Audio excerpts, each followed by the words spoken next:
John Dong, what's poppin', brother?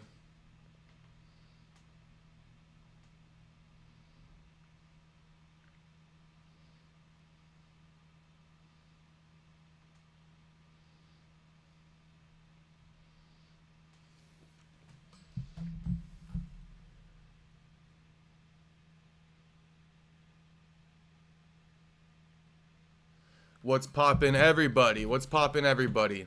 We are turning some fucking lemons into lemonade today, boys. We got no fucking news headlines, but luckily, we got a pay-per-view card. John Dong, how about you? Nothing much? Shit. Nothing much here either, homie. Nothing much here either. Just been grinding all day. And I was gonna hit the gym before I went live, but unforeseen circumstances caused me to go live first. So I'll be hitting the gym after this. But that's what's up with me. So yeah, Merab Dvalishvili, Peter Yan, UFC 323 main event. Who wins it, boys? Who wins it? Obviously, I think most of us are rocking with Merab. And maybe the better debate would be Pantoja versus Joshua Van. So we'll debate that too. But let's just start with the main event. Merab or Yan? Ruby Z, what up, homie? New Diddy. Welcome to the chat, homie. Miata Boy. Jacob, we got something to react to. Shit. Let me know, Miata Boy. What do we got to react to? Let me guess. MMA Joey? MMA Joey's video or what? New Diddy, mark my words, Merab is beating Yan. I'll agree with you. I'm on Merab's side on this one.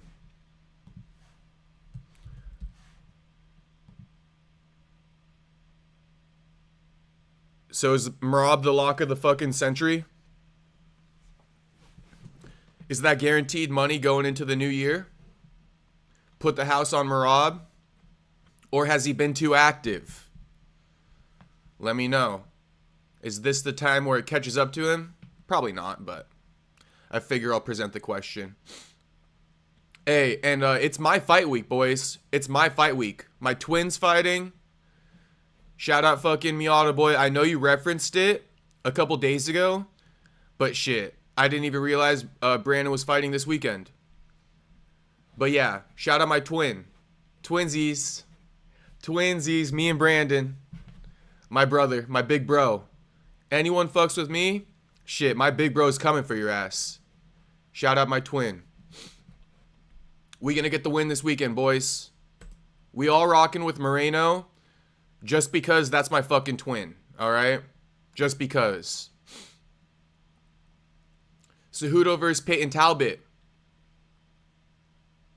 We got Cejudo or what? I'm a rock with Henry, bro. I just hope he's not too fucking old.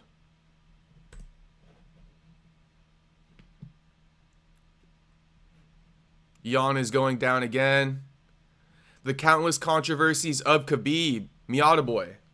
Tell me about that. What's going on with Khabib? Or Habib. Depending on fucking how you like to pronounce it.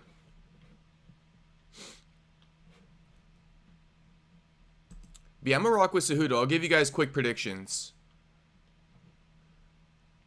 Probably Myron Santos. Muhammad Naimov is like a scrub. Even though he got 2 wins in the UFC, or 3, actually 4, 5. Damn, he got 5 wins. 5-1. But I feel like this guy's a scrub, low-key. I don't know why. I just do. But he beat Nathaniel Wood and Jamie Malarkey. I'll give him some credit. Bogdan, too.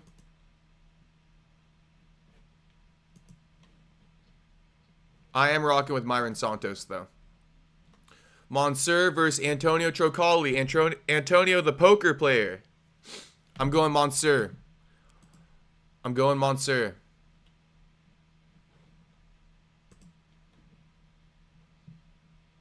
Ebo Aslan.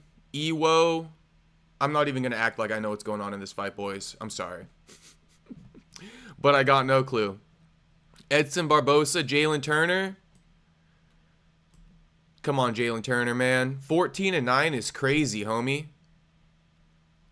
The return of Jalen Turner off of retiring. Come on, Jalen Turner. I don't know who's going to win this because Jalen Turner, he's like a 50-50 no matter who he's fucking fighting. But I'm rocking with Jalen Turner. Local boy from my part of town. Okay? South Orange County. Let's go, Jalen Turner. South OC, stand up. John Dong, do you bet on fights? I don't, homie. I don't. So I don't got no bias. Marvin Vettori on the prelims against Bruno Ferreira. Kind of crazy, but I think Marvin Vettori going to take it. He's fought a tougher level of competition. I think he's the better overall fighter. Only thing that worries me is his age. But 32, young as fuck. What am I talking about? Let's go. Just feels like he's been in here forever. Marvin Vettori like got the Max Holloway effect. He been in the UFC forever, still young as fuck. Ferez versus Nazim. It's a good fight right here. That's a good ass fight. That's a good ass fight. I'm going to go Ferez. Macy Barber, Karine Silva. I don't pay attention to women's fights. I'm sorry. Terrence McKinney, Chris Duncan. I should have done an interview with fucking Terrence McKinney. That's my bad, boys. I slipped up on that one. I'm going to go Terrence. First round KO as usual. Grant Dawson, Loco Torres. I know Grant Dawson, a grappler. But Loco Torres, I like Loco Torres. I think Grant Dawson can sometimes use his grappling to stall in a fight. And I think Loco Torres, he's not going to let that happen. Even if he gets taken down, he's going to be fighting for his life. Grant Dawson going to get tired. And I think Loco Torres might find the finish. Or at the very least, start separating and pulling away as the fight goes on. I got Loco Torres. Jan versus Bogdan. You know, Bogdan is pretty good now. Jan getting up there in age. 42. Okay, we're going Bogdan straight off the fucking age. I know Jan, a former champion. I know he beat Izzy. We're going fucking Bogdan. I got Henry Cejudo. I got Brandon Moreno, my twin. I got Pantoja, and I got Merab. All right, boys. 100% of people are picking Merab so far. And Miata Boy, I see the chat. You said, upload by Aniki MMA. I don't know. They were talking about it today in Guru's Live. They said it's good. I watched about 5 minutes of it there cooking. We got to watch it. Okay, Miata Boy, we'll watch it. We'll watch it. We will watch it.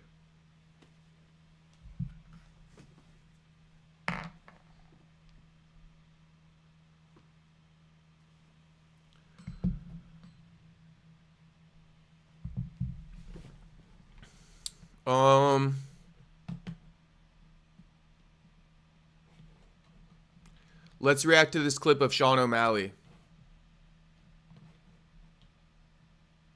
Who you guys got though? Pantoja or Joshua Van? Who you guys got on that one? I'll do a poll in a second. Once the Merab one gets voted up a little bit more. There was an interesting breakdown for Pantoja versus Van, which is like, if Pantoja can't get a takedown on Van, you guys think he's screwed or no? You think he got enough to hang on the feet with Van?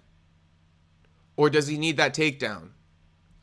Because I think Merab, if he doesn't get the takedown on Peter Yan, he shoots so much that it doesn't even matter. Because Yan's going to be thrown off his game by sprawling so much.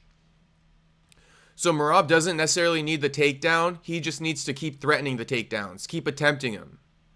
He'll eventually probably get one anyway. But even if he doesn't get one, I think it's enough to fucking mess with Yan and get him to start losing on the feet too. But I don't think it's the same for Pantoja. I think if Pantoja can't get the takedown on Van early on, he's going to start falling behind. Luckily for him, it's 5 rounds. That might play in his favor. Probably will. And Brandon Moreno is going to take Tatsuro Taira to fucking school, boys. I don't know who got to tell you that. I guess it's me. Brandon Moreno, my twin, taking Tatsuro Taira to fucking school on Saturday, boys. Mark my fucking words. Mark my fucking words.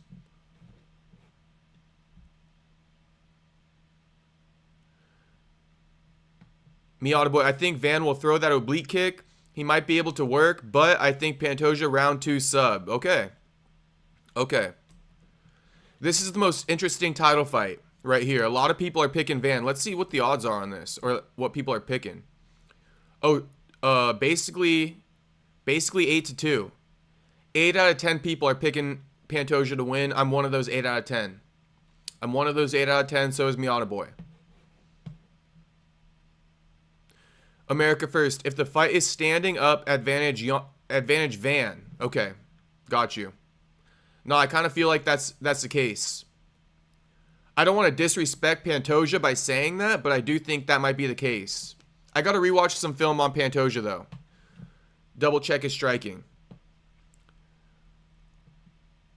You know, I would love to see Van versus Brandon Moreno too. I think that's a great fight in the future. Would have liked to see that on Van's come up, but I'm not mad that he got the title shot. Not mad at all. I want to see the odds on the fights too.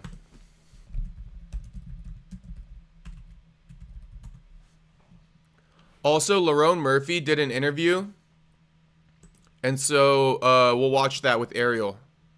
We'll watch the Lerone Murphy interview with Ariel just to get context on why he didn't get the title shot.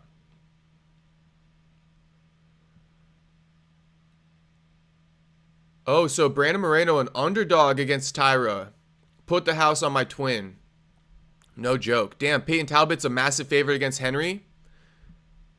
Damn.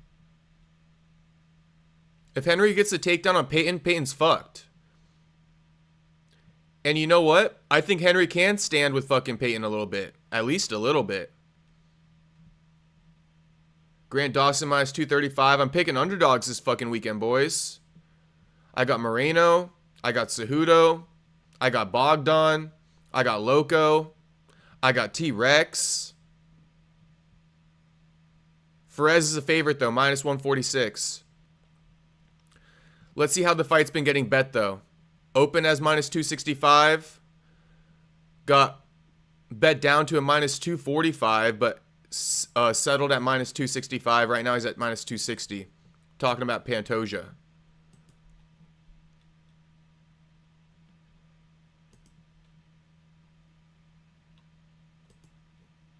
And let's see this one. Been even the whole time. So Brandon Moreno's been bet up. Bet down, actually. Brandon Moreno started at plus 100. People bet Taira all the way up so that Moreno will be at plus 110. That's crazy. And Merab, let's see this one.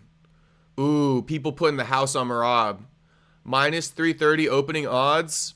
Settled at minus 500. That's crazy. But I believe it. Put your money on Merab while you can, boys. The odds are increasing as we speak. Put the house on fucking Merab, boys. Okay, that's good context, though. And then also, Sean O'Malley fell off. I just want to watch that clip with you boys to start off the stream. And then we'll do the Lerone Murphy clip. We'll do the Lerone Murphy clip.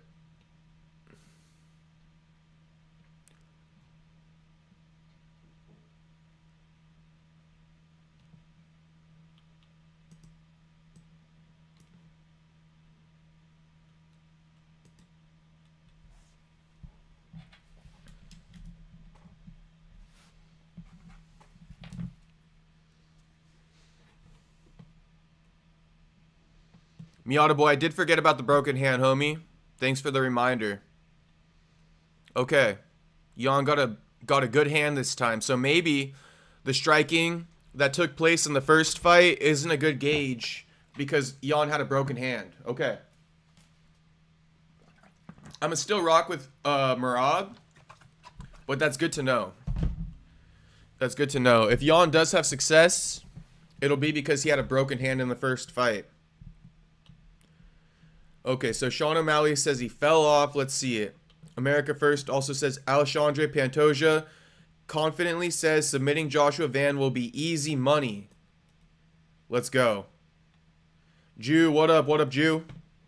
We just previewed UFC 323, and we're about to react to the Lerone Murphy interview with Ariel, but we got a 44-second clip of O'Malley talking about how he fell off.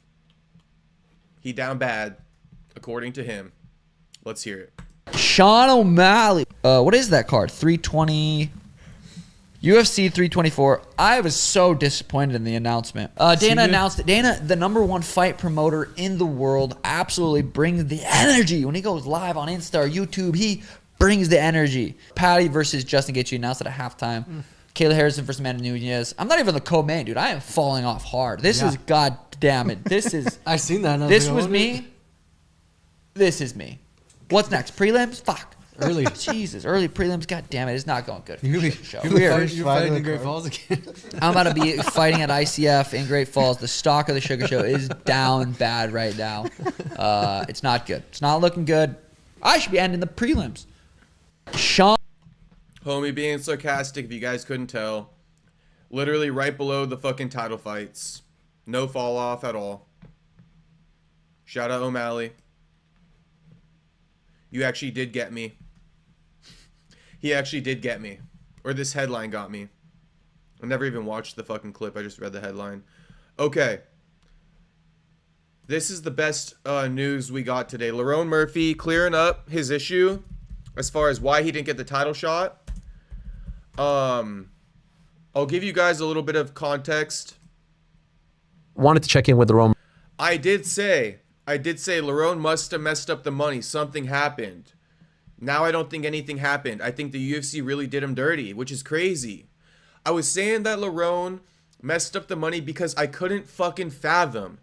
I couldn't fathom the idea that Lerone Murphy was fully ready to accept the title fight against Volk, and they still gave it to fucking Diego. I just couldn't fathom it. And I'm sorry, Lerone, if I blamed you. Okay? Lerone, I'm sorry, homie. Okay? Now I don't believe that. Because of what he said to start off this interview. Or at least in this interview, at some point in the interview. But, yeah, I don't believe Lerone messed up the money. He was apparently never offered the fucking fight. Never. But to be honest with you guys, I couldn't fathom that. I couldn't fathom that. And I do think that's crazy that the UFC never even offered this man the fucking fight. Never? That's extremely disrespectful. And I know people think, oh, Movsar deserved it more. I guess that's a conversation for another day. Maybe when Movsar pops out for an interview. But I believe, my opinion is that Lerone was over fucking Movsar. Simply for the fact he's fought more recently. He's also undefeated in the UFC and undefeated overall. And Movsar pulled out of the fucking Pico fight. He took it, knocked his ass out. Probably potential knockout of the year. I'm giving credit to Lerone. Giving credit to Lerone. I'll say it one more time. I cannot believe the UFC did not offer Lerone the fight. They just went ahead, straight fucking skipped over him and went to fucking Diego Lopez. It's crazy. It's crazy, man. But let this be a lesson. Before we start this, let this be a lesson. Paddy Pimblett. Okay, 7-0 in the UFC. Lerone Murphy. Undefeated overall. Throughout his whole career. Never lost. Even before UFC. Undefeated overall.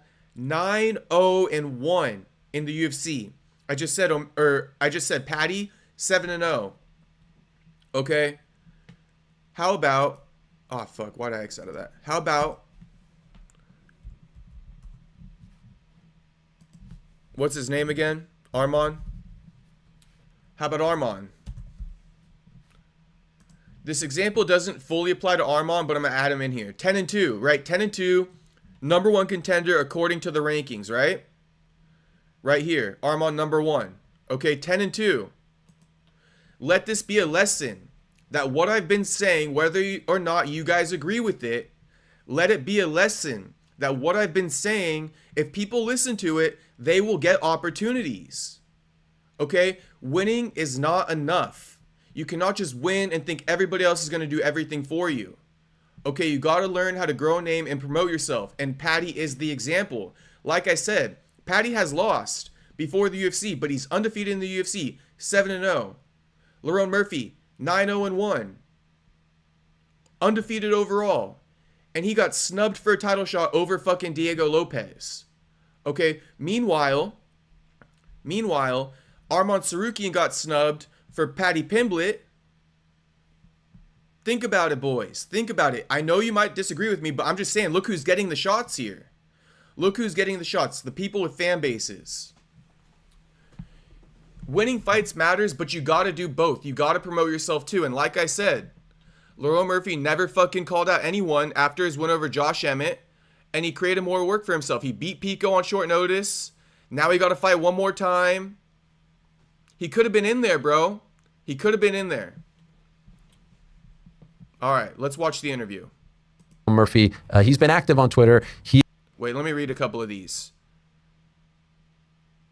Oh, Miata boy, they can put that women's fight headlining the prelims. I agree. Shout out Kayla Harrison. Straight up industry plant. Straight up industry plant. Suga the next Chandler equals gatekeeper. Damn, hopefully not for Suga. We'll see. That would be a big fall off though if he becomes a gatekeeper. Sahij or Saj. I think the UFC would love Yair versus Lopez for the belt. You know, that also brings up a point, but I guess I'll talk about that when they talk about it in the interview. America First, Jacob, you shouldn't be surprised. Dana works like that. Something must have happened that he didn't like and didn't offer the fight to Lerone. Man, what could it have been though? We're gonna watch the interview and listen. You guys give me your inclinations, because you know Lerone does keep his cards close to the chest. If something happened, he doesn't fucking admit it. Okay, he doesn't admit it.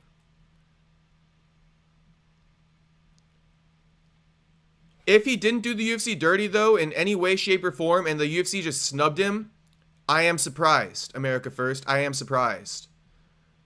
I am surprised. Because it's not like fucking Diego Lopez is a big name, by any means. He kind of a name. But, like, he's not a bigger name than Paddy. Arman is a perfect example. You don't do, as Daddy Dana says, you won't get a title shot anytime soon, no matter how much you win. Okay, so that's all I'm saying. That's all I'm saying. Right or wrong, you guys, people have to identify how to get title shots and play the game, right? I've identified it. Play the game. Clearly, winning isn't enough. Arman Tsarukyan, Exhibit A. Lerone Murphy, Exhibit B. Movsar Evloev, Exhibit fucking C. Okay? All right. Let's watch the interview. I fucking delayed it long enough.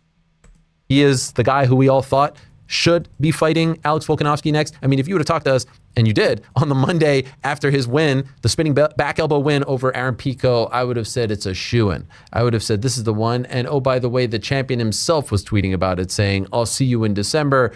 Lerone responded. It felt like they just did the UFC's work for them. A funny thing happened along the way, and on Thursday we found out it's going to be Alex Volkanovski versus Diego Lopez. Wanted to check in with Lerone, see how he's feeling about it all. He is kind enough to join us right here and now. There he is. Hello, Lerone. How are you, my friend? There he is. There he is. Lerone Murphy, the miracle. One thing I got to say before we let it go for a little bit. Ariel said he feels like they did the job for the UFC because Volkanovski tweeted at Lerone saying, congrats, you get the title shot. They'll show a screenshot in a minute here. And then Lerone responded like, respect champ, can't wait. But I think the one thing Lerone messed up, bro, why the fuck did Volk call you out for a title shot after your win over Pico? Why didn't you call for it? We actually got to go back and watch his interview just to confirm that. We will. We'll watch the Octagon interview after the Pico win and just double check if he called for a title shot or not. Okay, continuing. Sag, maybe the UFC thought Gene Silva was a star and Diego beat him. Yeah, but I mean, Diego coming off of one win after losing to Volk. I just don't see why they would overlook a guy like Lerone. Genuinely. I'm good, brother. How are you? I'm doing okay. You say I'm good, and I wonder if you're actually good, because I know you've had some time to digest this, but now that it is official and it has, sunken in, how do you feel about the fact that you are not next for Alex Volkanovski? Obviously, it's disappointing, but at the end of the day, it is what it is. I've got to dust myself off, crack on, get the next fight, and then make sure I'm undeniable, and that's what I'm going to do. I feel like, obviously, it hurts, innit? But business is business at the end of the day, and I've just got to do another one, innit? When did you get word? I know we found out on Thursday, but when did you get word that this wasn't going to go to you? Do you know what? I kind of caught wind of something maybe a month or something ago, but I still kind of had my hopes in it. I still thought it'll go my way. Something inside me just told me that maybe it's still gonna go my way. So I'm still preparing for that. But obviously, when the news came out and it was official, then yeah, we all knew. Were you given a reason as to why they didn't go in your direction, or more? Sorry. So he knew a month ago. That's why he was calling to move up to lightweight and shit like that. I think that's a bad idea, Lerone. Stay at 55. Don't confuse things any more than it needs to be. But he knew a month out. That's why he was calling to move up to lightweight and shit like that and tweeting. And in Diego's direction. Were you given a reason as to why they didn't go in your direction, or more? Sorry, and in Diego's direction ultimately? I don't have a clue. All I can think is they want a Mexican champion in it. They must have seen the numbers that Moreno pulled in, or even Lopez pulls in, and it's a business move, and it can only be that, really. Is it Mexican champion, or is he keeping his cards close to his chest and he knows why? That's my question. Is Lerone fucking capping right now, saying he doesn't know why Diego got chosen over him and Movsar? Is he capping? I'm gonna believe him. He doesn't know. I'm gonna believe him. But that whole UFC wants a Mexican champion thing, bro, I don't really think so. I disagree with that. You saw Diego beat John Silva in September, the Noche UFC card, and it was a fast, frenetic, exciting, action-packed fight. Did you think, did he maybe just steal this? Was there any part of you that was worried as a result of that result that he may have gotten the title shot over you? Bro, I was celebrating. I was like, obviously not at Silva's demise, but I was thinking, I seen that fight going Silva's way. And I was thinking, if Silva wins, he's going to get this title shot. I didn't think there was any way that Diego was going to get the title shot if he won. But good on him. If I was Diego, I would have took the opportunity too. And so let them two fight. I'll fight whoever the UFC give me, and I'll get the next shot. That's a wild thing, because leading up to it, John Silva had all the momentum, and Diego was coming off the loss to Volk. So you thought John just lost. This just kind of like stamped my ticket, right? Yeah. And so it sounds like you were kind of blindsided by this. Yeah. I thought obviously Diego was the big draw before that fight. He lost to Alex Volkanovski, and I felt like there was catapulting Silva into the title shot. And obviously I think that's what the plan was. But Silva then lost, so I thought it was like I was undeniable then. Obviously before the Pico fight, it was a number one contender fight. Movsar was fighting Pico, right? Everybody said that was a number one contender fight. So when I jumped in, I automatically thought win that fight and I'll be next in line for the title for sure. And to go out there and do it the way I did do it, it's like I thought I was undeniable. I almost celebrated too early, but yeah, man, like I said, it is what it is. In the immediate aftermath of this fight in Chicago in August, were you or your team, your management ever told, yeah, like you're in pole position, you're going to get it? Like, were you ever given any type of promise that this result punched your ticket? A promise is a promise, innit? You Yeah. need paper in it. A promise is a promise. The word's the word in it, and the sport's forever changing, so I don't think they don't ever tell you you're gonna get the title shot. They say we'll see what happens in it, and like these fights every weekend nowadays, and it's not been like back in the day where it was like there's two guys at the top battling it out. There's loads of contenders now, and that's why another reason why I think it should be fresh. But yeah, man, I'm not crying. What did you make of the tweets from Diego once the news came out? There were a couple here. Here's one: take the risks, accept the fights they're offering you, do a good job and presentation. This is translation, so it probably means promotion there. And then we'll talk mustache season is coming. See you in Australia. And then I do believe there was another one saying, my face when I saw everyone crying, sitting around, he won't give you a title fight. Get to work and stop whining on social media. Do you think that was directed at you? I don't know. I don't know, and I don't care either. I'm not crying. And you can't tell me to get to work. I've got 9 fights in a row, won. So no one can tell me to get to work. I fought whoever the UFC has given me. I've not ducked fights. I've said yes. And in my opinion, I've done the UFC a favour taking the Pico fight on 3 weeks' notice. He's a dangerous guy. I believe he's top 5 in the division for sure. I feel like he's one of the best there. And I went out and knocked him out. So no one can tell me to get to work. I'm working, bro, and I'm ready to go again. Do you think if Pico would have beaten you in August that he would have gotten a title? 100%. Bro, you don't need to ask that. You know that, and I know that. They're promoting him like he's a champion already. Yeah. We all know that, and it's like that's what's unfair. But like I said, I'm ready to fight. I'm here to fight. I'm here to challenge myself. I love fighting and I love challenging myself. So the next challenge will come. The only thing I'm pissed about, like I said, is not getting the opportunity to fight against Volkanovski. I know he's going to retire after this, so I've always wanted to. Since I got signed to the UFC in 2019, my goal was to go Volkanovski. That's when he become champion. So the last 6 years, I know he got beat by Topuria, but the last 6 years, my aim's been Volkanovski. I need to get to that level. That's my goal. That's been repeating in my head when I'm training, whatever. But to get that's the only thing I'm bothered about. I'm not bothered about the money and whatnot. I want to fight against Volkanovski. I want to say I beat Volkanovski. That's it. I wonder how you feel about him in the aftermath, because after your win, he tweeted, I'll see you in December. Not a lot of champions do that. We spoke about that. There's the tweet and there's your reaction. And I'm not sure if you've seen, but even on his YouTube channel, he reacted saying he thought it was going to be you or Movsar. And it seems like even he's kind of struggling with how things, from your perspective, I was like, I know you want to fight him and beat him, but I wonder if your respect grew for him, because I feel like he's really handling this the right way. Bro, of course I respect Volkanovski. Like, when I say I want to fight him and beat him, that's nothing personal. That's because he's the best. He's the guy at the top of the hill. I've got plenty of respect for Volkanovski, and even him. Give it one more minute. At around the 9-minute mark, we're at the 7:23 mark right now. At like the 9-minute mark, it starts to get more interesting. Just give it a minute. Calling me out saying he wants to fight me after I beat Pico. That just shows the true champion. He wants to fight the best next up and comer, and he already beat Diego. So, and saying, I saw Saj's chat saying, and Lerone did call for Volk in the post fight, but Lerone just said here, Volkanovski called me out. He didn't say Volkanovski accepted my call out. So interesting choice of words if he did call out Volk. You know what I mean? Saying Volk called him out, it would be more of a response, right? If he called out Volk.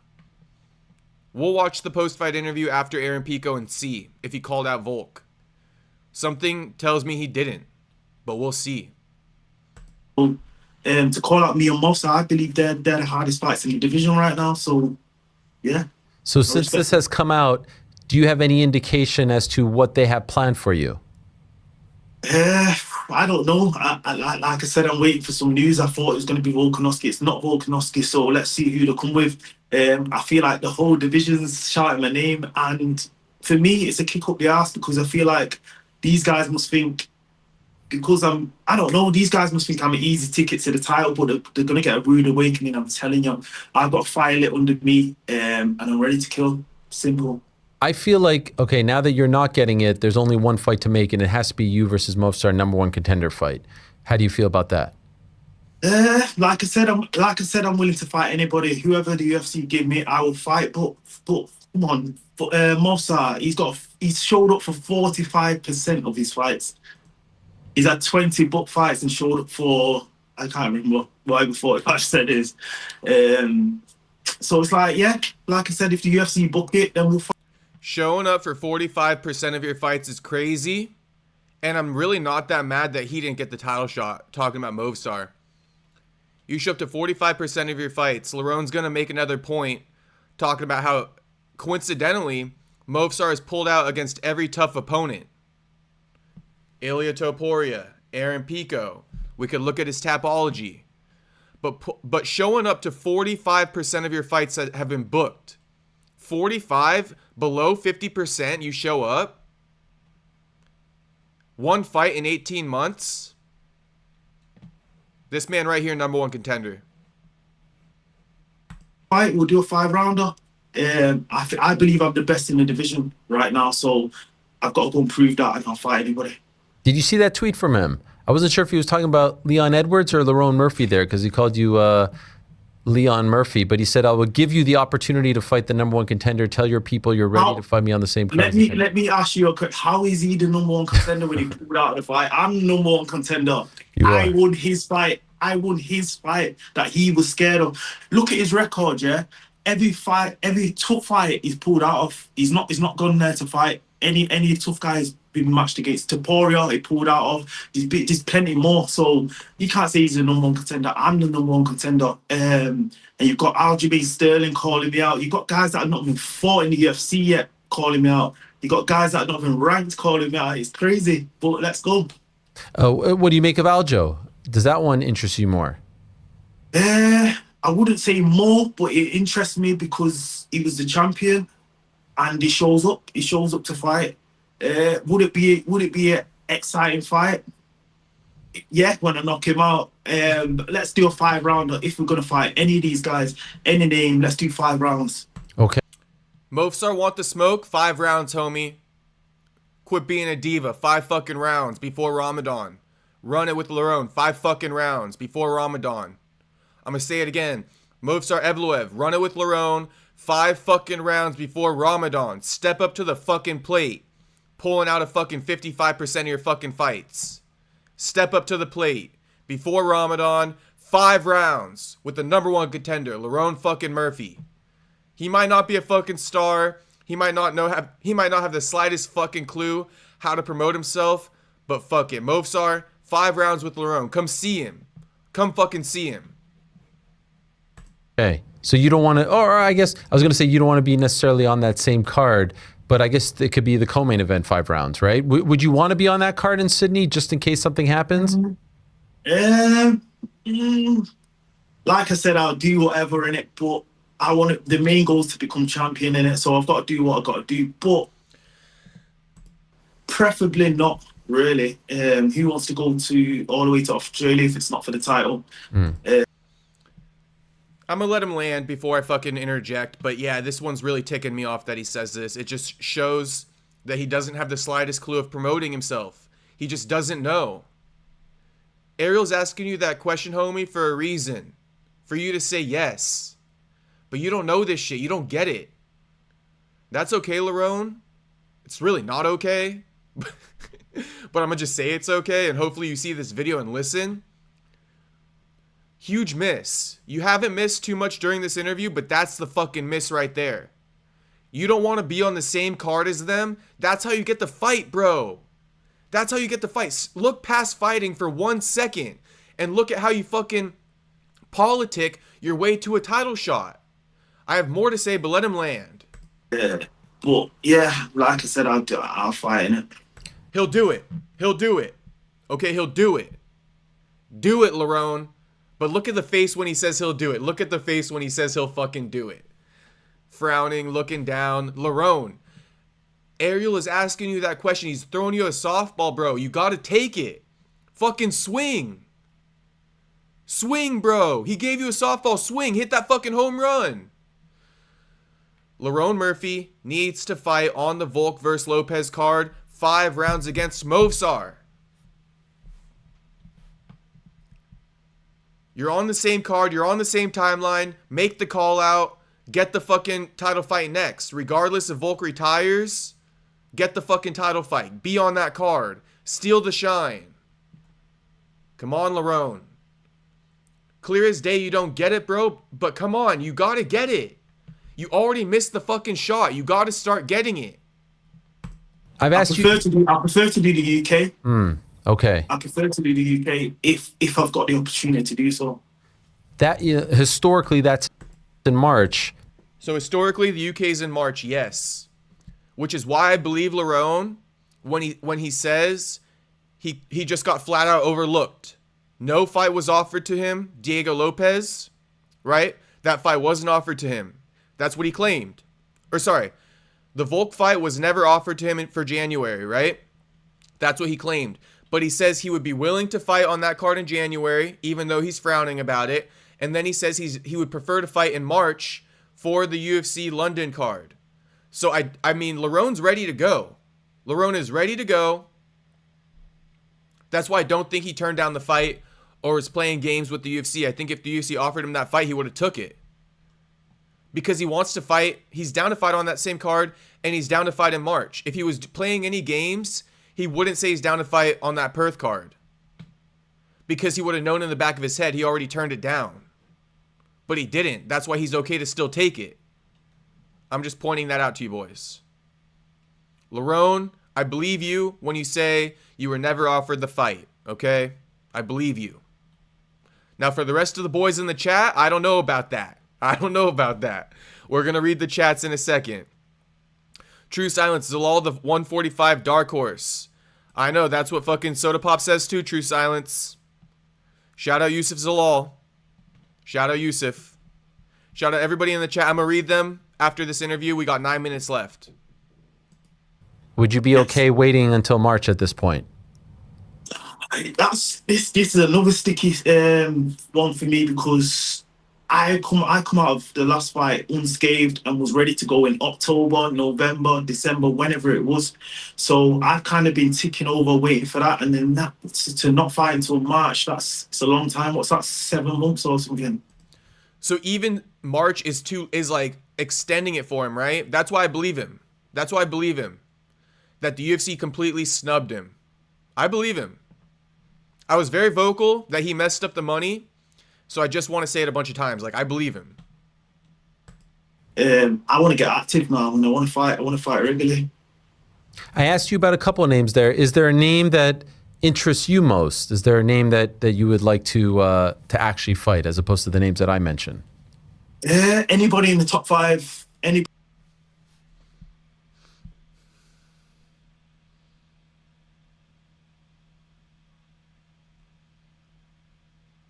He doesn't fucking get it, boys. Lerone, I love you and I hate you at the same time, homie. Anybody in the top 5. Anybody in the top 5, put a fucking name on it, bro. Another softball and you're not fucking swinging. 2 strikes, homie. 1 more strike and you're fucking out of here. We're putting Movsar up there. Even though Movsar ain't no fucking better promotionally. Really? You got who have you got in there? You got Yair in there. I think he's injured. So I heard. Who else is in there? This is the top 5 right here. So Movsar is up there. Diego's 2. Yair is 3. What about you under Yair there? How do you feel about that? Under him? Yeah, like you're 4th and he's 3rd. To be honest, the rankings mean nothing. We've true. seen that. They mean nothing. All it is to sell fights. It means nothing. You've seen. Guys, we've been talking about this. I'm not even going to go back into it, but I just want to point it out. Boys, this is why when you bring up rankings, it's only semantics. It's only semantics. Because Yair Rodriguez is above Lerone Murphy? In what fucking world is Yair Rodriguez above Lerone Murphy? Rankings are semantics.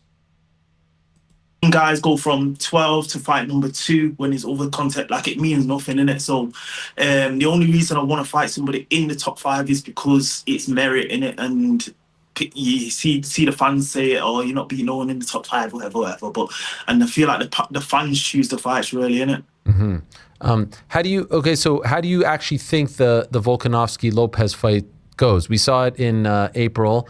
Do you think it goes the same way, Volk winning, or do you think this will be different? I think it goes exactly the same way. I think I think Lopez has done it before now, so I think he's has to push the pace earlier. But I believe it goes the same way. I don't care who wins, but I want Volkanovski to win because of the goal, and I feel like he's been stuck in. I mean, regardless, it has to be one more and then the belt, right? There's no way that you're going to fight like multiple more before the belt, no? Who knows? Who knows at this point? I don't know. I don't know. But I believe if I go out there and perform the way I know I can perform, I believe that I've not even shown my best yet. I've shown glimpses. And I feel like what I've been working on since the fight is just getting in that zone earlier. And I believe I'm just getting into my prime now, and I believe I'm gonna show my best, and I'm gonna be undeniable after the next fight. Is this at all deflating for you? I know we're catching you now several days after the announcement, but did you have a moment where you were kind of down about everything? Yeah, do you know what? When I first found out, do you know what? I fell out of love with it for a bit. I'm not gonna lie. It's like I got into MMA over boxing because I thought there's no politics here. I thought it was just simply do the work, the best fight the best, and that's the way it goes. But that's what hurt me the most a bit. But it's like at the end of it, and then I kind of thought it over, and it's like, get over it. It is what it is. It's business. Just keep fighting, keep doing what you're doing, keep winning, and we'll get there eventually. And I think it's inevitable that it's going to happen. And I know I'm going to be champion. And my road's never been easy from the get go. From being a kid, my road's never been easy in it. So I'm used to this. Okay, now I have a reaction to this, but I made a tweet, so we just need to go to X real quick for just to pull it up, because I wrote it better than I could fucking re-say it. So Ariel clipped that part off that we just listened to about falling out of love with the game after he was snubbed for a title shot, right? Now, I've told you guys, I support Lerone. I do believe he was snubbed, especially because he was never offered the fight. I think that's crazy. To never offer the man the fight is crazy. Okay, here's what I said. Lerone Murphy claims he chose MMA over boxing because he thought he could be a champion by simply winning fights, nothing else. That's never been how the promotion was run. I don't know how many examples we need of this, but I'll say it once more. Don't promote yourself, only win fights and see what happens with your career. Keep in mind, Lerone could have and likely would have got a title shot if he simply called out the winner of Volk vs. Lopez after he beat Josh Emmett. Hell, he could have even called out the winner of Gene Silva versus Bryce Mitchell, but he thought he only had to win fights and everyone else would do the rest for him. Never been how it works. Sorry if you see this, Lerone, but if you listen, I'm actually trying to help you. Okay? Now let me explain this real quick. Let me explain this. I know hindsight is 20/20, but my hindsight's fucking 20/25. Fucking whatever the best vision is, that's my fucking hindsight, okay? Because I've been saying this shit since after the Emmett win, okay? Give me a second to gather my thought. If Lerone would have called out the winner of Volk vs. Lopez after he beat Emmett, or the winner of Gene Silva versus Bryce Mitchell, okay, let's go worst case scenario. Let's say he didn't get the winner of the title shot between Volk and Lopez, right? After he beat Emmett. Okay, but then he also called out Gene Silva and Bryce Mitchell, right? After that win. Let's say he would have got that worst case scenario. No title shot, but we give you the number one contender. Gene Silva beat Bryce, right? Then Gene Silva got put in there against who? Diego Lopez, the guy who lost the title shot. Lost the title fight. Imagine if Lerone called out Gene Silva after he beat Emmett. He would have been the one to step in there, not Diego Lopez. Not Diego Lopez. But that's what Lerone is getting because he doesn't promote himself. He doesn't have the first clue. And imagine if Lerone fought Gene Silva. Okay, he would have beat Gene Silva. Let's just say it like that. That's an assumption, but let's assume he would have beat Gene Silva. He would have never even had to step up to fight Pico on short notice. He would have got the title shot off beating Silva because apparently that was the number one contender fight, Lopez versus Silva. In hindsight. So I want Lerone, if he sees this, he needs to understand, bro, you did shoot yourself in the foot after the Emmett win. You probably could have got a title shot off of beating Gene Silva after Gene beat Bryce, and you probably never even would have had to fight fucking Pico on short notice. And listen, that Pico win is people take it a different way. Some people talk about, oh, he wasn't ranked. Some people respect Pico. But at the end of the day, if you would have beat Gene Silva, there's no conversation, bro. Gene Silva, a fucking beast, and he was ranked. And he was on a win streak. And he would have just been coming off a finish over Bryce fucking Mitchell. So that would have been all the steam you needed, bro. All the steam you needed, but you didn't fucking say their name. You didn't say their name, bro. And I'm only saying that, bro, because you need to know that. You need to know. You need to know. You got to put names on it. It's not just about winning fights. This is a perfect example. You can win as many fights as you want, bro. If you don't fucking position yourself and politic, you're never going to get it. Never. It's just as bad not politicking and not understanding that you got to make call-outs to position yourself and to recognize. Listen, Lerone fought the weekend before, okay? Volk versus Lopez, Silva versus fucking Mitchell. He fought the weekend before. He was in position. He was set up to call out the winner. That's what people miss too. He was set up in position to call out the winner, but he had no clue what position he was in. No fucking clue. And you got to identify that shit or else you're going to get snubbed of a title shot. It's just the facts. It's just as bad. This is just as bad as fighters who say, oh, I know that fighters talk shit, but I'm going to just be myself. I'm going to just be myself. That's not me. Well, if that's not fucking you, bro, then enjoy. AKA Sean Brady. AKA Sean Brady. All right. Sorry for that interruption, but I think it was important. That context was very important. Let's continue. We got 5 minutes left. I've seen you training Andrew Tate as of late. He's got his fight on do we really want to listen December to this 20th. How did that?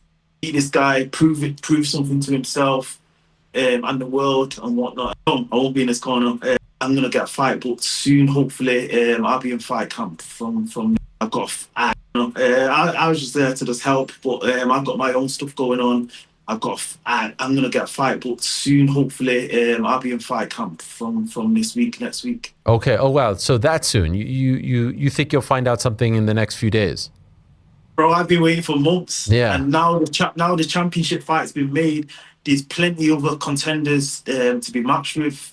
Like I said, a lot of people are calling me out. So it's time to get ready. Time to get ready for another war. And I'm going to show these guys. Trust me, I'm going to show these guys.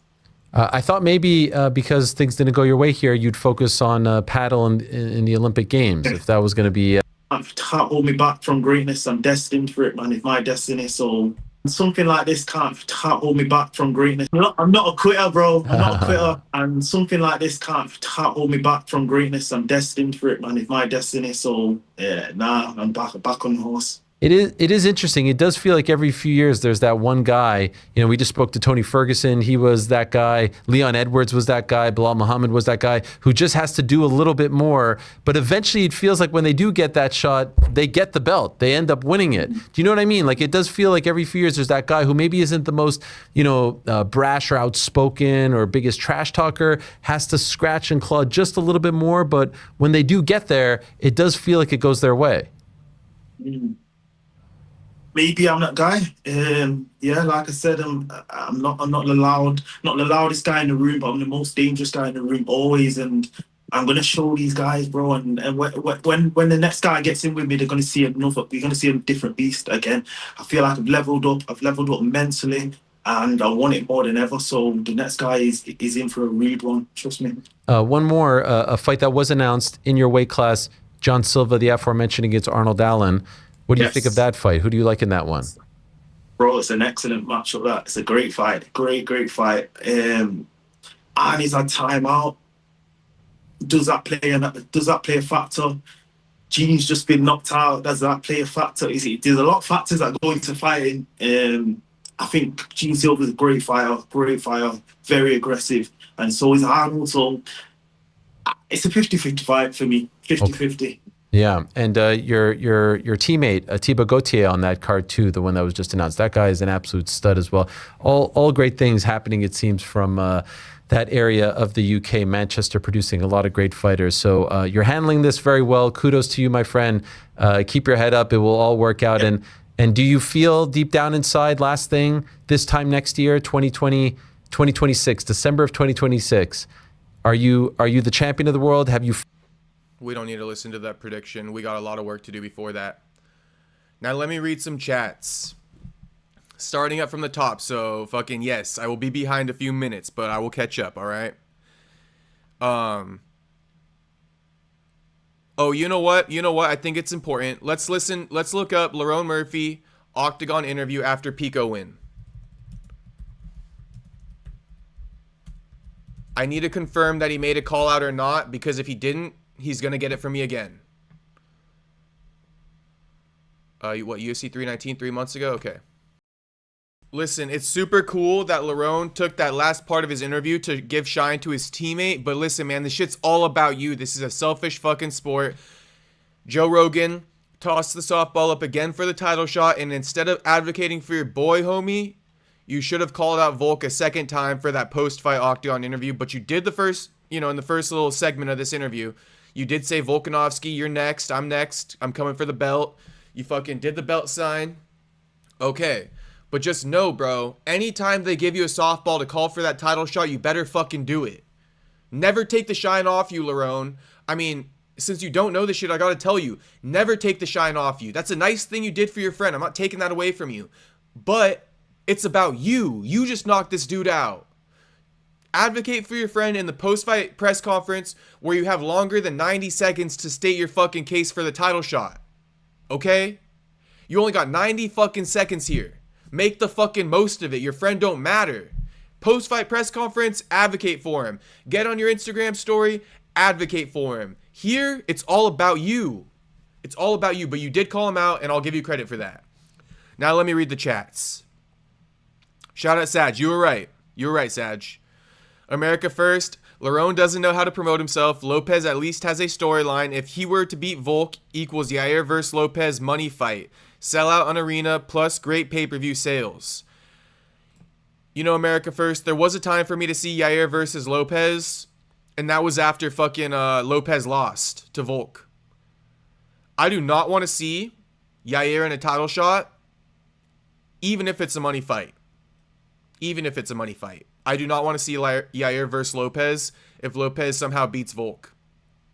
Do not want to see it. Yair, we've seen it with Yair a million times. You know what I mean? He don't got the same mystique that Patty does. Yair been lost in the UFC several fucking times. But yes, America first, Lerone doesn't know how to promote himself. Mark Hatch, I don't even know this guy. America first, Lerone needs to get tips from MVP on how to promote himself. Definitely. Definitely. Miata Boy, wow, Murphy is so boring. Oh my god. Lerone getting it, but I think people were being more positive towards the end of the chats. Can't believe people actually voted for Jan. Shout out Tyler Betts. Welcome to the chat again, homie. Good to see you. I know, 61% voting for Merab is crazy. Should be way higher than that, like at least 75%. Scott Snyder, what up, homie? Problem is Lerone has zero clout. Yes, that's what I've been saying. Right or wrong, this is the game. This is just the game. Right or fucking wrong. You need clout. At least you getting some fucking Andrew Tate clout. At least you getting Andrew Tate clout, but not enough. Not enough. Tyler Betts, I think Lopez gonna go up after he loses to Volk again. Probably. I believe you, Tyler Betts. I think Lopez is going up eventually. I can't tell if it's hard for him to make weight, but he's kind of a big featherweight. Miata Boy, that's good for Murphy. Take the fight against Evloev. Maybe he won't show up. If Murphy don't take the fight, he can stay at 5. Okay. Take the fight against Evloev, and maybe Evloev won't show up. I think that's what Miata Boy just said. And if Evloev doesn't show up, don't take another fight, bro. Or you can fight Yair. He could fight Yair. I'd be fine with Lerone fighting Yair. Lerone should only fight Yair or Movsar. Aljamain Sterling, people are only going to make excuses. Oh, he was ranked below him. I don't want to hear it.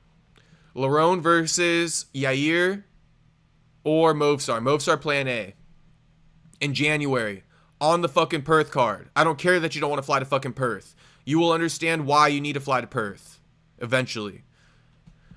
Sag, Movsar versus Lerone gotta be on the Volt card too. Yes, bro. Yes.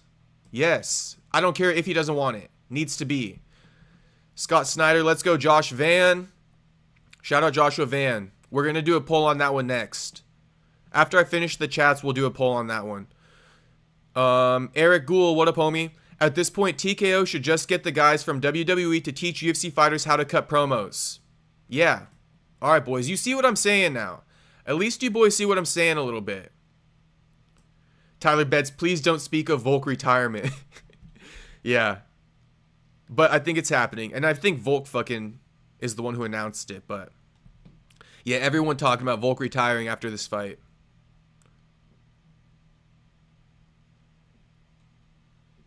Miata boy, I just think Murphy don't want to fight. Simple as that. He got called out and still don't want to fight. And his fight with Emmett isn't aging well. We'll see, Miata boy. We'll see. We'll see. We'll see. You're allowed to think that. We'll see what happens. You might be right. You might end up being wrong. We'll see. If he accepts the fight against Movsar in January, okay, we're in business. We're in fucking business. And if Movsar don't want to accept it, fucking call out Yair. Or accept the Aljo call out, plan fucking C, last resort. America first, Merab wins, then waits for Volk to win. UFC will have him move up to face Volk for his retirement fight. Volk calls it a career and focuses on his cooking channel. I don't know if Merab's going to move up America first. I do not know if Merab will move up to 45. Something tells me he's too undersized. But never say never. Tyler Betts, imagine Volk retires for a year and then comes back juiced up for one more big fight. Hey, I don't know about the juicing part, Tyler Betts, but shit. Fighters are notorious for retiring and unretiring. Notorious. We got one doing it this weekend. Jalen Turner. Eric, it's wild that fighters with no kind of star power to their name think it's smart to sit out and wait for the right matchup. I know, bro. I know. It fucking blows my mind too. Miata boy, if he's not going to fight the guy that called him out, he can just shut up. I think he will, Miata boy. I think he will fight Movsar. He needs to. He needs to. At UFC 320 fucking 5. Needs to happen. Mark Hatch, I see Volk losing now. There's a possibility. But you know what? Mark Hatch, to respond to that a little bit, the fact that Diego was getting pieced up by Gene Silva until Gene Silva crashed out, I think Volk got it still. Gene Silva lost that fight for himself against Diego. Everybody knows it.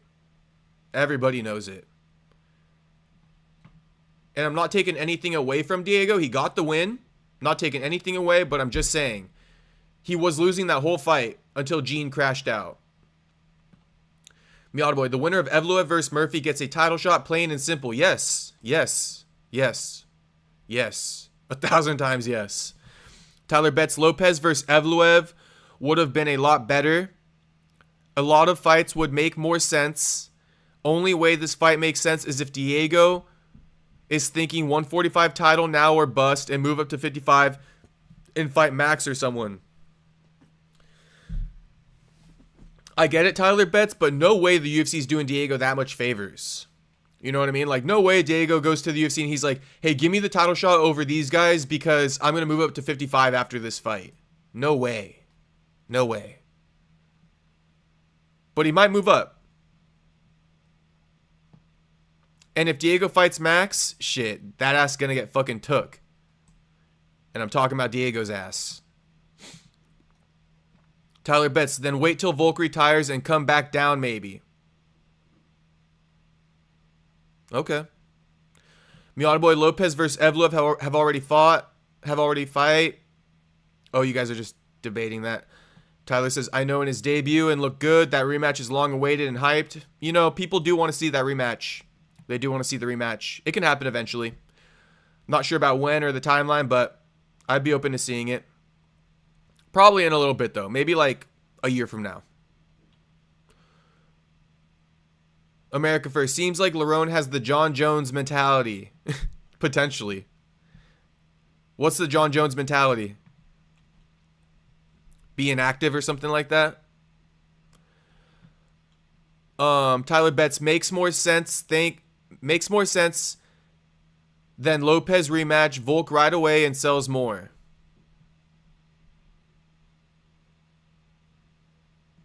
Okay, here's what Tyler Betts really trying to say. I'm just saying there's something strategic behind this title fight no one really wants, including Volk. There's something behind it. I don't know if it's that Diego's moving up after this fight. I thought that the thing behind it was Lerone was fucking around and he messed up the money behind the scenes. He over-negotiated after he got offered the Volk fight, and they said, fuck you, we'll take Diego Lopez. But apparently that didn't happen. So I don't know. I have no explanation for why they took Lopez. I don't believe it's for Mexican champion. I don't even believe it's necessarily because Lopez sells more tickets. But honestly, like if you were to force me to pick one, I would pick that one. Because Lopez sells more tickets and he's more of a name than Lerone Murphy and Movsar. But come on, man. Off of one win after already losing to Volk? Come on. There's got to be a line somewhere. And I would probably draw it there. Like, I'm all for Patty getting the shot. You know what I mean? But I think I draw the line at Diego Lopez getting one win after getting beat by Volk and then running the rematch. That's my fucking line, bro. Should have put fucking Lerone up in there. America first. It could be the retirement rumor is serious and Dana/UFC is already planning ahead. Volk has a country behind him. Automatic sellout. Meaning automatic sellout. Same with Lopez. So if Volk retires, UFC didn't lose.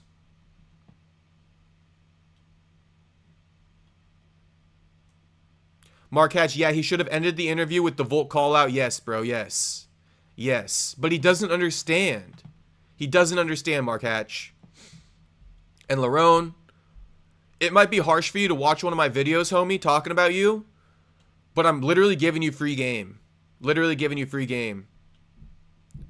Louis, Pico is the pound for pound most glassy chin fighter in the UFC. And that's why I say, in hindsight, Lerone would have been better off calling out the winner of fucking Gene Silva versus Bryce Mitchell or Volk versus Lopez. He would have been better off. Because a lot of people don't co-sign him for the spinning elbow on fucking Aaron Pico. I do, but a lot of people don't. Tyler Betts, possibly America, but the way... Okay, I'm not going to read these ones because you guys... It's previous conversation, but keep chopping it up in the chat. America first. Lerone promoting his boy better than himself. There will be a time for that. Right now, it's your time, Lerone. Wake the fuck up. Thank you, America first. Wake the fuck up, homie. Wake the fuck up. Love you, bro, but wake the fuck up. Yair lost his shine once T-City took him out. True. Even before that, he lost his fucking shine, America first. Merab might be undersized, but he has the example of his friend Topuria. He wants to achieve greatness. He will move up. He already said, if UFC asks me, I will. Okay. I didn't hear that, but if you say it, I'll believe it. Until I hear otherwise. Miata Boy, people forget that Lopez was going to take the fight with Charles on 1 week notice. Shout out to Lopez. Tyler Betts, he got to move up. What else he going to do? Fight contenders forever and hopefully get a third shot? No, you're right. If he loses, no, you're right. You're right. You're right. That's why he almost shouldn't have gotten the title shot, right?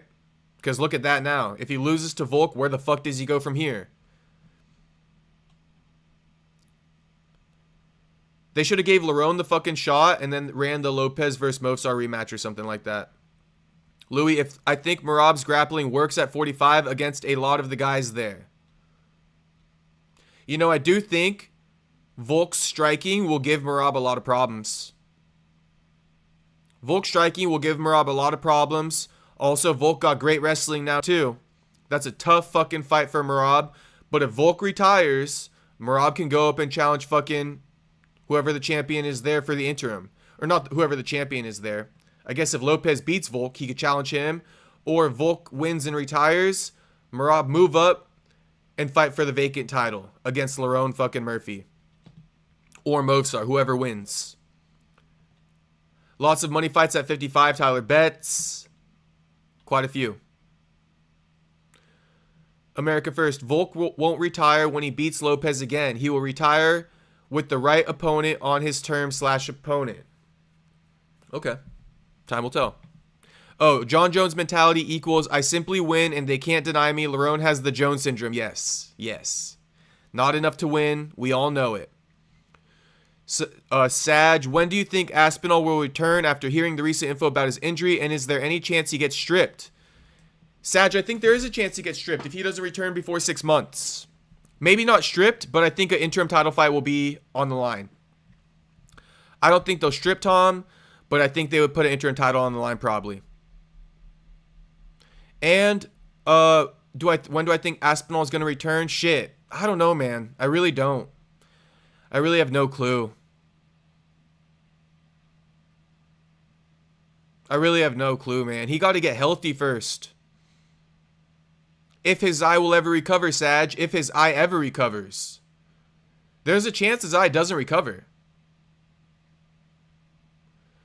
You know, depending how bad it is, he could be out for a whole year. We just got to see with Tom Aspinall. I can't even predict it. Because his eye is such a weird case. I literally can't predict it. But I think Tom will be out for another few months before any announcements are made. Tyler Betts, I think if Diego planned to stay at 45, he would have waited for winner of Volk versus Evloev, unless Volk is retiring. Luis says, Pico's very good, but he's always one strike away from being KO'd, so it doesn't mean a lot. I agree. Yeah. I get it. I get the criticism. Miata Boy, pull up the Khabib video. Fuck Murphy. Okay, Miata Boy, we'll get there. Like 2 minutes. Oh, perfect. America First hooked me up with the link.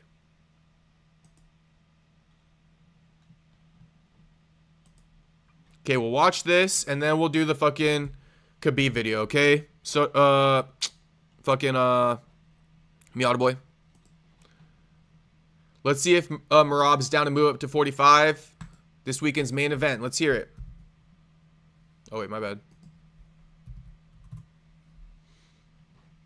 When are you going to go up to a whole nother weight division and cement yourself as one of the greatest, if not the greatest of all time? If UFC asks me to do it, I will do it. We'll see how the 145 division will be. I have so much respect for Volkanovski, and I know he's top and top challenge. When it will be right time, I will go, no problem. But I'm focused on my weight class, especially I have a now fight against Peter Yan. After, I want to fight in March. Whoever will be ready for March, I will fight. I hope I will get this White House fight. Okay, all right. When are you going to go up to a whole nother weight division and cement yourself as one of the greatest, if not the greatest of all time? If UFC asks me to do it, I will do it. We'll see how the 145 division will be. I have so much respect for Volkanovski, and I know he's top and top challenge. When it will be right time, I will go, no problem. But I'm... Okay, so he has respect for Volk, but if Volk doesn't retire, he'll run it with him or whoever. Okay, shout out America First. I appreciate the context. Thanks for dropping the link. All right, Miata Boy. You asked and you shall receive, homie. Tyler Betts poll. I just put the poll up. Pantoja or Van. So, looks like you guys voted for Merab 62%. And vote up the new poll. Pantoja or Van. Louis, yeah, Volk is not the greatest matchup for Merab at 45. He's not. He's not at all. But, you know, I guess we'll see. Ricky LaFleur, Aspinall is done for. You know, he just might be. He just might be, boys. Crazy, but he just might be. I hope not. Tyler Betts, unless he makes some horrible decision in boxes like his dad is talking about. I know. Sag, if you want to cook MMA Joey again, you should react to his recent video on Aspinall. Sag, we might just have to do that. You know, I got a comment, though. Someone commented on my last MMA Joey video, and they're like, I don't know, but if you ever post something like this again, I'm unsubscribing. And I fucking laughed my ass off. I knew that fucking pissed off homie. And I don't want to lose a subscriber, but shit. What is it again? I'm looking up for what Miata Boy said. Khabib video. Who posted it, though? I'm scrolling up in the chat. Aniki MMA. All right, so Miata Boy has suggested this video. The countless controversies of Khabib Nurmagomedov. Oof. Interesting. 47 minutes, huh? Damn. All right, let's watch it. Let's watch it, boys. Shout out to everybody watching. Like the stream, Arguably boys. the greatest lightweight champion of all time. Subscribe if you're not subscribed. Shout out to everybody watching once again. All right, we're going to start this video now. The coach for the current pound-for-pound king, and the winner of the biggest fight in the history of the entire sport. Even though years have passed since he retired, fans continue to bring up Khabib's dominance, how he ragdolled his opponents, how he was never hurt, how, in a sport of blood, he was the only one who never bled. This aura of dominance, along with his record of 29 wins and 0 losses, has led to him achieving a sort of mythological status that other great fighters have failed to capture. Despite the longevity of their title reigns, both Demetrius Johnson and George St. Pierre have lost. John Jones has tested positive for performance-enhancing drugs, was gifted a decision against Dominic Reyes, and clearly ducked a fight with Tom Aspinall despite the UFC offering him $30 million for the bout. And even Islam Makhachev, who has achieved a legacy that is arguably greater than Khabib's, has that ever-present 1 next to his record from when he was knocked out cold by Adriano Martins.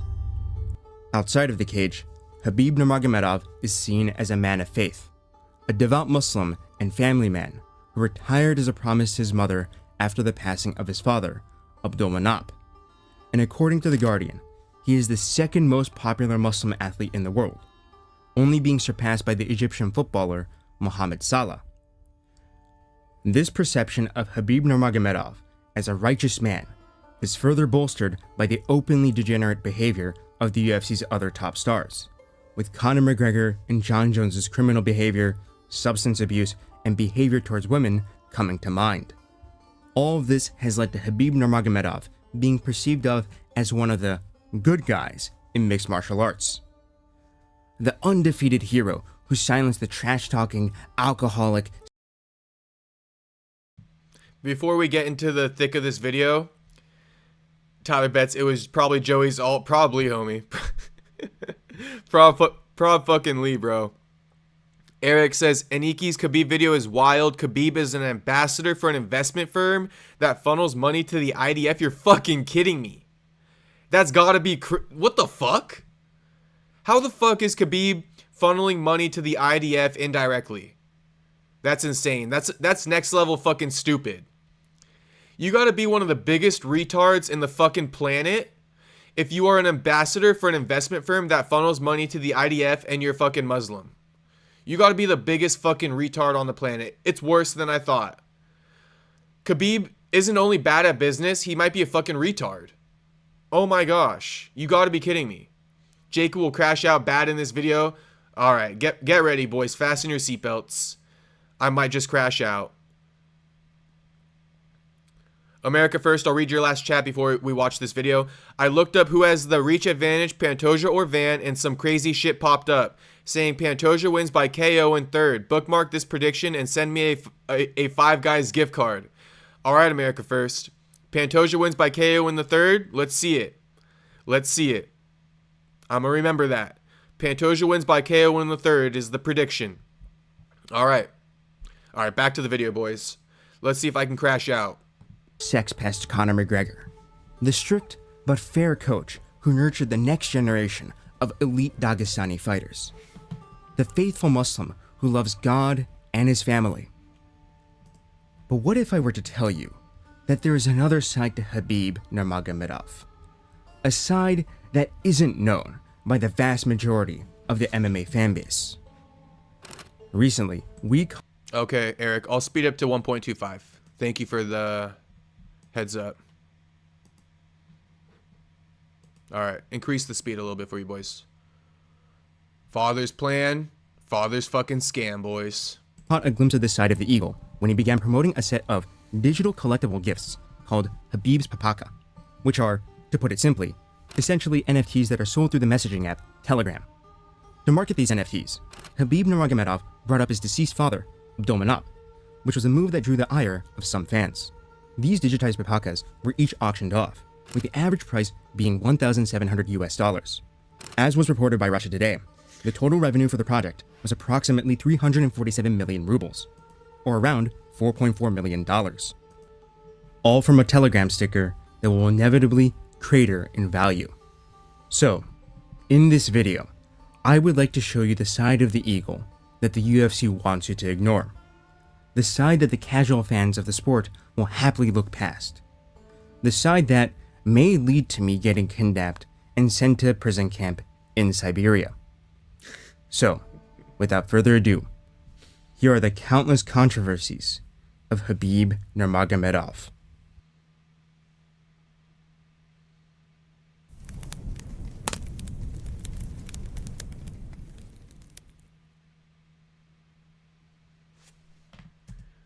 Cousin marriage and inbreeding in Dagestan. Oh my god, chapter fucking 1 is crazy.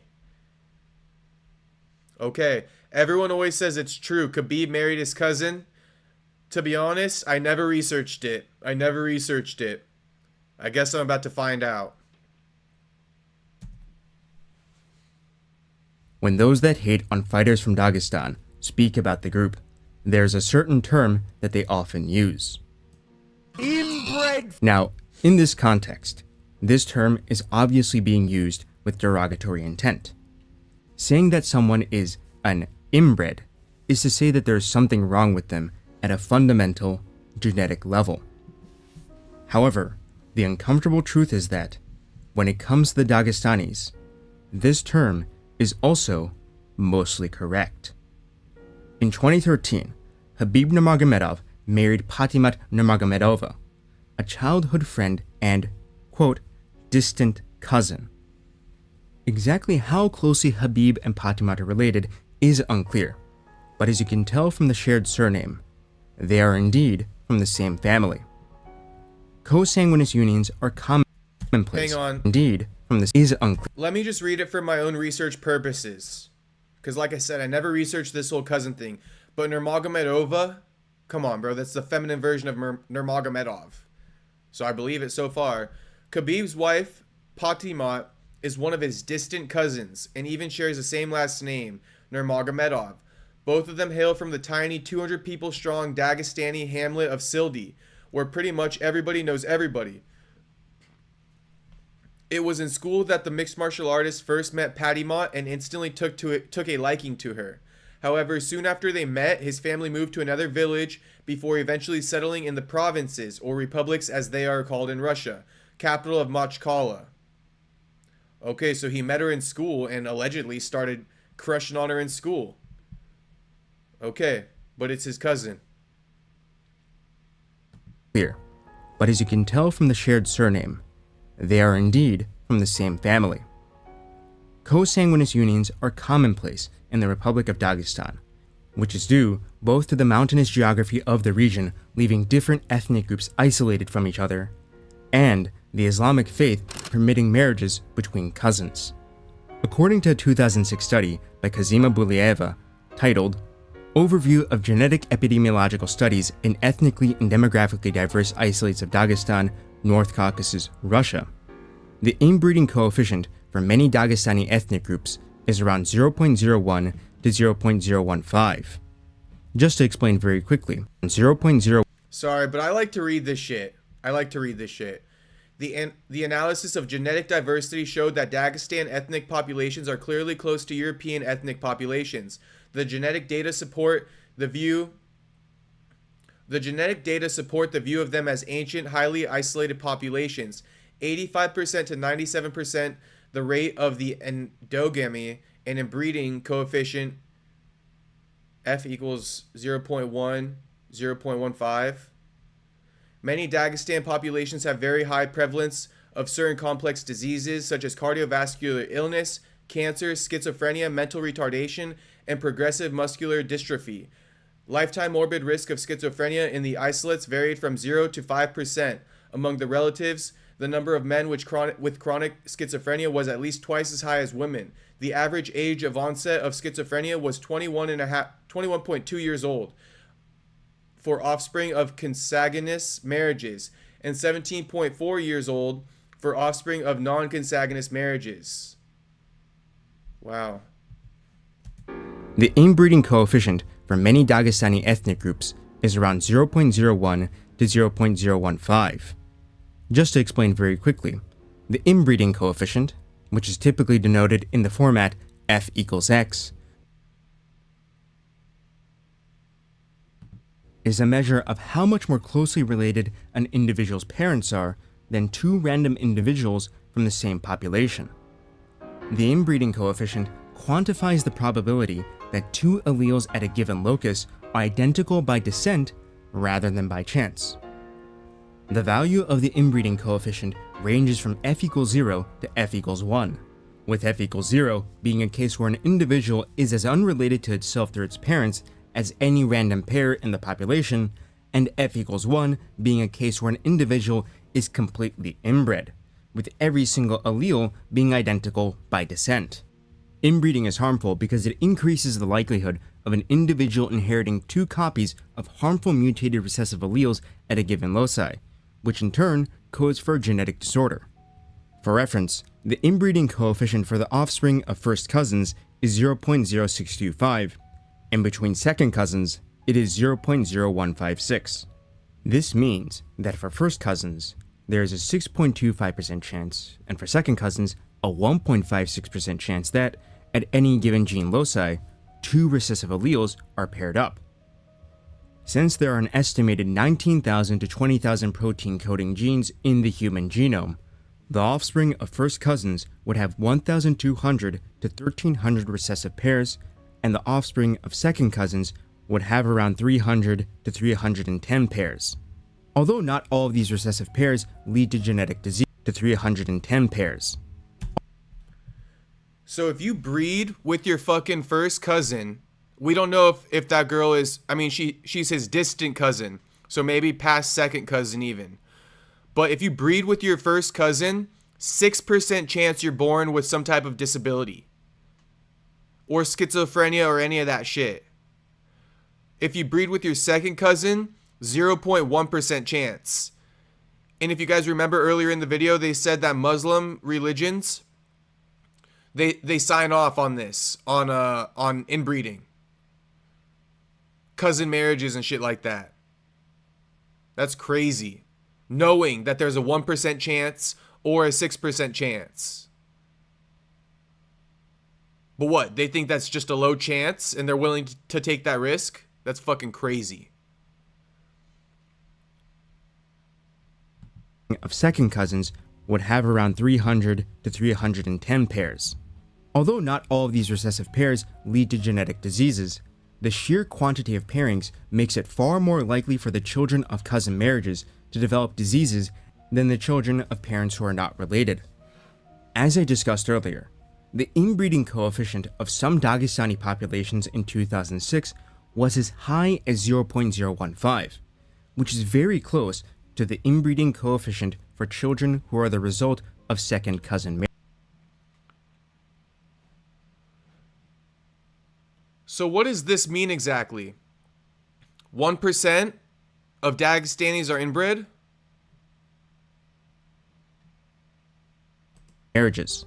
For comparison, the inbreeding coefficient of major North American and European populations range from 0.00008 for US Catholics to 0.00275 for Spaniards.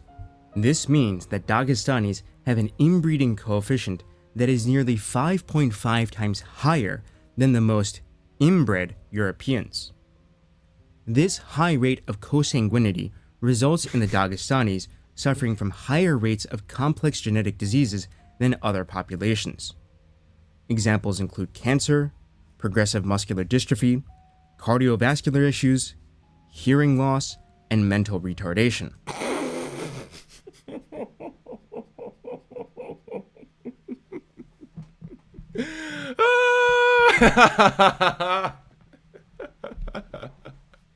Oh my goodness gracious. That's too fucking funny.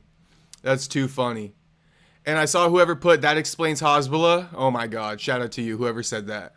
And shout out to Soda Pop, my boy Van, gonna be champ. And I want to shout out Miata Boy because he said, I haven't watched this. I waited for this. Shout out to you, Miata Boy. You a real one, homie. Now we're watching it. One genetic disease common in Dagestanis that has had extensive research done about it is schizophrenia. According to the book Genomic Architecture of Schizophrenia Across Diverse Genetic Isolates, a study of Dagestan populations, which was also written by Kazima Bulaeva with the help of some of her colleagues, there is a very strong correlation between inbreeding and schizophrenia in the Dagestanis. As stated clearly here, Dagestanis with schizophrenia have an inbreeding coefficient that is nearly 2.7 times higher than in healthy individuals. And furthermore, due to the isolated nature of Dagestani populations, the risk of genetic disease increases over the generations due to more harmful recessive alleles remaining in the gene pool from inbreeding. Now, you may be thinking at this point, if the Dagestanis are so inbred, why are fighters like Khabib and Islam Makhachev so dominant? And well, that is because they are the healthy ones. They are the ones who survived the genetic lottery in the germline. As MMA fans, we don't see the Dagestanis who are burdened with the negative consequences of inbreeding. Most of them are confined to their houses in the mountains or are suffering in hospitals. Well, with one likely exception. Hezbollah Magomedov is a sort of mascot for Team Khabib. Despite looking like a child, Hezbollah is a man in his early 20s who suffers from dwarfism caused by a growth hormone deficiency due to a defective pituitary gland.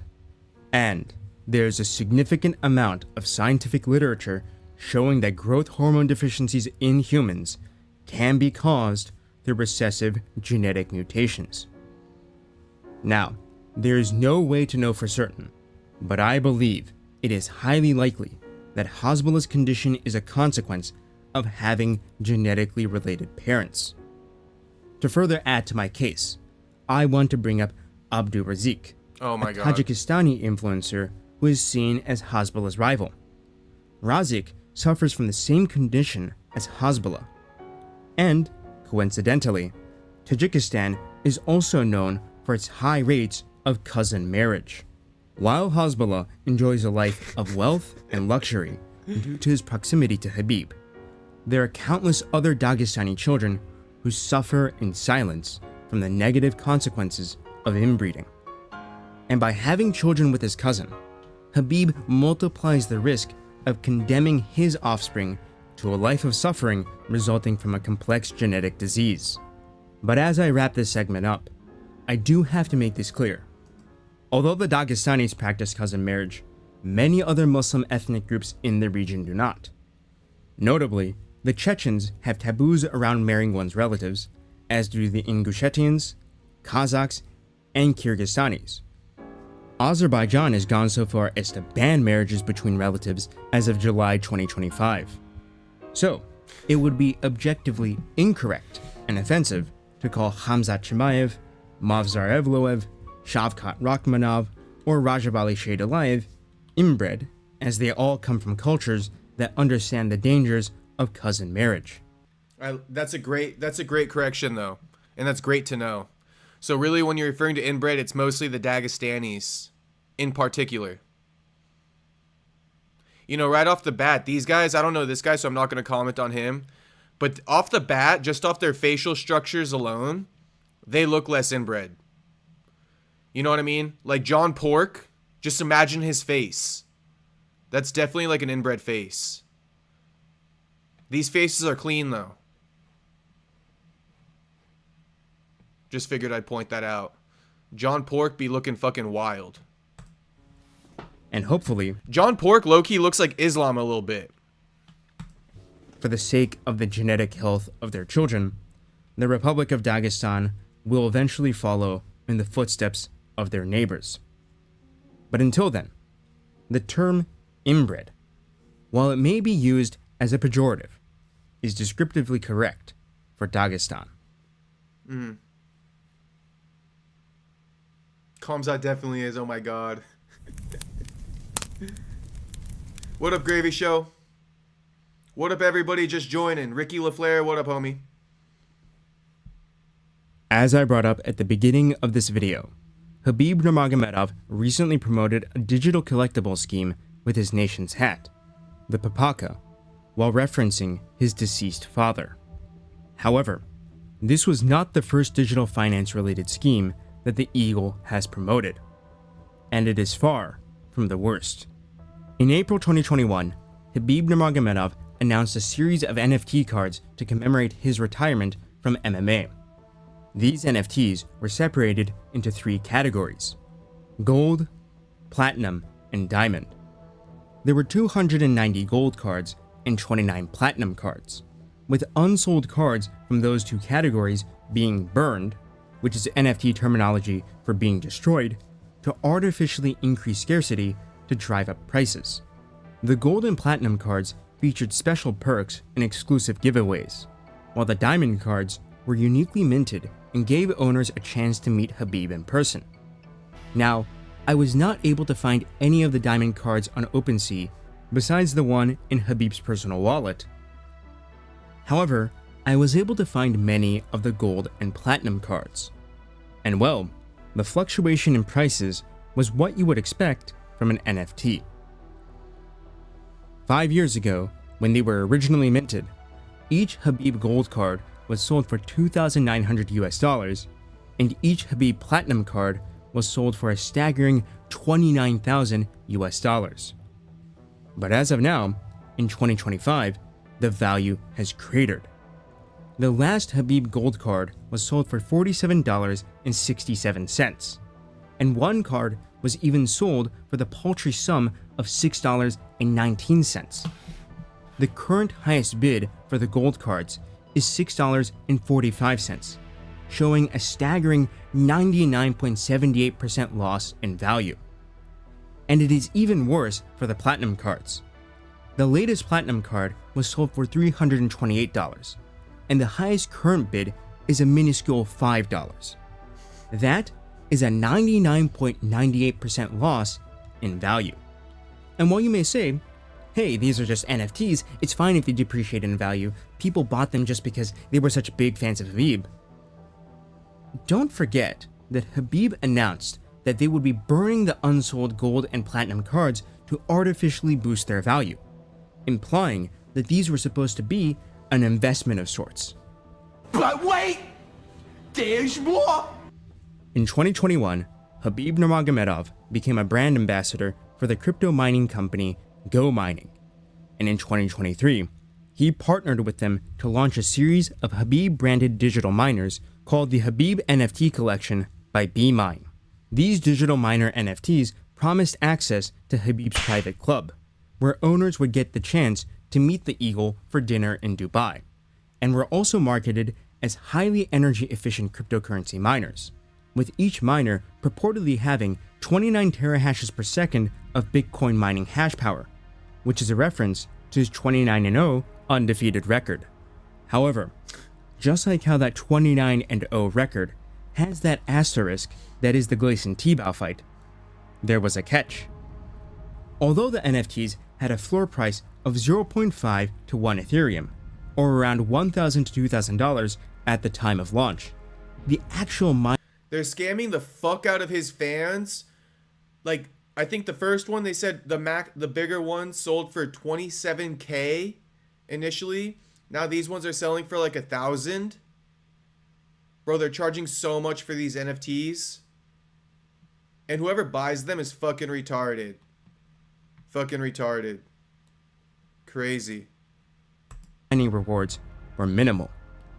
They were also tied to Go Mining's platform, which charges for electricity and maintenance fees that could actually lead to a holder of the miner coming out in the red. This led to the popular anti-scam YouTuber, CoffeeZilla, calling Khabib and Go Mining out for scamming the Eagles fans, saying that the digital miner NFTs were just gimmicks and the opposite of a wise investment.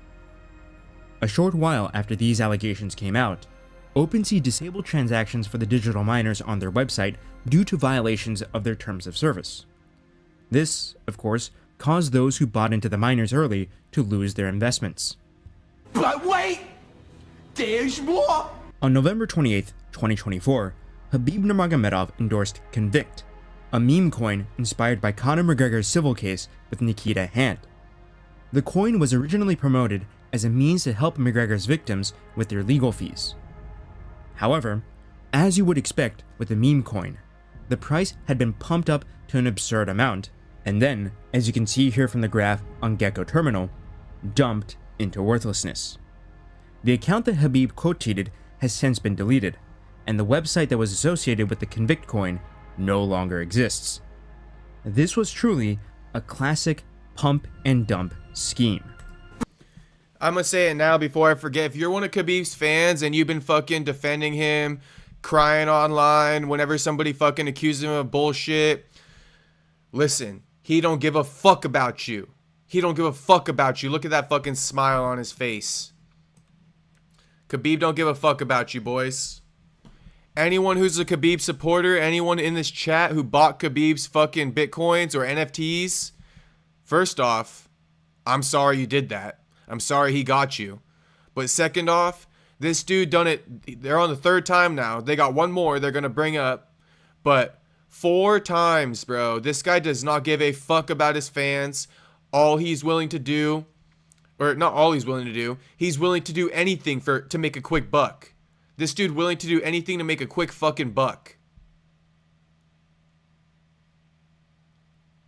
No fucking morals. At all. Scamming you guys, his fucking fans. Not once, not twice, not 3 times, but 4 fucking times. But wait, there's more.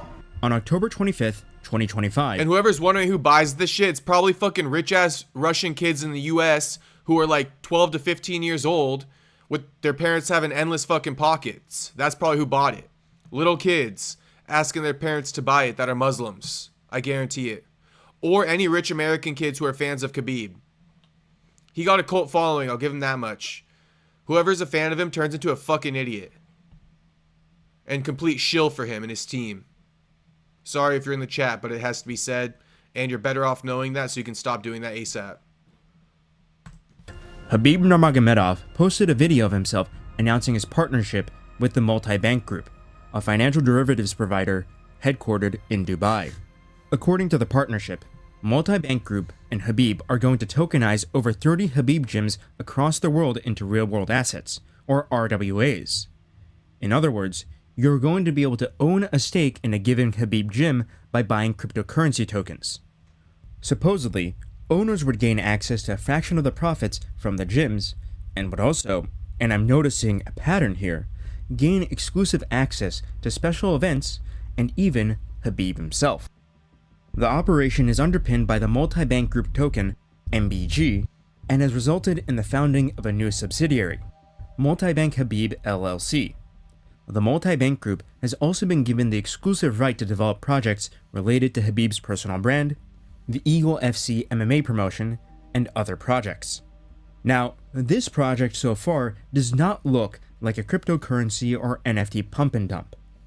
However, like with anything related to digitized assets on the blockchain, there are risks. First, since this project is underpinned by the performance of Multibank's own token, the health of the endeavor depends on that token doing well. And well, over the past year, the MBG token has lost over 70% of its value, and has lost over 80% of its value from its all-time high. And peculiarly, since October 2025, the token has gone from being valued at around $1 to being valued at less than 50 cents, although there have been a few spikes in value during this time frame. This drop in value happened just a day before Khabib made his announcement on X, which makes me wonder about what's going on. What was that? Which makes me wonder, just a day before Khabib time frame. This drop in value happened just a day before Khabib made his announcement on X, which makes me wonder about what's going on. And then that brings us to the Papaka digitized collectible asset scheme that Khabib most recently promoted on Telegram, which I have already explained. And while I was writing the script for this video, Conor McGregor spoke up and criticized Khabib for using his dead father and Dagestan's traditional hat to make money. And what was Khabib's response to this criticism? Well, he posted an advertisement. Quote, "You absolute liar. You will always try to darken my name after you got destroyed that night, but you will never achieve that. Yes, good guys don't do that. They don't create exclusive digital gifts with real-time value that you can share with your friends and family. Gifts in the shape of papaka hat that symbolize traditions and culture of Dagestan people. Traditions and culture that's slowly walking over this world, whether you like it or not. Gifts that you can find exclusively on Telegram, greatest messaging platform on the world." This dude fucking sold his soul. Tell me you sold your soul without telling me you sold your soul. Responding to fucking McGregor calling you a scumbag and you continue to promote. You probably didn't even write this, homie, but like I said, you sold your fucking soul. Someone got access to your account because you're fucking money hungry, and here they are tweeting this. I almost doubt that Khabib even wrote this. I almost doubt it. But you sold your soul, homie. Sold your fucking soul. Enjoy. Enjoy. From all those fights, you got $0. You really got to start resorting to do this shit? Crazy, Khabib. Crazy. You ain't the good guy everyone puts you out to be. Yeah, you had everyone fooled, homie, but you ain't the good guy. You ain't the fucking good guy. Honestly, I'm starting to think that Conor's a better guy than you. At least Conor's open about his fucking downfalls and his flaws. At least he's open about it. All you do is scam your fucking fans. Khabib not a good guy. I look at him different. In particular, the comment about Telegram being the best messaging app in the world seems like something Pavel Durov, the creator of Telegram and the man who collaborated with Khabib to make the Papaka digital collectibles, would write. Ah, so that's the motherfucker he sold his soul to. Right here. Oh, look at the Telegram logo on his shirt. Man, Khabib. No soul, man. Sold it. Spineless. It's on my mind, so I gotta say it. Piece of fucking shit. Piece of fucking shit. You can always tell. You can always tell, man. Aligning himself with this guy, you sold your soul, homie. He now owns your X account. Crazy, bro. Look how stupid you are, Khabib. You might be a good fighter, but you're stupid as fuck, homie. It is an unnatural tweet. Something you couldn't imagine coming from the little boy who grew up in the mountains wrestling bears. Or, I don't know, perhaps it's the schizophrenia resulting from generational inbreeding that I was talking about earlier finally manifesting itself. Now, Khabib Nurmagomedov has taken a strong stance against gambling in the past, which is something I personally agree with. He refused to take gambling sponsors for Eagle FC, stating that gambling is more dangerous than alcohol. But then, when you see the sheer number of shady cryptocurrency-related ventures Khabib Nurmagomedov has attached himself to, we need to begin asking ourselves, is the Eagle as principled of a man as he portrays himself to be? Fuck no.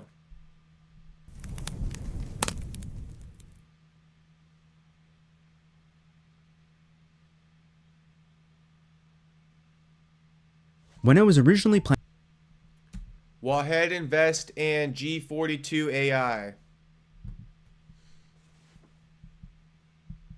When I was originally planning this video, I planned to put Khabib's connections to Wahed and G42 AI in the same section as his cryptocurrency-related controversies. However, I decided to separate them mainly because of the sheer number of cryptocurrency schemes Khabib has been a part of made them warrant their own section. Now, if you've looked at the Eagle's social media in the past few years, you would have likely seen an advertisement for Wahed, a financial services and asset management company. Founded in 2017, Wahed was the first company to launch an exchange-traded fund in the United States that was compliant with Sharia law. And Khabib Nurmagomedov. Didn't I tell you guys before, aligning yourselves financially with people based off of their fucking religion is setting yourself up for fucking failure? Didn't I say that before when talking about the US backing Israel? Same type of shit here. Oh, this guy's a Muslim. Let's do business with him. Okay. Enjoy the fucking bullshit that follows. Because these guys, Wahed, he's taken advantage of the fact that you guys share the same religion. And he's approaching you as a scammer, knowing that you'll be too fucking brainwashed by the religion to even see it. To even see that he's a scammer. Because you're going to be like, oh, he's Muslim. He's a good guy. The owner of Telegram, I'll go out on a limb and say he's probably Muslim too. Keep choosing your business partners based off religion and not fucking moral principles. Keep doing that. Keep fucking doing that. Joined Wahed in 2021 as a brand ambassador and investor. These services are in demand because it is... Jacob, we will pull a Khabib when we get rich. Shit, I'm never scamming you boys. I would never fucking do that to you boys. Mark my fucking words. But we gonna fucking scam Khabib once we get money. That's for damn sure.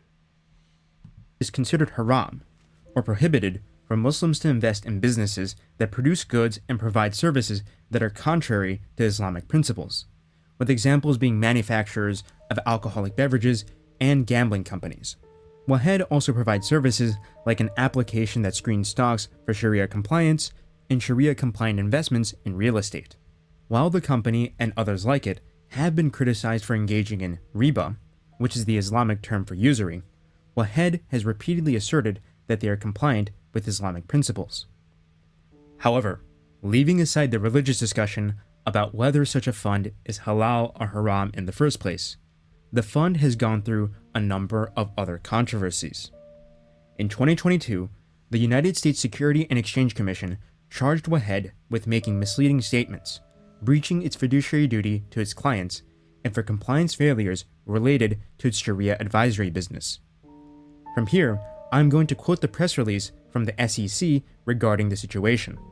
Quote, according to the SEC's order, from September 2018 through July 2019, Wahed Invest advertised the existence of its own proprietary funds when no such funds existed, and also promised investors that it would periodically rebalance their advisory accounts, but did not do so. The SEC's order further finds that when Wahed Invest ultimately launched a proprietary ETF in July 2019, it used its clients' advisory assets to seed the ETF without prior disclosure to clients of any conflicts of interest. Straight up Ponzi scheme. Straight up fucking Ponzi scheme. He got no money. He getting people to invest, and then he's using their fucking invested money to fund his fucking projects. If I ain't never seen a Ponzi scheme, this a fucking Ponzi scheme right fucking here. Right fucking here. Damn, these dudes think they so fucking smart. It's actually hilarious. You stupid motherfucker.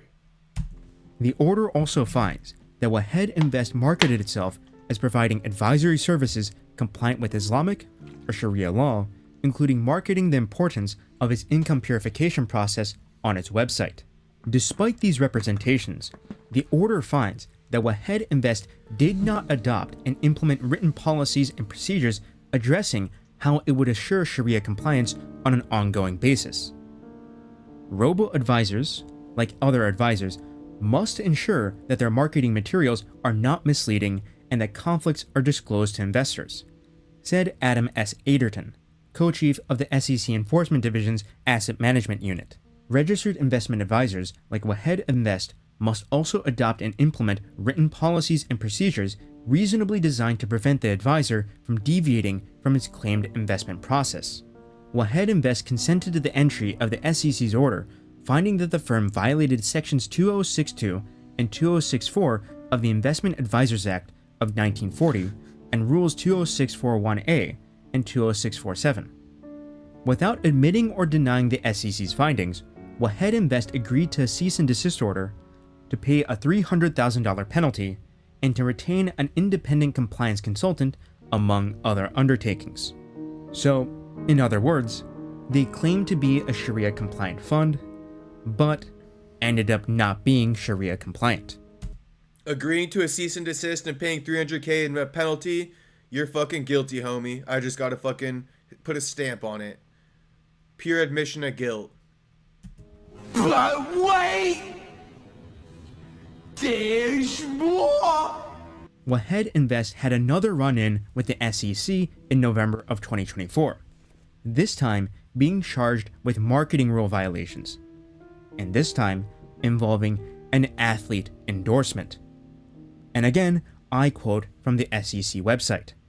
The order finds that Wahed disseminated advertisements containing paid endorsements from professional athletes that lacked required disclosures and advertised hypothetical performance to the general public on its website without adopting and implementing required policies and procedures.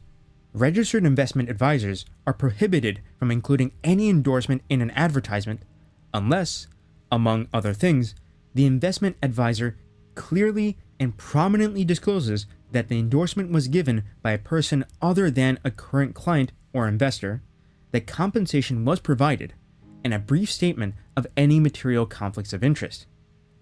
In addition, the material terms of any compensation arrangement must also be disclosed. The SEC's order finds that for more than 18 months, Wahed disseminated advertisements via its website, social media, and email that included endorsements from compensated professional athletes, including one with an ownership interest in Wahed's parent company. The advertisements failed to include the required disclosures according to the order. Registered. Didn't they just say that fucking owners in the company can't fucking be, whatever the word is? Owners of the company can't endorse if they're celebrities and shit.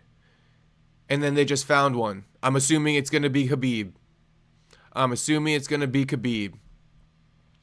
Khabib, Ased, Islam, John Pork, and Umar better line up because Diddy Castro is chinning all you motherfuckers. Shit, we all coming for him. We all fucking coming for these scam artists, bro. That's crazy. But hey, mostly Khabib is the scam artist. I'll just say it. Investment advisors are also prohibited from including hypothetical performance in their advertisements unless they have adopted and implemented policies and procedures reasonably designed to ensure the hypothetical performance is relevant to the likely financial situation and investment objectives of the intended audience of the advertisement. The SEC's order finds that for more than 17 months, Wahed advertised hypothetical returns for several different strategies to mass audiences on its website without having the required policies and procedures. The SEC's order finds that Wahed willfully violated the anti-fraud provisions of Section 2064 of the Advertisers Act and Rules 20641B and D thereunder.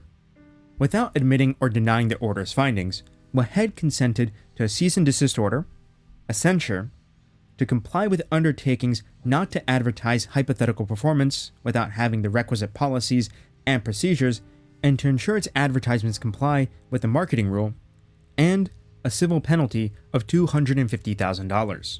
Now, let me reread the most important part of this. The SEC's order finds that for more than 18 months, Wahed disseminated advertisements via its website, social media, and email that included endorsements from compensated professional athletes, including one with an ownership interest in Wahed's parent company. The advertisements failed to include the required disclosures according to the order. Now, remember, Khabib Nurmagomedov joined Wahed in 2021 as an ambassador and investor. So, based on this information from the SEC, it is highly likely that Khabib was involved in this breach of financial regulations. Recently, another controversy about Wahed has come to light. According to The Hyphen, a news magazine focusing on Muslim life in the United Kingdom and Europe, halal investors and pension holders may be unknowingly contributing to and profiting from a certain extremely controversial conflict between Natan Levy and Bilal Muhammad's countries in the Middle East, which I cannot mention explicitly here without getting this video shadow banned. In an article written by Lucas Kumiski, it is shown that Wahed FTSE USA Sharia has large investments in Microsoft, Alphabet, Cisco, Motorola, Axon, Chevron, Valero Energy Corp, and Monster Beverage Corp. Of these companies, Microsoft, Cisco, and Alphabet, which is Google's parent company, are pressure targets for the boycott, divestment, and sanctions movement. And Chevron is a priority target for BDS. The article further states that a subsidiary of Valero Energy Corp provides Natan Levy's country with jet fuel, and that the charitable arm of Monster Beverage Corp donated $322,000 to the Friends of the Defense Forces of Natan Levy's country. Worst of all might be Axon Enterprises, an American weapons manufacturer that makes tasers that may have allegedly been used by soldiers of Natan Levy's country to torture Bilal Muhammad's countrymen. In all fairness, the chief risk officer of Wahed, Umar Solomon, did send a letter in March 2024 to the Accounting and Auditing Organization for Islamic Financial Institutions, a Bahrain-based nonprofit that maintains Sharia compliance, asking to add new criteria that would bar Islamic financial institutions from investing in firms that contribute to Natan Levy's side of the conflict. However, according to Solomon, any sort of divestment from these companies would be a long and extremely drawn-out process, and if Wahed were to divest unilaterally, Solomon states that the fund may be shut down due to a violation of its fiduciary responsibility to its clients. Now, I don't know the particulars of Wahed's situation, but it is worth noting that Norway's sovereign wealth fund sold off its stock from 11 companies from that country in August 2025, citing humanitarian concerns, and that Ireland's strategic investment fund divested from 6 companies as well. So, while Wahed may be making some moves to change this reality, currently, if you take Khabib Nurmagomedov's advice and invest with Wahed, you will be placing money in the pockets of John Silva's best friends. That was a lot, and I need to say something. Like I said, boys, keep making decisions based off of religion and not looking into the people you're doing business with and see what fucking happens. Because it's my opinion, this is my opinion, that Wahed isn't even Muslim probably. He probably just like Epstein, okay? You know how I said Epstein? He probably really from Natan Levy's part of the world.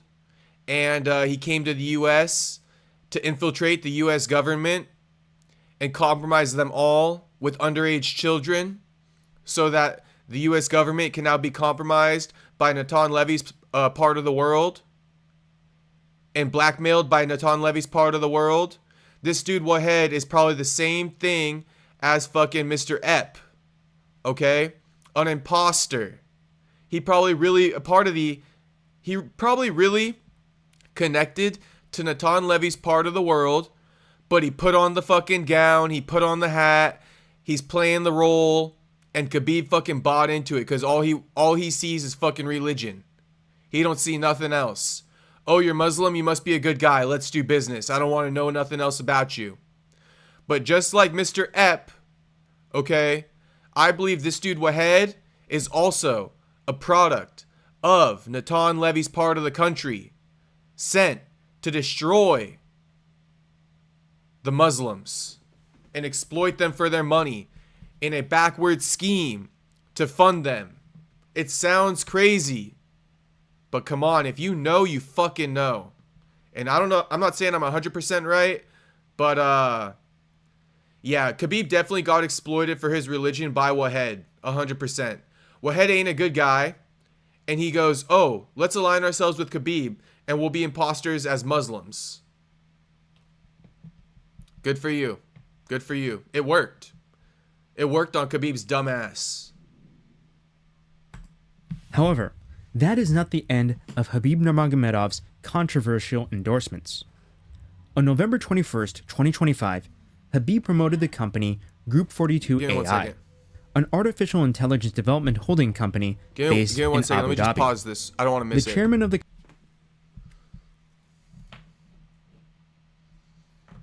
Give me like 2 minutes. Give me like 2 minutes.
1 second, 1 second. I'm here. But I just need a minute.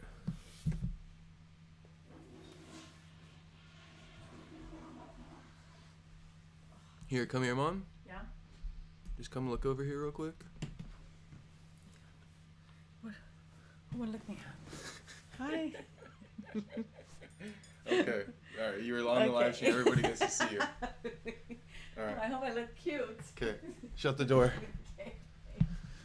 All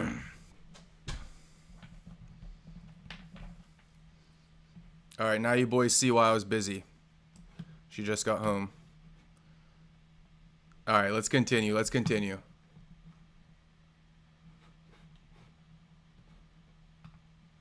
Fuck. Give me 1 more minute. 1 more minute. I apologize. Give me 1 more fucking minute. My bad.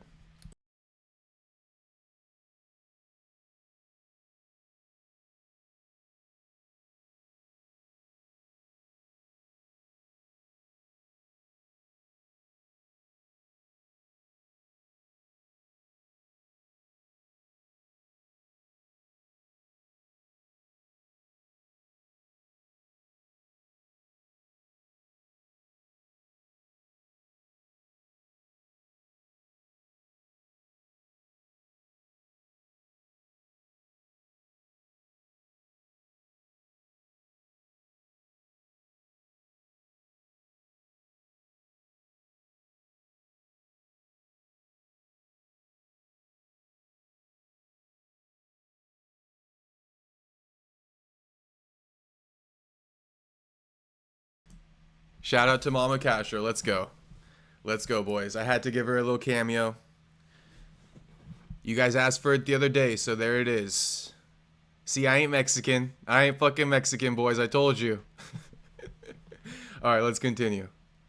Company is Tanoum bin Zayed Al Nahyan, a member of the ruling family of the United Arab Emirates and the current national security advisor for the country.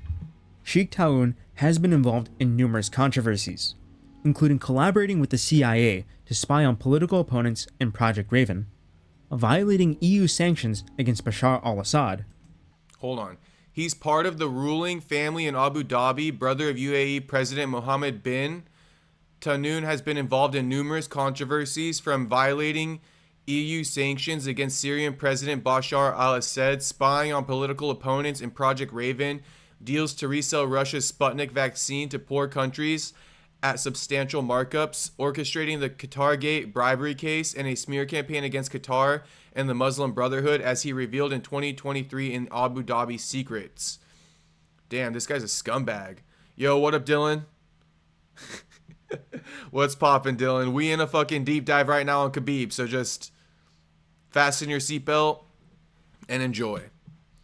Miata boy, definitely Mexican, but we will let that slide. All right. America First, good man. Always welcome your mother. Classy Castro. Let's go. CC Classy Castro. Shout out. Shout out America First. What are we watching? Just woke up. We're watching how Khabib is a fucking scumbag. That's what we're watching, Saxby. Khabib's a scumbag, man. Khabib's a scumbag. All you got to do is rewind it. This man is a scumbag and he doesn't give a fuck about his fans, which is crazy. It's crazy because he portrays himself to be such a fucking good guy, a morally just guy, and he's not. He's fucking not. Not only that, but he's also stupid as hell. Not only that, but Khabib also stupid as fucking hell. All right, let's continue. Shout out everybody watching. Reselling Russian Sputnik vaccines to less developed countries at a significant markup, and undermining Qatar through a series of smear campaigns. Currently, what he and the UAE as a whole may be most infamous for is their involvement in Sudan, where they are providing support to the Rapid Support Forces, or RSF, which are a paramilitary group commanded by Mohammed Hamdan Dagalo. The RSF have been documented committing numerous atrocities, specifically against non-Arab ethnic groups like the Masalit, and there are also reports from the United Nations showing that the UAE are smuggling weapons to them. However, leaving that aside, the shadiest thing G42 AI has been associated with is ToeTalk, a free messaging, video, and voice calling app. G42 was the sole registered shareholder for Totok. And in 2019, a New York Times expose uncovered that Totok had been being used by the UAE government to spy on users, leading to the app being removed from the Apple App Store. But if we are to criticize Khabib Nurmagomedov for having ties with G42 AI, it also warrants mentioning that US President Donald Trump also signed an agreement with G42 AI to develop an artificial intelligence campus outside of Chinese influence in March 2025. But considering how opposed Khabib is to having Islam Makhachev fighting at the White House, I believe that he wouldn't want to be put on the same level as the Big Don as he currently is.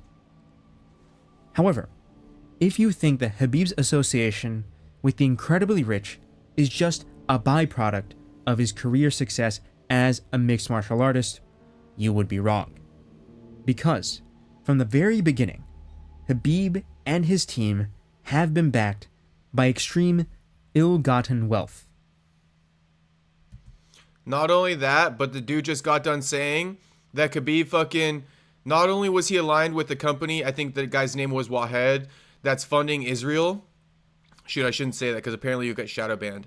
That's funding Natan Levy's part of the country. Not only was he aligned with that stupid ass, but then he also aligned with some other G42 company that's also in bed with fucking Trump.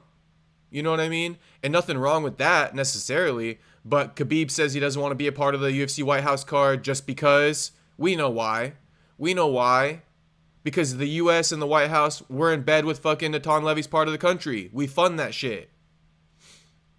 But he's also in business with that same guy who's in business with fucking Trump.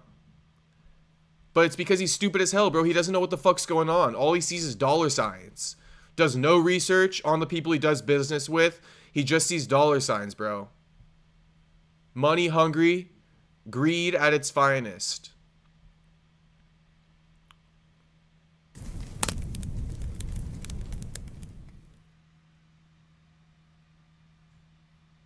Shout out Dylan. That's a good take. The team that Khabib Nurmagomedov trained out of during his UFC career, Eagles MMA, which was founded in 2016, was funded by the oligarch Ziauddin Magomedov. Ziauddin Magomedov, a Dagestani billionaire who comes from the same Avar ethnicity. These guys take money from everyone. Everyone. They can't build anything on their own. You know who funds me? Fucking nobody. These guys take money from everyone, bro. They haven't started a real business on their own ever, not once. I would love to know what the Eagles MMA fucking promotion was created by. Or I guess, I don't know if they said Eagles MMA, the gym, or the promotion, but we'll find out in a second here what they're referring to. I thought they just said this dude funded their gym in Dagestan, but we'll see. Like I said though, these guys only get funding. They don't know how to create any fucking real businesses. Taking money from everybody, bro. They're so compromised, it's crazy. It's crazy.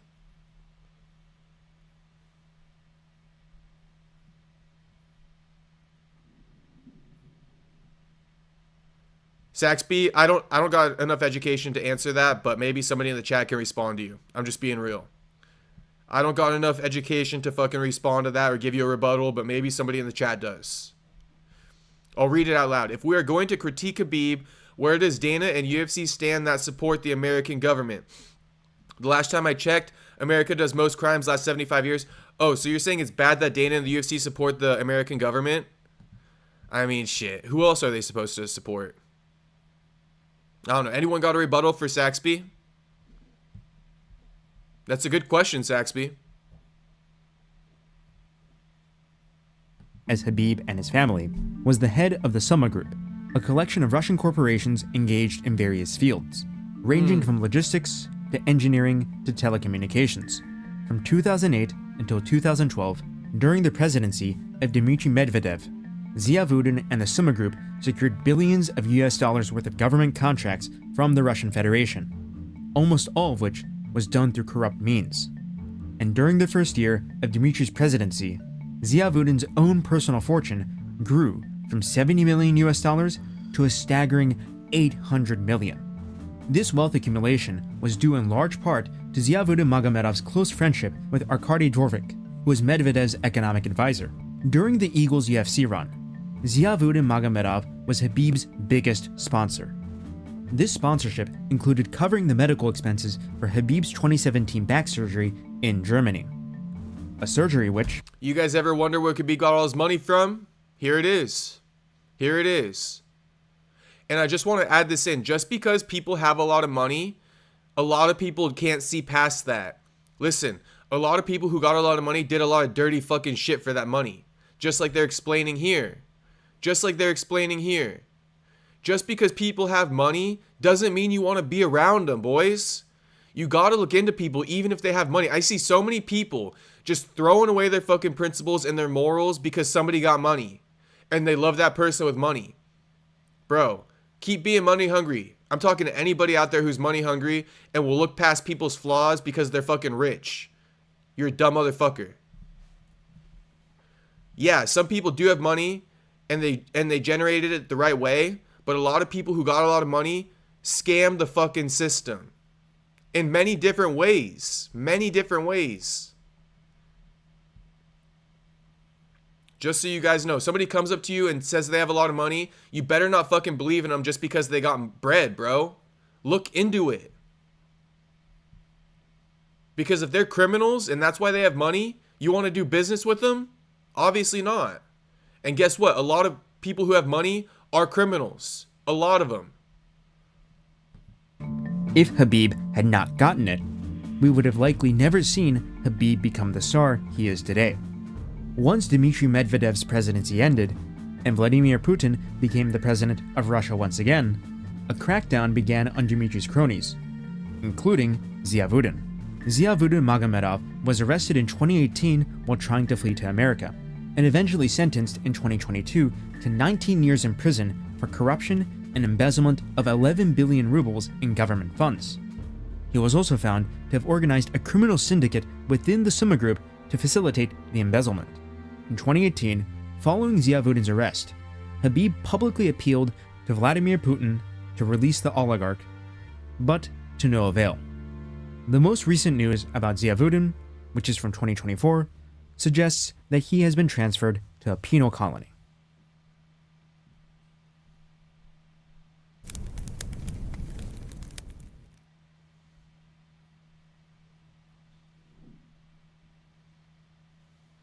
On numerous occasions, Khabib Nurmagomedov has been found associating himself and showing tacit approval for terrorism. The earliest example of this came in 2018. After defeating Conor McGregor, Khabib was photographed in Dubai alongside Sajid Murtazaliev, a Dagestani gold medalist in freestyle wrestling.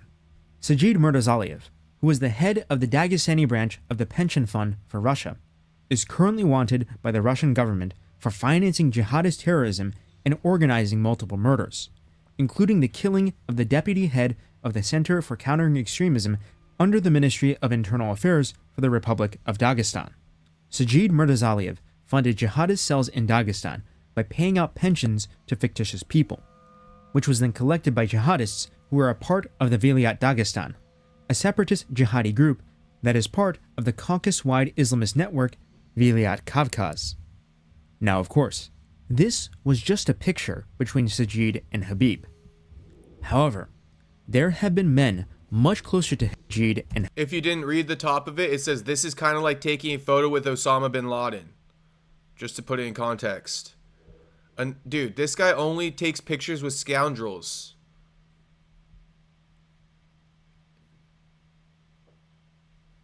Listen, you know what Khabib ain't no different than? I'm sorry. I'm sorry to say it. But Khabib no different than some prostitute walking on the fucking street. He's just looking for a trick. Khabib just looking for a trick. A prostitute on the street looking for a trick. That's Khabib. Shout out LaFleur. Shout out LaFleur because he's talking about tricks in the chat. Yeah. Khabib be looking for a trick every fucking day.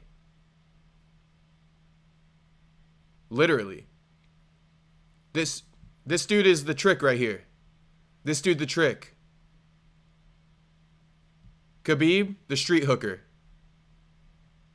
Looking for a daddy. Looking for a trick. Good for you. Khabib. However, there have been men much closer to Khabib who have been involved in terrorism in Dagestan. On Sunday, June 23, 2024, simultaneous attacks were launched against 2 Orthodox churches, 2 synagogues, and a police post in the cities of Derbent and Makhachkala. The attackers opened fire with automatic weapons and set fire to the religious buildings using Molotov cocktails. A total of 22 were killed, including an Orthodox priest who, instead of being shot, was dragged out of his parish and violently executed by having his throat slit. After clashing with law enforcement, the attackers either fled or were killed. And among the deceased terrorists was 28-year-old Gazimurad Kadyrov, a fighter who had trained before with Khabib Nurmagomedov's team and was reported by Russian media outlets to be a student of Abdulmanap Nurmagomedov. He was cornered by Abdulmanap. Cornered in a fight. The Khabib Nurmagomedov's gym in Dagestan being raided by the Russian intelligence services for jihadist ties. After the incident, Khabib released a statement that, while Kadyrov had done a training camp with his team, he was not an official member of the gym. You know, I'm going to go out on a limb and say, yeah, Khabib got jihadist ties, bro. Look at everybody he's taking money from. You can't help but be compromised when you take that much money from all those people. It's the same shit as taking money from somebody in jail or something like that on the most base level. You feel me? In jail, they tell you rule number 1, don't accept nothing from anyone because it's going to come back to fucking bite you. Don't accept anything from anyone. No favors, no handouts. Because they will come back and ask for that and you're going to have to do something you don't want to do. Yes, that's Khabib. Taking all kinds of handouts. It eventually would come back to him. It eventually would. And then they said he has ties, he has jihadist ties. There it is. There it is. Claiming this is not our student, but you're financially fucking compromised, bro. Financially compromised. You probably had to let something happen that you didn't want to let happen. Because guess what? You got like 10 fucking daddies. All paying for you, all bankrolling you. One of them asked you to do something for him that you didn't want to do. Khabib also condemned the terrorist attack in a series of posts and sent his condolences to the victims. However, back in 2020, Khabib Nurmagomedov had a radically different Shout out to set Jesus. of things to say about a different terrorist attack, or rather, series of terrorist attacks.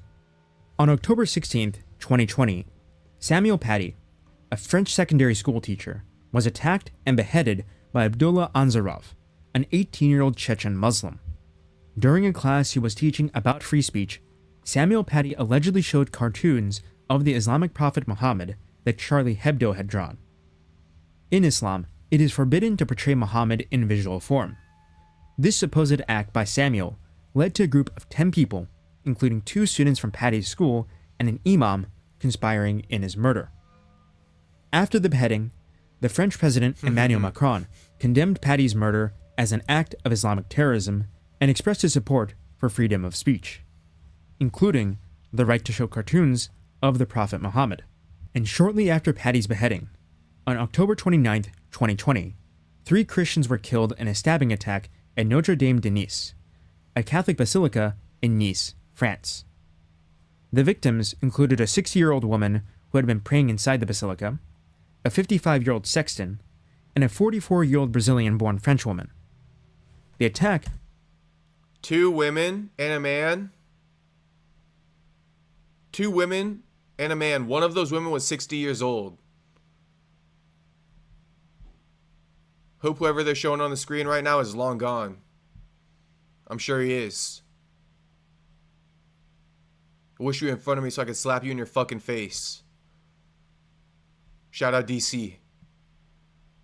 Was perpetrated by a Tunisian migrant by the name of Brahim Aissai, who had been angered by Macron's support for freedom of speech and condemnation of Islamic extremism. Macron once again condemned this attack as an attack of Islamic terror, and once again defended France's secular values. In reaction to these events, Khabib Nurmagomedov posted a photo of Emmanuel Macron with a boot print stamped on his face, with the following caption: May the Almighty disfigure the face of this creature and all his followers who, under the slogan of freedom of speech, offend the beliefs of more than 1.5 billion Muslims. May the Almighty humiliate them in this life and in the next. Allah is swift in reckoning, you will see. We are Muslims. We love our Prophet Muhammad more than our mothers, fathers, children, wives, and all other people close to our hearts. Trust me, these provocations will come back to them. The end is always for the God-fearing. He further added a verse from the Quran, Surah 33, verse 57, which reads, Indeed, those who revile Allah and His Messenger, Allah has cursed them in this world and the hereafter and prepared for them humiliating torments. I will add that, according to the tafsir commentary by Ibn Abbas, a cousin of the Prophet Muhammad, who is considered to be the greatest mufassir, a Quran commentator in Islam, this verse was revealed specifically about Jews and Christians. I was just about to ask it, and that's all the proof I needed. So Khabib really, in that post, with the shoe over homie's face, he co-signed and signed off on the murder of 3 Christians? Tell me I'm wrong. Please tell me I'm wrong. I actually want to be wrong. Someone drop it in the chat if you think the same thing as I do, or if I'm interpreting that wrong. This post with the Bible verse is Khabib signing off on the Muslim dude who killed 3 fucking Christians. Tell me I'm wrong. Tell me I'm wrong. I'm gonna wait. I'm not gonna replay the video until somebody comments.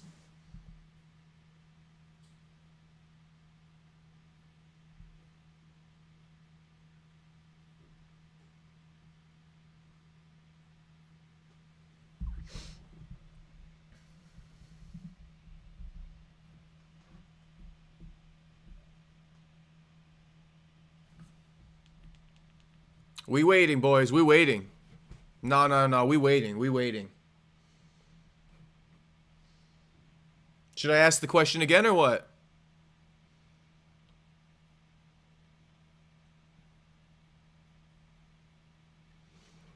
That dude with the white hoodie, who I'm not going to put back on the screen because fuck him. That dude with the white hoodie apparently killed 3 Christians because of the shit Macron had to say, right? About showing cartoon images of the Prophet Muhammad.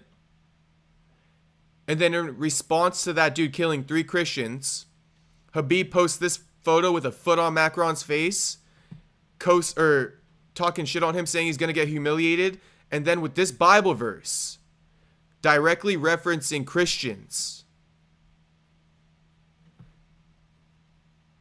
Re-say that again. I missed what you said. Did Khabib... Is this post right here Khabib co-signing, dude in the white jacket, murdering 3 Christians? Okay, 1 second. This dude who murdered 3 Christians. Okay, let's replay this. Listen to what Khabib's response was. This dude, after he murdered 3 Christians out of outrage because Macron said they can post cartoon photos of the Prophet Muhammad. That was enough for this man to kill 3 fucking innocent people, 2 of them being women. Okay? And then Khabib posted a photo of Macron with a foot over his face. And then he inserted a Bible quote that directly referenced Christians. Let's play it again. Asian migrant by the name of Brahim Aisai, who had been angered by Macron's support for freedom of speech and condemnation of Islamic extremism. Macron once again condemned this attack as an attack of Islamic terror, and once again defended France's secular values. In reaction to these events, Khabib Nurmagomedov posted a photo of Emmanuel Macron with a boot print stamped on his face, with the following caption: May the Almighty disfigure the face of this creature and all his followers who, under the slogan of freedom of speech, offend the beliefs of more than 1.5 billion Muslims. May the Almighty humiliate them in this life and in the next. Allah is swift in reckoning, you will see. We are Muslims. We love our Prophet Muhammad more than our mothers, fathers, children, wives, and all other people close to our hearts. Trust me, these provocations will come back to them. The end is always for the God-fearing. He further added a verse from the Quran, Surah 33, verse 57, which reads, Indeed, those who revile Allah and His Messenger, Allah has cursed them in this world and the hereafter, and prepared for them humiliating.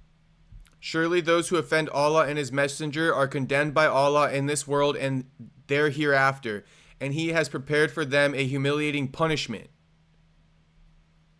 In response to 3 people being murdered, torments.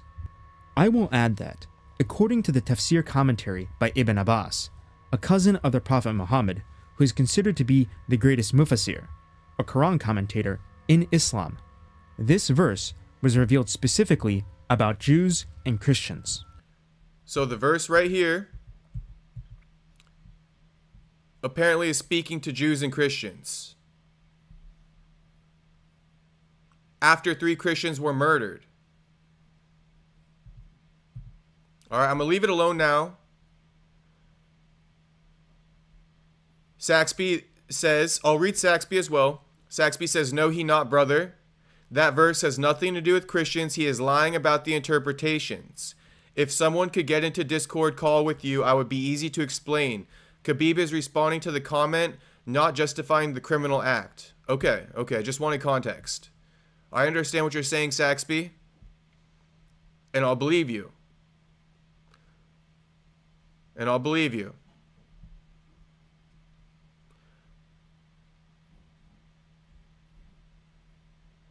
Miata Boy says, I think he's a POS. Louis says, well, France could choose to not let these people into France, but that would not be acceptable. Yeah, I guess they would, call racism or something like that, or discrimination. Okay, Saxby, thank you for the context. And shit, we might as well drop the Discord link, shouldn't we? Hold up.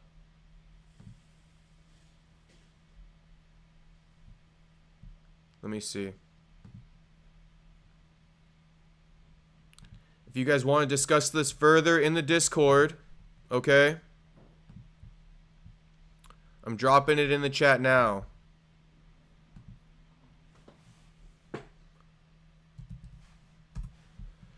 Miata Boy says there's only one word of God and it's the Bible. He died for our sins. Shout out to Miata Boy. Shout out to Miata Boy. Shout out to Jesus. Okay, let's continue. Sorry for the interruption, but let's continue.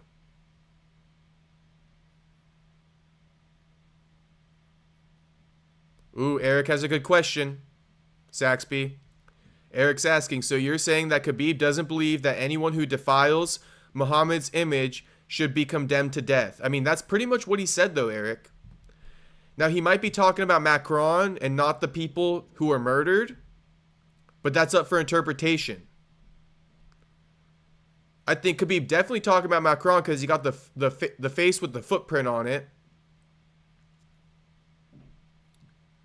But he could subtly be towing the line and also kind of, without saying, be including those murders. I don't know. I'm just raising the question. But it's a good question to ask. Let's continue. In other words, I feel like maybe Khabib made that post by saying, look, Macron, you did that. Look what you got. 3 Christians murdered because you spoke ill of, or because you defiled Muhammad's image. Let me know. Let me know. This is a discussion. According to the tafsir commentary by Ibn Abbas, a cousin of the Prophet Muhammad, who is considered to be the greatest mufassir, a Quran commentator in Islam, this verse was revealed specifically about Jews and Christians. This post was liked millions of times, and even when approached to take it down, Khabib Nurmagomedov refused to do so. And remember, this— you know what, 3.4 million fucking likes, you know what I mean? I think he said something. 3.4 million likes? There's a subtle meaning somewhere in this, I feel like. Maybe I'm wrong, but 3.4 million likes, bro?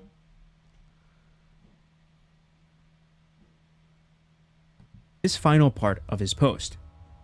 Trust me, these provocations will come back to them. The end is always for the God-fearing. Implying that the attacks were to be blamed on Macron and his stance in support of free speech, instead of on the actual perpetrators. And mind you, none of the 3 Christians at Notre Dame de Nice had even thought of posting a picture of Muhammad. And he made these remarks even though he asked for prayers after the shooting of Muslims in Christchurch, New Zealand by a white nationalist, showing Khabib Nurmagomedov's hypocrisy.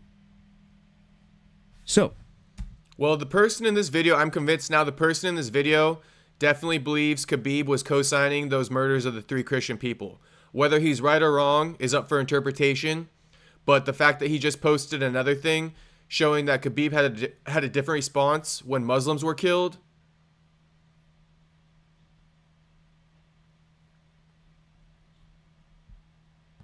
In conclusion, Khabib Nurmagomedov himself is not a terrorist.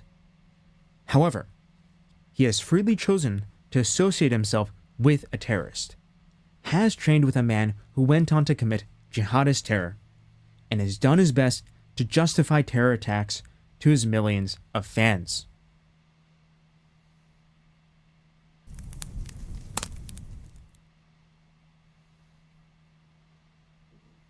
Now, at this point, I could keep going through more and more of Khabib's controversies. If we're looking at his pro career, I could take my time to rescore the Gleison-Tibau fight, or closely examine the scales during his weigh-ins for the Justin Gaethje fight, which, as you may already likely know, had not settled before Khabib's weight was called. As for his personal views, there's the time he was wanted for tax evasion in Russia, and his reply when being asked about women's MMA by a female reporter. Question for people who want to get into the fighting industry and start a fighting career, what tips do you recommend, especially for a female?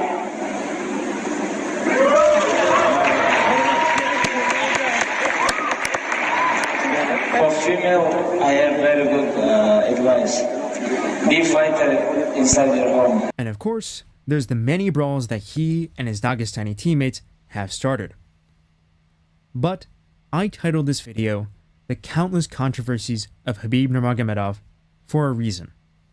It truly is difficult to find an end to all of them. So, I'd like to leave you with this. Here... Shout out to Dylan. I saw your comment. Here it is, Dylan. Khabib making a homeless man do push-ups. This is disgusting. Here is a video of Khabib laughing like a maniac as his cousin, Abu Bakr, pays a homeless man to do push-ups. Now, contrast this with the image of Khabib that is presented to you in the mainstream. The stoic warrior, the man of faith who loves his family. They're so nice to special ed people, but they treat homeless people like this? So nice to special eds, right? But they treat a homeless man like this.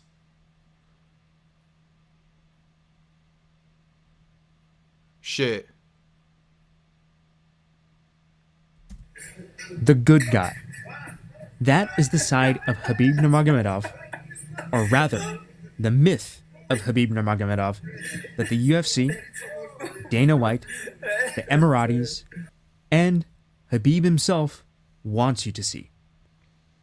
But don't forget, there is another side to him.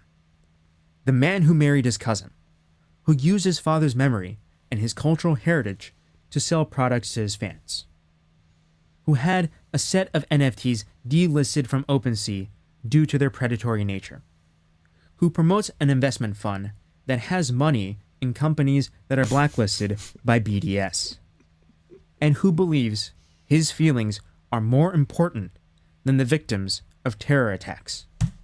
Pause, because I have something else to add to this. Because I was asking a question about it. Now let me break this down on a very basic, fundamental level for everyone to understand. Okay? Considering that this post was made after the Islamic terror of killing 3 Christians, innocent Christians, 2 of them being women, 1 of them being over 60 years old, right? Wouldn't it be a better opportunity to condemn the man who killed the Christians? Fuck if he's co-signing that man or not. Fuck if he's co-signing that man or not in his actions. Wouldn't that be a good time to condemn that man's behavior and say, that's wrong, we are not this type of people, I don't agree with what Macron did and what Macron's doing as far as like allowing cartoon images of our God. I don't agree with that. But what this man did is not a proper response. What this man did is not a proper response. Wouldn't it have been a good time to call for peace? Wouldn't it have been? Wouldn't it have been a great time to call for peace? Instead of sparking more fucking outrage. Wouldn't it have been a good time to call for peace? No. Instead, after Macron allows cartoon images of their God, after one of their Muslim brothers kills 3 innocent Christians, after that, Khabib goes on and stirs the pot even more. Stirs the pot even more and drops a controversial Bible verse that we're still trying to interpret till this day. So when you leave things up for interpretation, I don't think you were trying to make it a clear point that you're okay with Christians. Or else you would have made it clear. But you dropped a Bible verse as a subtle, what's the word? Like, foreshadowing. The Bible verse was foreshadowing how you really felt. And like I said, wouldn't this have been a good time to call for peace instead of sparking more outrage? Somebody already killed 3 people because of outrage from this man right here. And here you are pissing off more people about this man right here, saying he's going to be embarrassed. I mean, you sound like you're calling for this man to get murdered, Khabib. At the very least, it sounds like you're calling for this man to get murdered. Humiliated, all those words you used.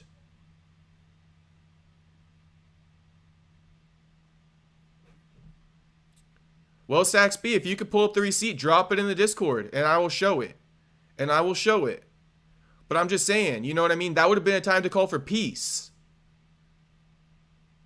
And again, I think regardless, Saxby, I would say it was terrible timing anyway. A Muslim man just killed 3 innocent Christians over Macron. I don't think that's the time to keep pushing and infuriating people about Macron. I think that's the time to say, you know what? Peace. Peace. That's not what we do as a people. Even if, Saxby, to your point, even if Khabib did condemn the crime, he should have never condemned Macron afterwards. Because people are dying over the outrage. Why would you stir the pot even more? Be a leader. Be a leader. And say, listen, this isn't what we do. We're better than that. That's not what we do. Macron may have said what he said, but that's not what we do. And that's not what Khabib said.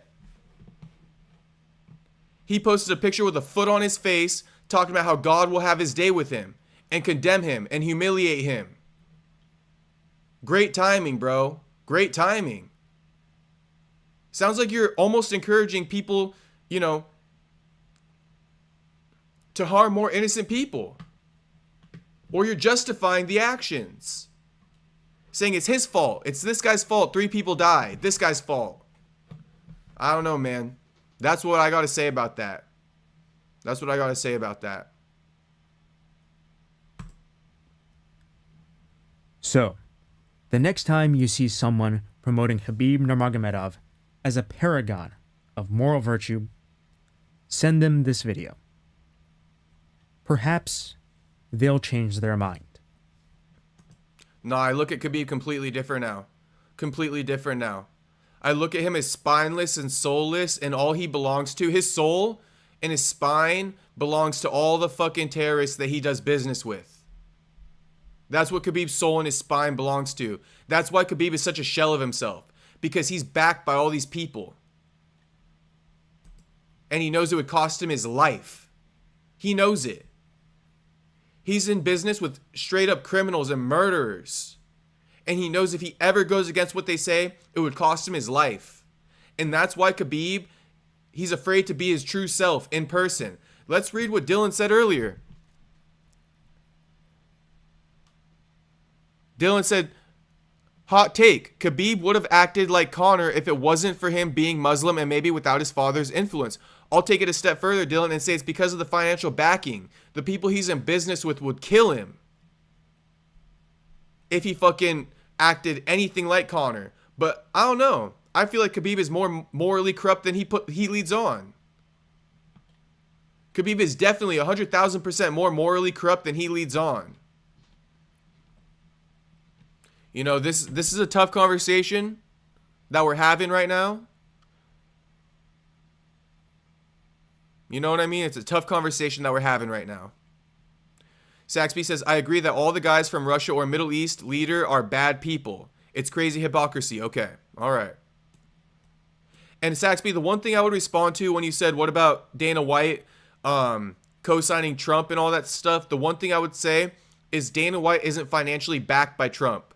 Yes, he may support Trump, but he's not morally compromised by Trump because he takes money from him, if that makes sense. Khabib is morally compromised because he takes money from people who are criminals, who are essentially like warlords, terrorists. He takes money from them. He's owned by them. Dana White, he may back Trump, right? But he's not owned by Trump. He's not compromised by Trump. He supports Trump maybe because he's uneducated about some of the stuff, right? But that's totally different than being backed and owned by somebody. Being in someone's fucking pocket. So that's what I would say. I'm not denying that the U.S., kills a lot of people or does bad things. But in particular, with the question about Trump and Dana White supporting him, I think the difference is Dana White isn't owned by Trump. Khabib is owned by terrorists and murderers and corrupt people. People who are even funding the IDF. Because not only is Khabib morally corrupt, but he's a dumbass. Straight dumbass, bro. HT Jacob is 100% about Khabib. Okay, thank you. Thank you. I'm just expressing my feelings about this. I'm not holding it back. You know what I mean? I'm just expressing my interpretations. America First had some good things to say. In the Bible, it tells us that because of religion, many will be fooled and think they are doing God's work. True fellowship with the living God is a relationship with Him, as Adam and Eve had. Okay. There was no religion in their time. They had a relationship with Him. Lucifer uses religion so to confuse and blind people. This will lead them to the lake of fire, not heaven, as they are told. Got you. Miata Boy says, I don't remember Connor hanging out with these kind of people. I mean, I don't remember either, Miata Boy. Sag, damn. Yeah, damn, bro, damn. Khabib is a grifter. He is in Vivo. He is a grifter for sure. Eric Gould says, and Dana doesn't pretend to be morally righteous nor preach morality. Yeah, in fact, I think Dana's an atheist. I think Dana's an atheist. Saxby says, I agree with everything you say about Khabib, but you need to keep the same energy for everyone accused with the American government that controls the use and the Gulf Arabs. No, I will keep the same energy. I will keep the same energy, Saxby. I will. Because I don't like anybody who's morally corrupt. I genuinely don't. I genuinely don't. And that's why I'll be honest with you guys. I was supporting Trump more before he got elected, and after he's been elected, and I've been noticing he's morally corrupt, I'm pulling back. I'm pulling back a little bit. But until I learn more information, I can't make a full statement. But I'm very fishy about Trump continuing to be in bed with Natan Levy's part of the world. I'm super suspicious of it. And I do believe the U.S. government's being blackmailed because of that stuff with the Epstein files. So Saxby, I feel like I do kind of keep it a buck. I do kind of keep it a buck. Even with the U.S. Like I've kind of said, the U.S. is compromised because of those Epstein files, because they've all been in relations with underage kids. Literally, like my own American government. You know what I mean? I'm saying there's a chance they could have all been with underage kids and they're being blackmailed by Natan Levy's part of the country. If I was a shill for the U.S., I wouldn't say something like that, right? So I hold anyone accountable. Anyone can get it. Call me the can man, boys. Call me the can man. Anyone can get it. American, Mexican. I'm playing. I'm not playing. Anyone can get it, but I don't want to turn it into a joke.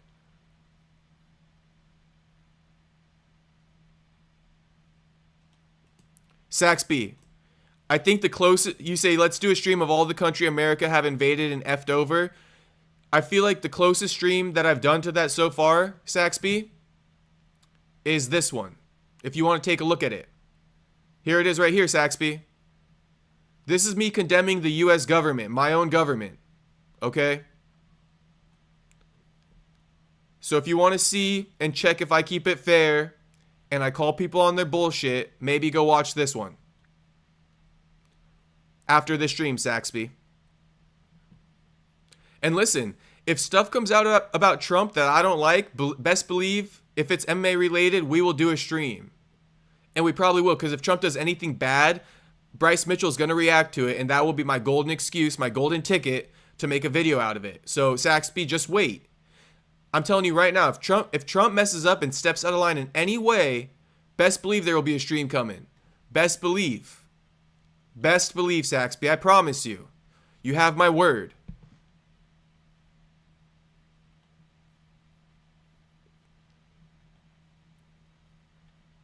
Shout out Adrian Broner. Shout out Adrian Broner. Shout out AB. Ruby Z, I'm glad you got that. The Can Man. The original Can Man.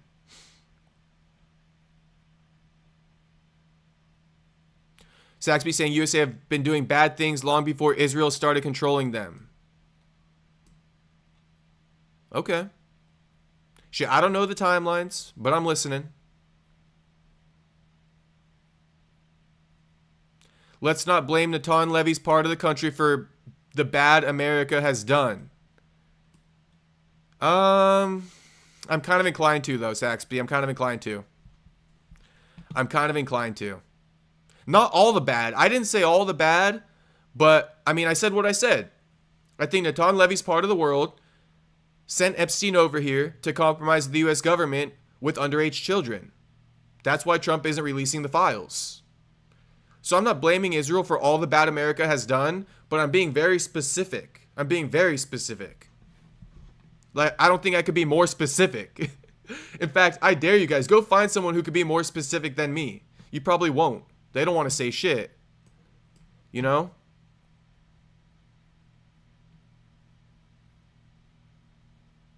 Gargoyle saying what Saxby's doing right now is wrong. America First. Khabib has been owned way before he got into UFC. They simply allowed him to get big so they can collect more money from him.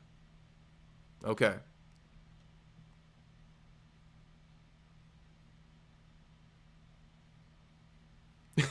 Eric said it right. Here in the U.S., we don't vote for the candidate we think is ethical or moral. We vote for the candidate who we think will screw the country up less than other candidates.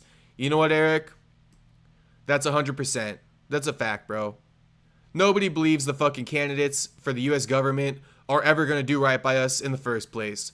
We just want to elect the person who's going to fuck us over the least. Straight the fuck up. We know we're getting fucked over regardless. You know what I mean? With all their Trojan horse policies messing up our country, then going ahead and saying, "Oh, we'll save you. We'll save you. Here's our new policy that you fucking you created the mess in the first place. Now you're going to come in with your Trojan horse policy." So, you know, I'm not the biggest supporter of the U.S. government either. So, you know, I think I'm fine.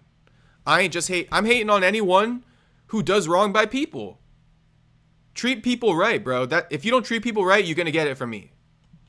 Bottom line. It don't got nothing to do with religion, to be honest with you guys. Even this video, even my reactions, Khabib just happens to be Muslim. But it has nothing to do with religion. I'm actually condemning Khabib for only doing business with people who are Muslims and overlooking, you know what I mean, maybe crimes that they've done in the past. So I want to be clear about that. This shit has nothing to do with religion. Still. This has to do with the type of business partners Khabib chose to do business with. This has to do with Khabib going in on Macron, causing more outrage, religious outrage, when 3 innocent people just died, were murdered. That's what I'm getting on Khabib about. It has nothing to do with religion. I want to be clear about that. Like crystal clear. I'll say it one more time. This shit has nothing to do with religion. Khabib just happens to be Muslim, and we don't need to turn this into religion. We don't. We don't at all. Khabib has aligned himself with murderers and terrorists, and that's just a fact. There's no religion that needs to be mentioned at all.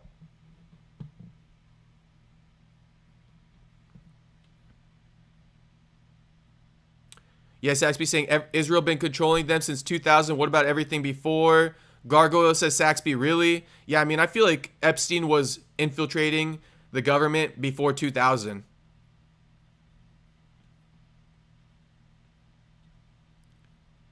Miata Boy, I think he also said never forget the Vietnam War was to smuggle heroin into the U.S. So shout out to Miata Boy. You know what I mean?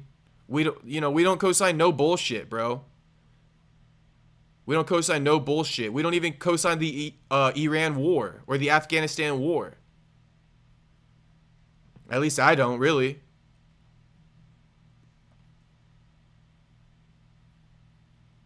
Shout out to HT and Vivio. I've been to so many MMA channels and Jacob is the guy that keeps it real and true. That's why I agree with his views 99% so far. Shout out to Envivio.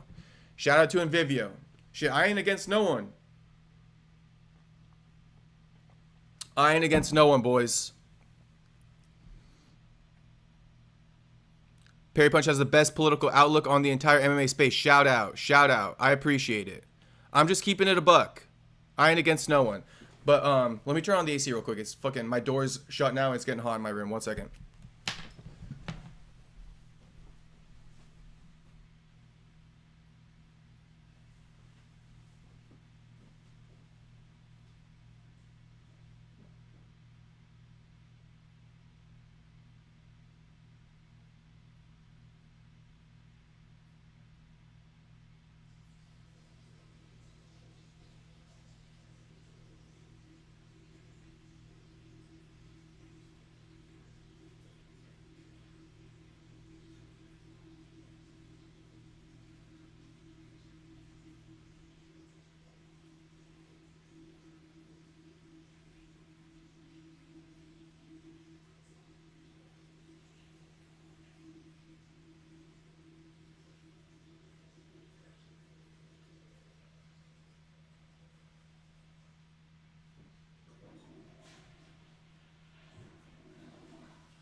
Shout out to all the boys watching still.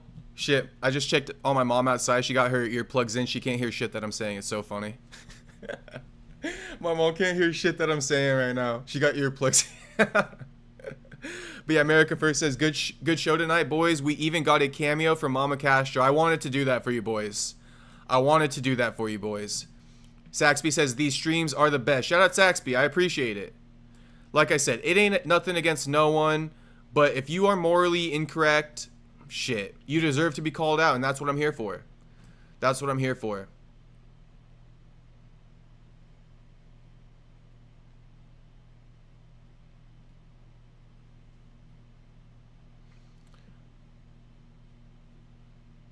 America First says, we have military in the Middle East to control oil and opium fields. I have military family that have had their boots on these fields. That was to control the Chinese since that's their weakness, opium. Okay. Ruby Z, even Khabib falls to temptation. He holds a quote-unquote moral mask for his huge fan base, but he has 100% been in line with terrible dudes. 100% been in line with terrible dudes. 100,000%. You know I love to say that. 100,000%. 100,000 million%.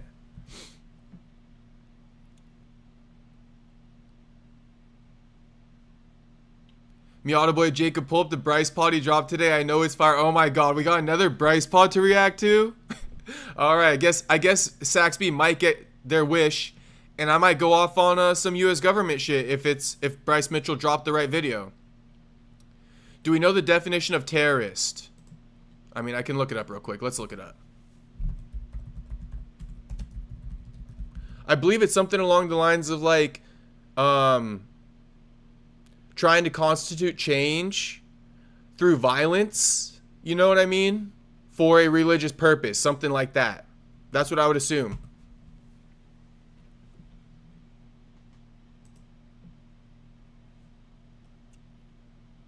Yeah, an advocate or practitioner of terrorism as a means of coercion. It's to influence change through fear. That's really what a terrorist is, to influence change through fear. Like, even the school shooters are low-key terrorists.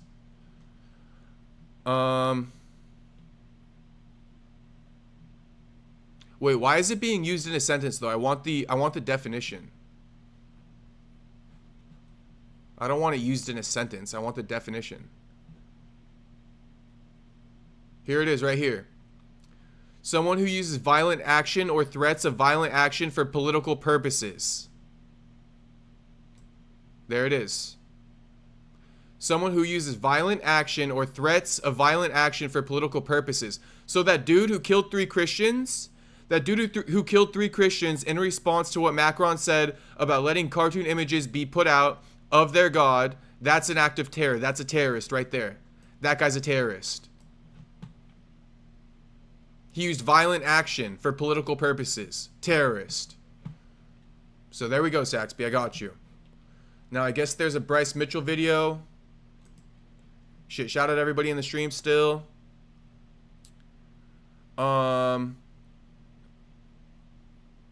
Louis says, I do remember some fractions of the Taliban was supposedly burning opium crops. Give me like the dumb version of that, because I don't know what you guys are talking about with that. Like, what's the purpose of all that? Like, what's the significance of you guys saying that? I'm just trying to understand it. Saxby, so my question is, when America civil to change the perspective of the leader are not terrorist?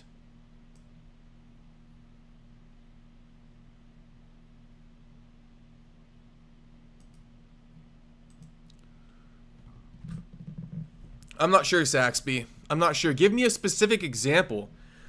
Like, be like, when the U.S. did this,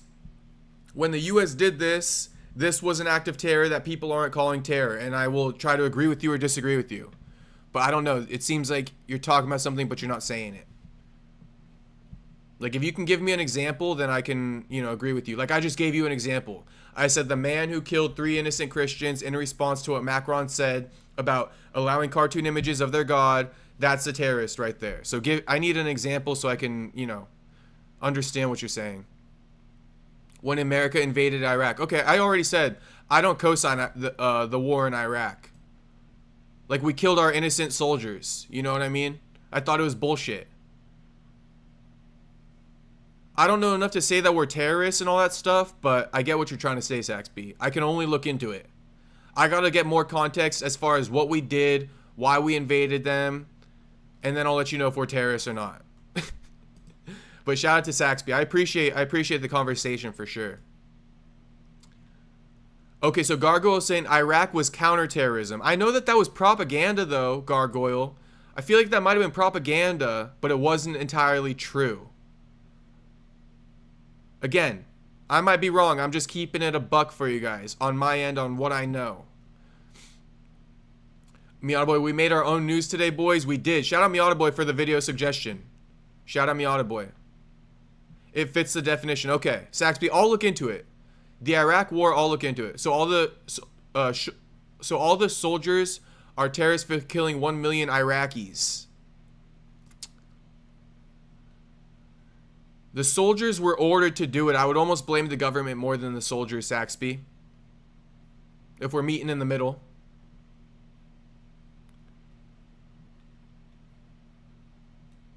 Miata Boy, I worked with a guy that was in Desert Storm and he helped watch over the farms. America First says opium equals whenever controls the fields, control the people that become addicted to it, like cocaine. Why you think our own 3-letter agency allowed and still allows the flow into our country? Okay, I got you. Whoever controls the fields controls the people that become addicted to it. So that's why the U.S. wants control over it, huh? So they can control the drug addicts? Yeah, man, I know what you're talking about with the U.S. allowing cocaine to flow through the fucking, borders and shit like that. Yes, we do that. And I condemn the U.S. government for that all the time. I mean, we also dropped off guns in like Iraq, and then we said that they're terrorists, and that's what it was. We dropped off guns in Iraq, and then we said that we have to go send our troops over there because there's a bunch of terrorists over there. I think that's what happened. Shit, if I'm wrong, I'm sorry, but I think that's what happened. To dumb down and easily control the masses. Yes, yes. I got you, Miata Boy. I'm picking it up now. Miata Boy says, they said Iran had nukes, but they didn't, but did. No, exactly, Miata Boy. I feel like that's what I'm saying. We kept dropping off a bunch of weapons in Iran. And then all of a sudden, once they radicalized, talking about the Iranians or the Iraqis, once they radicalized with all the weapons we dropped off, then we used that as an excuse to infiltrate and start a war. If you watch that one video with what's his name again? Not that video, but the movie. Hang on. Who's the guy from Mission Impossible?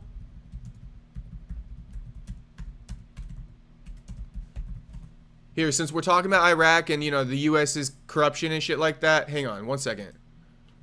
Dude, why is Microsoft search so bad? Like, Google is so much better. Actor in Mission Impossible. I'm gonna get to this real quick. Tom Cruise, right? Tom Cruise pilot movie. What I just said about dropping off guns in Iran was because of this movie right here. This movie had a scene where they showed it. So, you know, if you guys are interested, American Made kind of puts it into a dumb context. If anyone's as stupid as me. Shout out, shout out. Shout out anyone as stupid as me. But, we'll move on to the Bryce Mitchell thing. But yes, I don't co-sign the Iraq war, however you say it. Iran, I don't even know, but I don't co-sign that shit. Mo Kiaoko. Van win 100%. Damn, homie. I'm rocking with Pantoja, but I know a lot of people are rocking with Van. I'm excited for the fight. Shout out to Joshua Van. I fuck with him. Even if I don't think he's going to win, I fuck with him. It's legal to grow opium in Iran. I got you.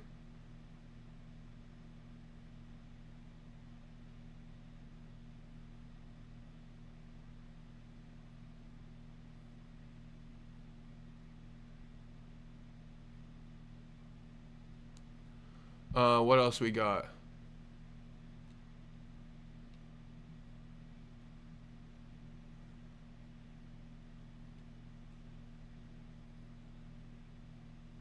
Saxby, anyone that kills innocent to control the masses is terrorist, not just brown people. No, not just brown people. Saxby, this don't got nothing to do with race, homie. This shit don't got nothing to do with race. I already told you that.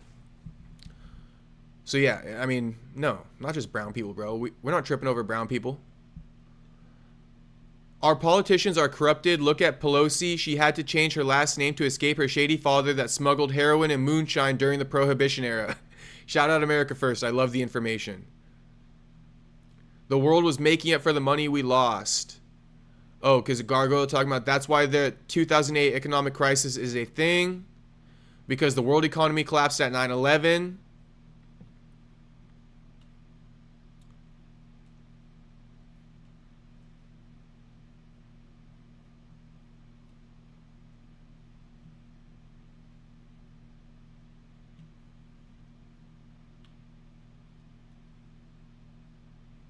We should have just let the Soviets conquer the Middle East during the Cold War, but we had to have control of that oil.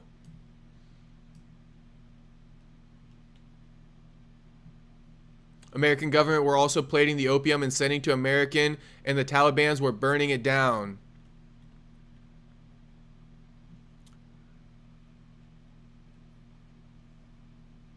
Okay, Saxby, we'll get to Bryce. Shout out to Saxby. Saxby, you're the one who kept this conversation going, but shout out to you. We'll move on to Bryce. And you can get to work. Mark Hatch says, that's a great movie. War Dogs with Nicolas Cage is another great movie. Lord of War. Shout out. Lord of War and American Made. Check it out. Okay, let's get to Bryce.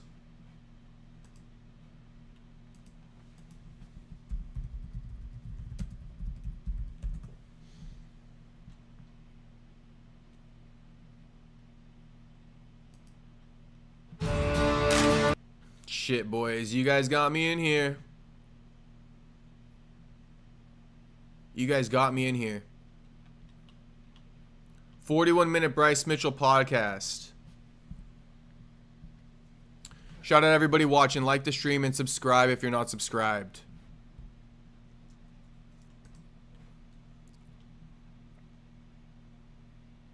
Yeah, Mark. War Dogs was the Jonah Hill movie. I got you. Lord of War with Nicolas Cage. Okay, let's check out the Ark Insanity podcast. Thank y'all so much for tuning in to episode 4 of Ark Insanity. Last week, episode 3, it was awesome. I'm so glad to be back.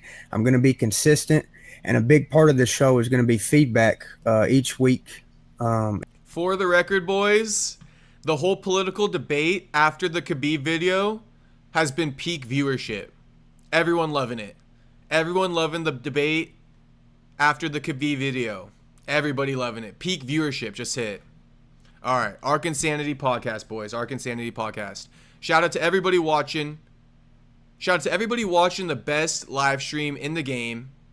And now we're getting into Bryce Mitchell. Episode 4, Ark Insanity, the deep state satanic attack on families. Let's hear it. In the comment section. So a lot of stuff that I saw in the comments was actually really positive. Y'all agreed for the most part. Some of the concerns was over my stance on ICE. Some of y'all seem to still trust ICE and trust the government institutions that are putting ICE out in the streets, and that's fine. We're going to get into that this episode. That's what this whole episode is about. Basically, is how the government is attacking our family, and we need to be aware, and we need to fight to the best of our ability how we can. Last week we talked about Charlie Kirk. It was all about Charlie Kirk because of the assassination. I think there was so much fraudulent stuff, and like I said in the comments, y'all agree, and we might not agree on exactly how he was killed, whether he was shot or blown up or the exact details, but we all agree that something evil is afoot, and that Charlie is worth remembering.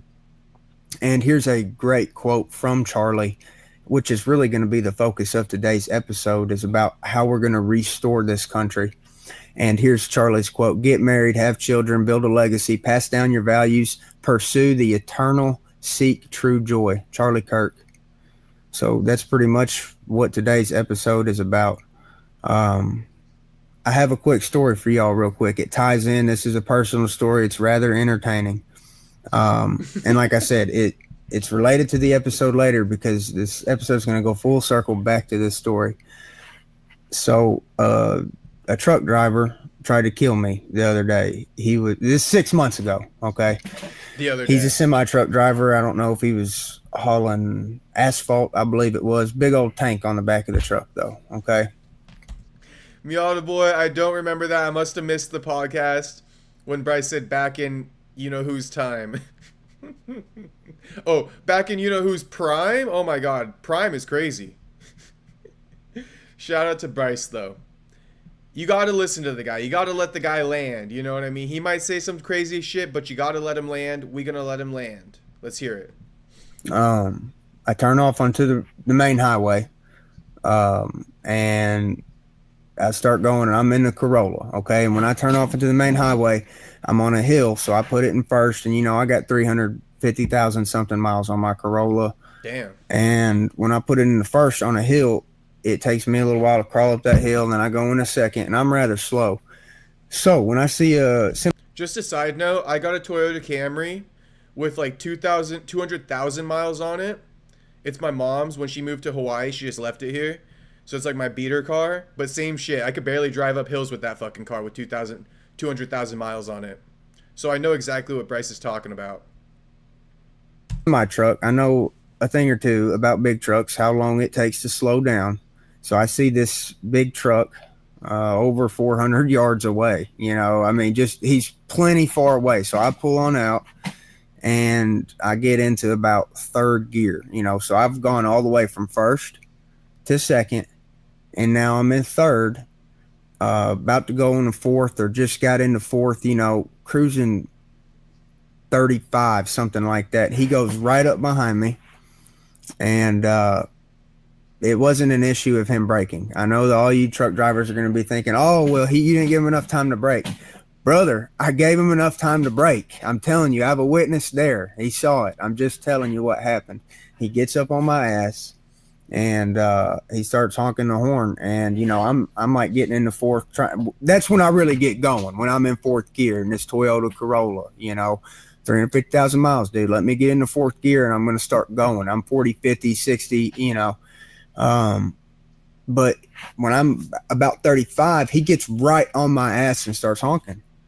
So I don't continue to speed up. I don't feel comfortable speeding up. He's too close to me. So I flipped him off, kind of like a, hey, get off my ass type of thing. And I'm flipping him off, and then he goes like he's going to pass me, but he actually swings. And at the last second, I used my reflexes because it was basically just like dodging a punch. And at the last second, he thought he was going to land, and he put everything into that swing. He was going to totally crush my Corolla. He's going to kill me. This is like aggravated assault, straight up 101, promise. And he goes, boom, and veers over. And then I veered over at the last second. And so he barely skinned me. He got my mirror. And it's the equivalent of like getting punched in the ears, kind of how it felt. Like he took off my mirror, and I was like, oh, man. And he pushes me out in the grass. And but he didn't get a clean shot. I'm on the grass, and we're doing about 35, something like that. And, you know, well, he's going way faster than that. He's done sped up quick at this point. And he, you know, hits me. I go into the grass, but I immediately get right back on the road. He tried to put me in a ditch, but I'm still alive, baby, and I'm in the fight. So I get on him. I call the law, and I'm like, hello. She says, is this an emergency? I said, yes, this is an emergency. And there's a guy just tried to kill me in a semi-truck, and he's driving away right now. Luckily, he didn't kill me. My car's still working pretty good, and I'm going to stay behind him. I'm not letting this guy get away. He tried to do a hit and run. And, you know, the woman starts by asking questions. She said, well, where are you? And I said, I'm on 36. I'm coming, you know what I mean, into town. You can't miss me. There's a semi-truck with a Corolla right behind it. You're going to see us. And this dude ain't stopping. He's trying to get away. And this is a hot pursuit at this point. We're going 55, 60. You know what I mean? I mean, he's not trying as hard as he can to get away, but he definitely has sped up considerably. You know, it's a hot pursuit as far as I'm concerned. You know what I'm saying? I'm loving this shit. And so I call the operator, and I'm telling her, hey, I'm not letting this guy get away. Then she starts asking more questions about where we're going, and she keeps asking the same question. She says, where are you going? Where are you going? I said, look, I'm on 36 going eastward into Cersei. And I'm telling you, I'm not letting this guy get away. If you don't come get us, I'm going to take the matters into my own hands. I don't know if he's armed. I'm armed. It's probably going to be a shootout if you don't come over here and do your job. And then all of a sudden that got her attention. And she went from, okay, well, where are you? Where are you? You know, kind of like playing almost like I don't know what to do type of thing to, oh, sir, you need to calm down. You need to calm down. And please stay calm, sir. I mean, she had to say, please stay calm, sir, probably about 100 times. And that was basically half of the conversation. And after I told her that I was going to take the law into my own hands and that I was armed and that I was prepared for a shootout, then she started taking me seriously. Then she called for backup. And I actually kind of think that when the backup got there, they were under the impression that I... Typical female behavior. Not taking a man seriously until the last second possible. I'm just playing.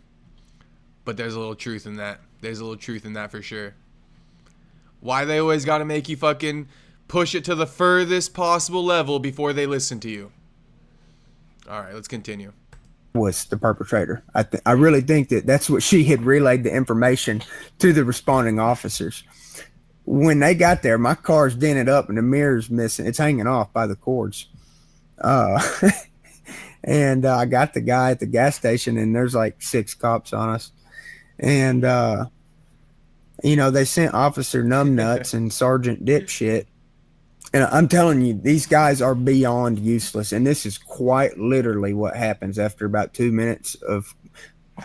after about 15 minutes of questioning. They come up to me and they say, well, we can't prove that he hit you or that he meant to do it. We're going to have to let him go. And that's it. There's no justice. There's no nothing. Good luck finding an attorney. But there's a picture of the guy right there. You know? Damn. Nope, wasn't an illegal that can't speak English. This big old fat white guy for CK Asphalt right there out of Quitman, Arkansas. CK Asphalt, today's sponsor for the show. You need asphalt? Call CK. They might kill somebody, but it won't be you. You'll get your asphalt. You bet your ass. And it won't be their fault. It'll be his fault. It'll be his ass's fault. Yeah, that's right. It'll be that. Damn, that might be one of the best puns I ever fucking heard in my life. Wait, let's just rewind it. That was too good of a pun, boys. I love a good pun. You bet your ass. And it won't be their fault. Alright. We'll continue. Shout out to Bryce. It'll be, what'd he say? Is it one more time? Fault. You bet your ass. And it won't be their fault. It'll be his fault. It'll be his ass's fault. Yeah, that's right. It'll be that fat ass's fault. Ain't that hilarious? Anyhow, that's a true story. That happened about 6 months ago. And I'm going to tell you why this is a relevant conversation for today's episode. Yeah, I've been waiting for Bryce to get to the meat and potatoes, so we're going to find out how it ties in now. Also really brought to you by Mitchell Made. Mitchell Made is where you get all your American cotton t-shirts. And remember, we ain't into that gay stuff at Mitchell Made. When you type in Mitchell Made USA on Google, they're going to try to censor me and pull up all this gay stuff. Remember, my website ain't the gay website, okay? So if it takes you to that, go to the real Mitchell Made. Cotton t-shirts made in America. We're for the farmers, for anybody. We're for everybody. And we're just going to keep expanding this brand, keep building it. I know y'all love it, and I love y'all. And once again, today's episode is based on our families being under attack. Shout out MF Doom. John Jones 12-6. Good to see you, homie. And I love the MF Doom reference. Miata Boy says he's been thinking about that joke for like 6 months. I know he has. That wasn't his first time saying it either. He probably delivered that a few times already. America first. Bryce might be living in the Andy Griffith show. He is. Bryce funny as hell. By multiple evil means, okay? And I'm going to break down examples based on our families being under attack. Again, today's episode is based on our families being under attack by multiple evil means, okay? And I'm going to break down exactly what I mean. I'm going to start with I'll scripture, delay the though, ads, Miata Boy. because the scripture, the word of God, in Genesis, it defines what humans are, what we're here for, who put us here, and it lays out the exact formula for the family. Genesis 1:28 actually tells man to be, and woman, one man and one woman, okay, two people to become one. God tells them in Genesis 1:28, be fruitful and multiply. So our Creator God wants us to flourish. God loves to see our families big and great-grandchildren, great-great-grandchildren. God loves that. And heaven is filled with, to what, from our standard, what seems to be countless angels. I mean, our human brains cannot comprehend the number of angels in heaven. They're almost countless to us, even though God knows each individual. So, also, speaking of the family, we're talking about the Old Testament. You know, God lays out what the family is. Okay, let's go to Deuteronomy 6:7 when it talks about the man disciplining the children, okay, and teaching the children. This is Deuteronomy 6:7. And thou shalt teach them diligently unto thy children, and they shall talk to them when they sit, when they walk, when they lie, and when they rise. And that is summarized, okay? That's King James Version, so it's kind of hard to quote that stuff.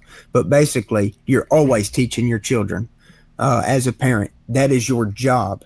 you are supposed to, you know, first husband and wife to become one, and then you be fruitful and you multiply. And look at this old school family right here. They're actually working the land, farming. Boy, I love to see that. And that's what made this nation great back in the days. A bunch of good old Christian people farming the land. That's what built America. And that's what I'm trying to bring back. And that's what this show is all about. And so as a Christian, okay, you have to understand there's true evil, and it's going to try to attack our children. And if you're a man, you have to understand that it's your job to protect the household. Okay. So we do that by praying. We do that by having discernment, doing research about what's safe, what's not safe, and just staying aware of our surroundings. As a Christian man, you have to protect your family. Here are the number 1 and 2 things I think we can do to protect our family in the modern day. That is, avoid vaccines and public schools. If you can avoid vaccines in public schools, I'm telling you, that is 99% of the problem with what's going on. Now, you got to understand my perspective. I know the truth, and the truth is there's a fly bothering me right now. That's the truth, and I'm about to swat the hell out of him. So if you see me swinging, that's... Everybody in the stream, stay away from vaccines, all right? Stay the fuck away from them. Stay the fuck away from vaccines, boys. Bryce is 100% right about that. Yeah, public schools are some bullshit, but shit, I think kids get a lot of benefits from like associating with other kids in the public school setting. So it's a catch-22 with that one. Some homeschooled kids, you know, they're socially awkward and shit like that from lacking interaction growing up. So catch-22. Teach your kids, if they go to public school, teach your kids, listen, the teacher's going to teach you a lot of bullshit. Don't listen to it. You know what I mean? Just let them know that. Give them a fair warning. All right, continuing. I don't have Tourette's yet. Okay, so I'm just swinging at this fly. But anyways, what I'm telling y'all is that there's an Orwellian system going on. If y'all have not heard of George Orwell, he wrote an amazing book called 1984, in which the government took control of the people in the book, enslaved them, and created systems, government systems, that did the opposite of what the name implied. And so that's what we have. That is exactly what America has become. Our education program is actually a de-education program. Our healthcare system is actually a sick care system. So my number 1 and 2 tips for you as a parent to protect your child: get them off vaccines, get them out of the public schools. Okay, I'm telling you, that's 1 and 2. And the reason being, I'm going to break this down, is because these are spiritual forces. When you take a vaccine or you put your kid into a public school, you are not putting them up against a physical oppressor, which it is a physical oppressor. Yeah, the vaccine's physical. The school, they're in a physical building. What I'm telling you, though, is further. These are demonic entities. These are evil entities. These vaccines are death in a syringe. And I'm just telling you, the amount of vaccine injuries and vaccine deaths in this country is, I just imagine God is up in heaven preparing for his day of judgment, because this has got to be disgusting to God, looking down on us and seeing what we're doing to each other through vaccines, so-called vaccines. Now, the public schools, okay, this is going to be hard for a lot of parents. Whereas the vaccines, you know, most people are agreeing with me now. At 5 years ago, they said, "Oh, you're crazy." Now everybody knows these. Growing up, I had a homie whose dad's like a chiropractor, and he refuses to take vaccines or give his kids vaccines and shit like that. And yeah, a lot of people back then were saying like, that's crazy. Yeah, his dad's kind of crazy for that, blah, blah, blah. But his dad got vindicated after COVID for sure. Because think about how many people took that fucking vaccine. But yeah, I just want to point it out that, yeah, a few years ago, before COVID, people were like all for vaccines. It was no big deal. But after COVID, everybody woke up. So shout out to everybody who woke up. I give the beef injection. America First says, starting tonight, the U.S. will ban the entry of anyone connected to the October 7th attack. Anyone in the country who is found to be connected will be deported. Damn, shout out. Only if that truck driver knew he was messing with the GOAT Bryce. Shout out Miata boy. Brody had no clue that his life was this close to ending that day. Vaccines have heavy metals in them, aluminum, mercury. By the way, mercury is the most poisonous naturally occurring substance on the planet. These scientists quite literally found the most poisonous naturally occurring substance that they could and put it in your kid's medicine. That's why I call it the sick care system. So just avoid the sick care system when possible. Don't trust them and only use them if necessary. For example, if your kid gets cut, yeah, I would say go to the doctor and get stitches. But don't take the vaccine while you're there, or get them hooked on painkillers, or give them Ritalin, some amphetamines. Okay, they're giving kids amphetamines. I'm not making this stuff up. Okay, you got to understand this is evil. Now, yeah, they are giving kids amphetamines. Let's move on to the homeschool issue, the public school issue. I know people are going to be working their job. They're going to say they don't have time to do it. I'm just going to tell you, personally, I would make time. And I do practice what I preach. And I am proud to tell you that I do homeschool my kid. I will not ever change that. And my kid will never be public schooled. That's where I draw the line, is the government taking my kid on a bus, putting him into a box, telling him what he can and can't do, what he can and can't think, and what he can and can't say. And I love that in this country we can homeschool. We have that power. You ought to utilize it. All the rich people, the billionaires, they homeschool their kids, or private school, whatever. The point is, they're not putting them in public schools. The public school is nothing but evil. Satan owns the whole system. They're going to tell your kid anti-science. They're going to tell your kid you come from a monkey, you have no soul. Yeah. I mean, guys, if you're a Christian, you cannot allow your kids to go into these facilities. In my opinion, I would rather shoot somebody and kill them dead than to have my son go into that room with those perverts. I'm just telling you. Oh my God. I'm not letting it happen. It's not happening on my watch. And yeah, it's hard to homeschool a kid. I get it. But I practice what I preach. And I'm proud to say at this farm, my kid will never be taught by nobody but us. And when he gets older, yeah, Tucker's going to have all this, the world to learn from, but for a long, long time, me and his mom are going to be who teaches him. And I think we're going to do a great job. So we're going to move on now and talk about the ways that the government is actually killing our people. Yeah, I did get that bastard. I'll show you the body out if you don't believe me. I did 2 shots just to finish him off. There's the body. He just dropped. Because I know some of y'all are going to say, oh, you didn't really kill him. Yeah, I did. Yeah, I killed him on first shot. Second shot was just for fun. Okay. Bryce definitely caffeinated like me. Tell me he's not caffeinated right now.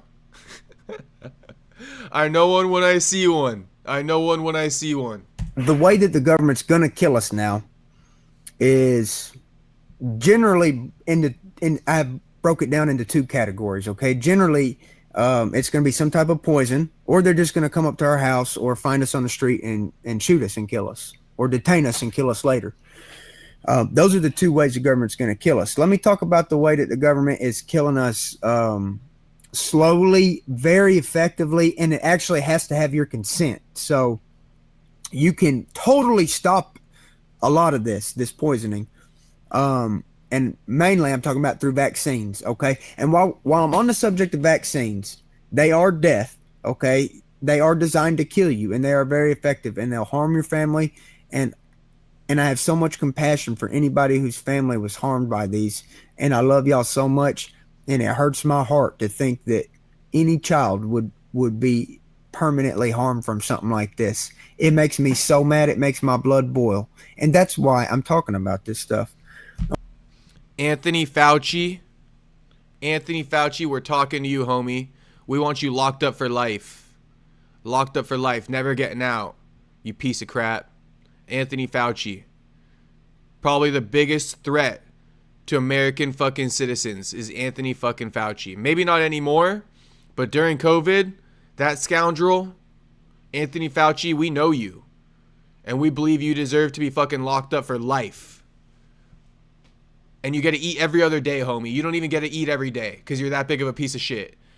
Anthony Fauci deserves a life sentence at the worst prison imaginable, and he can be fed 2 square meals every other day.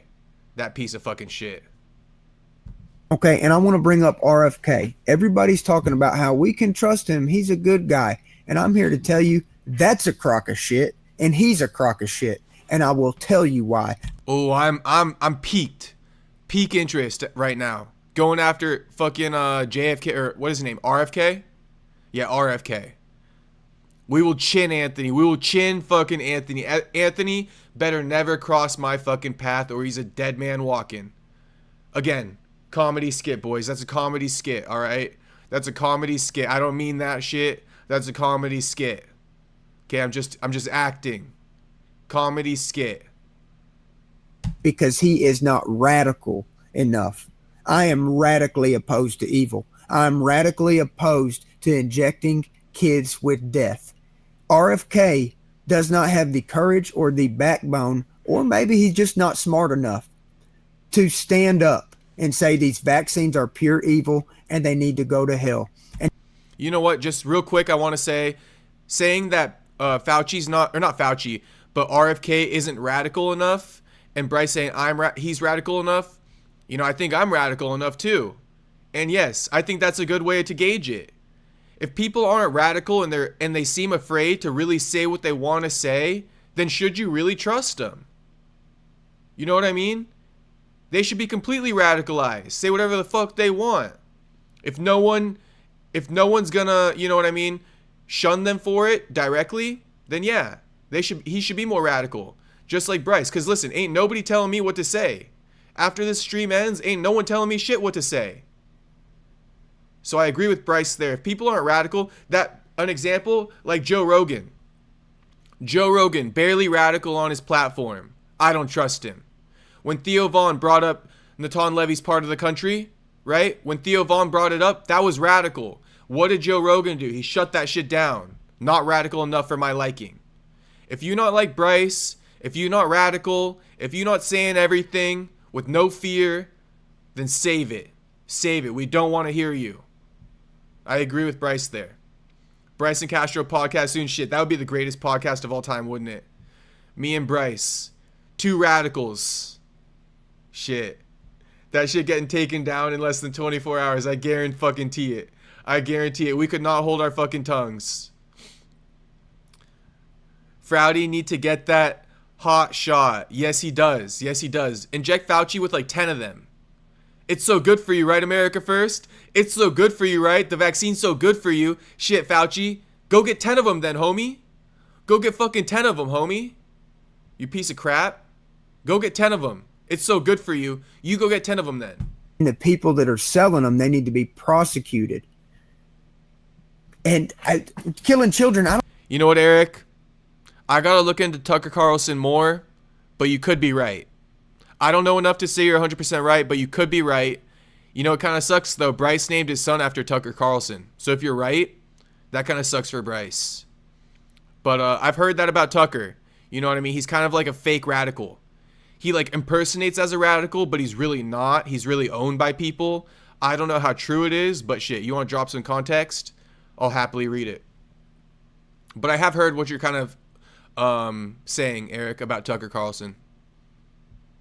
I don't know what else constitutes treason. I don't know if you can get them for treason and kill them for that, but maybe that would be considered treason. Or maybe if you kill enough children, you just get the instant death penalty. These people ought to be killed is what I'm saying. That's how evil they are.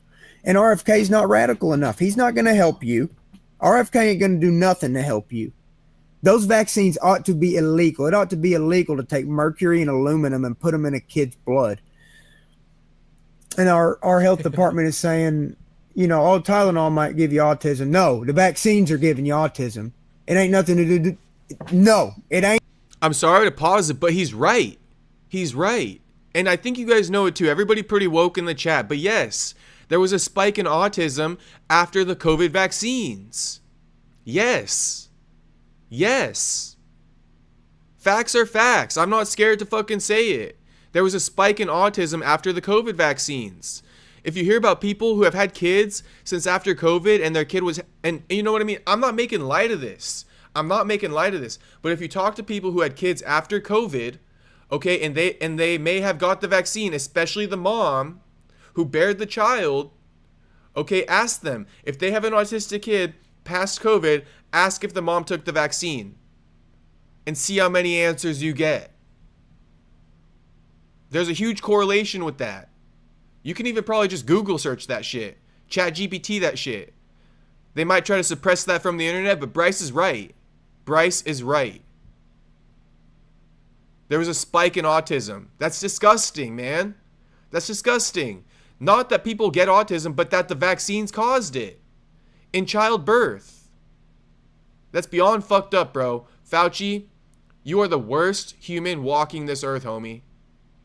Tylenol. There's nothing to do with Tylenol giving you autism. It's all the vaccines, and you know it. I know it. Everybody knows it. And, you know, that's just what it is. Another way that the government is killing us is definitely through chemtrails. I've been believing in chemtrails for about 10 years now. And lo and behold, look what just landed on my house the other day. Yo, genuine thoughts though, boys. What the hell do you make of these chemtrails?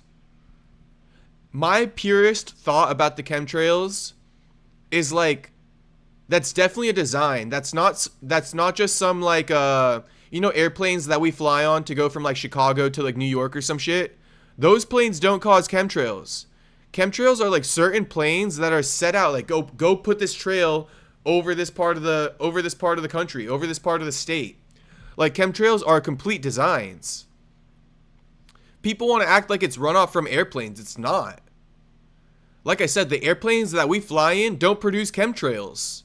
That's what I'm most fishy about. Okay, so then what planes are flying and doing that, and who's ordering them to do that? I don't got no answers, but obviously there's a lot of toxins in chemtrails. You can find that in a simple Google search. Obviously, I thought about this quite a bit in my day. But yes, look up what's in chemtrails. That shit is getting fucking sprayed out in the atmosphere and dropping down, and we're fucking inhaling all that. There's metals in that shit. When it rains and shit like that, and that's clouds, if that's cloud seeding, there's metals in that, and then it rains. No wonder you can't drink rainwater. No wonder you can't capture that shit, because they put chemtrails all over the fucking sky. You know it's illegal to fucking capture rainwater, right? At least in California. You can't capture rainwater out here. It's illegal. I wonder why. Maybe because the clouds are full of fucking metals and they're just dumping that with water. I don't know. Drop some fucking insight about chemtrails in the chat, though.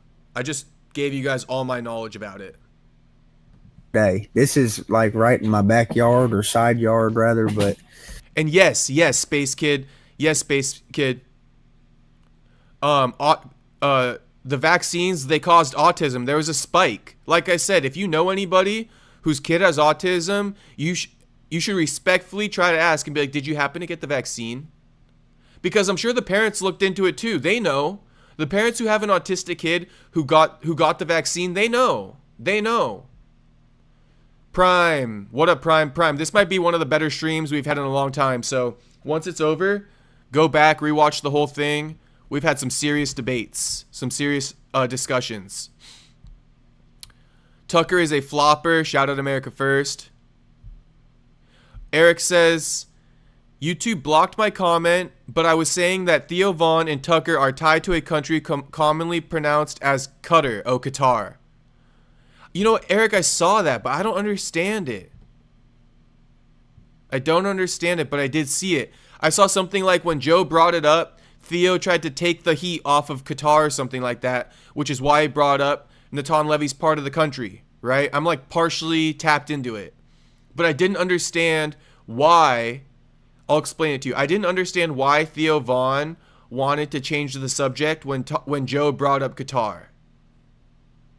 But yes, I did see the viral clip of people accusing Theo of being tied to Qatar. And the proof was that when Joe brought up something about Qatar, Theo instantly brought up Natan Levy's part of the country. I might be getting that wrong, but I think I'm kind of right. Yes, Louis adding that the vaccines also cause fast-growing cancers and strokes. Yes, strokes. Strokes too. Tucker's a flopper, America first. Qatar has the money and is buying all the influencers they can. Oh, Qatar, okay. Got you. Good to know, America first. Good to know. Damn, I didn't know you guys can't type Qatar. That's crazy. What's going on with that shit? America first. That C-19 shot also made men/women sterile. Damn. Boys, stay away from all vaccines. They try to put like a STD or an STD type thing, vaccine. What is it? Not herpes, but one of those things in kids when they're born. Bro, it's an STD. Why the fuck would you give it to a kid? They're never gonna get it until they're fucking older. But there's a certain vaccine that they force kids to get when they're born in the US. And it's a it's a vaccine to prevent an STD. Why would you give a fucking infant an STD vaccine? Yeah, it's fucking retarded. Eric says Qatar also sends billions of dollars to American universities. Interesting. Interesting. Follow the money, boys. Follow the money. It's the root of all evil. Prime, Pantoja touches and subs Van next to no difficulty. Shout out Prime. I'm rocking with Pantoja. Miata Boy Cali is 1% land, 99% on fire. Shit. Yes, Qatar owns Ivy League schools. Prince got unalived after he went on a show and said people act violent after chemtrails are released. I'll find link. Okay, got you. Got you. Damn, Prince? Prince? This is why Prince got taken out for speaking the truth. Damn.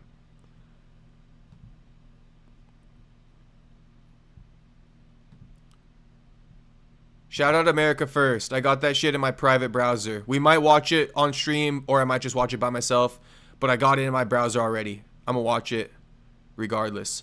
Eric says Theo Vaughn only started the anti-Israel rhetoric after recently paying a visit to Qatar. Nah, I got you. I got you. I would like to know why, though, Eric. Say it bluntly, or say it like in code words. Like, what's Qatar doing? Just say it. Just say it. Just say it, Eric. Or, if you can't say it, that's what the Discord's for, boys. Join the Discord and drop it in there. Shout out to all you boys. Everybody watching, like the video. Subscribe if you're not subscribed. Ain't no one doing what we're doing here. This one of a kind right here. Unicorn type shit right here. Yes, for children. Louis says, yeah, crazy for children, dude. Not only children, but newborn babies, Louis. Newborn fucking babies, bro. Okay, pull up the link. We got to watch it. Okay, all right. You guys want to watch it. And then we'll get back to Bryce, though. But I didn't want to make a full distraction from Bryce.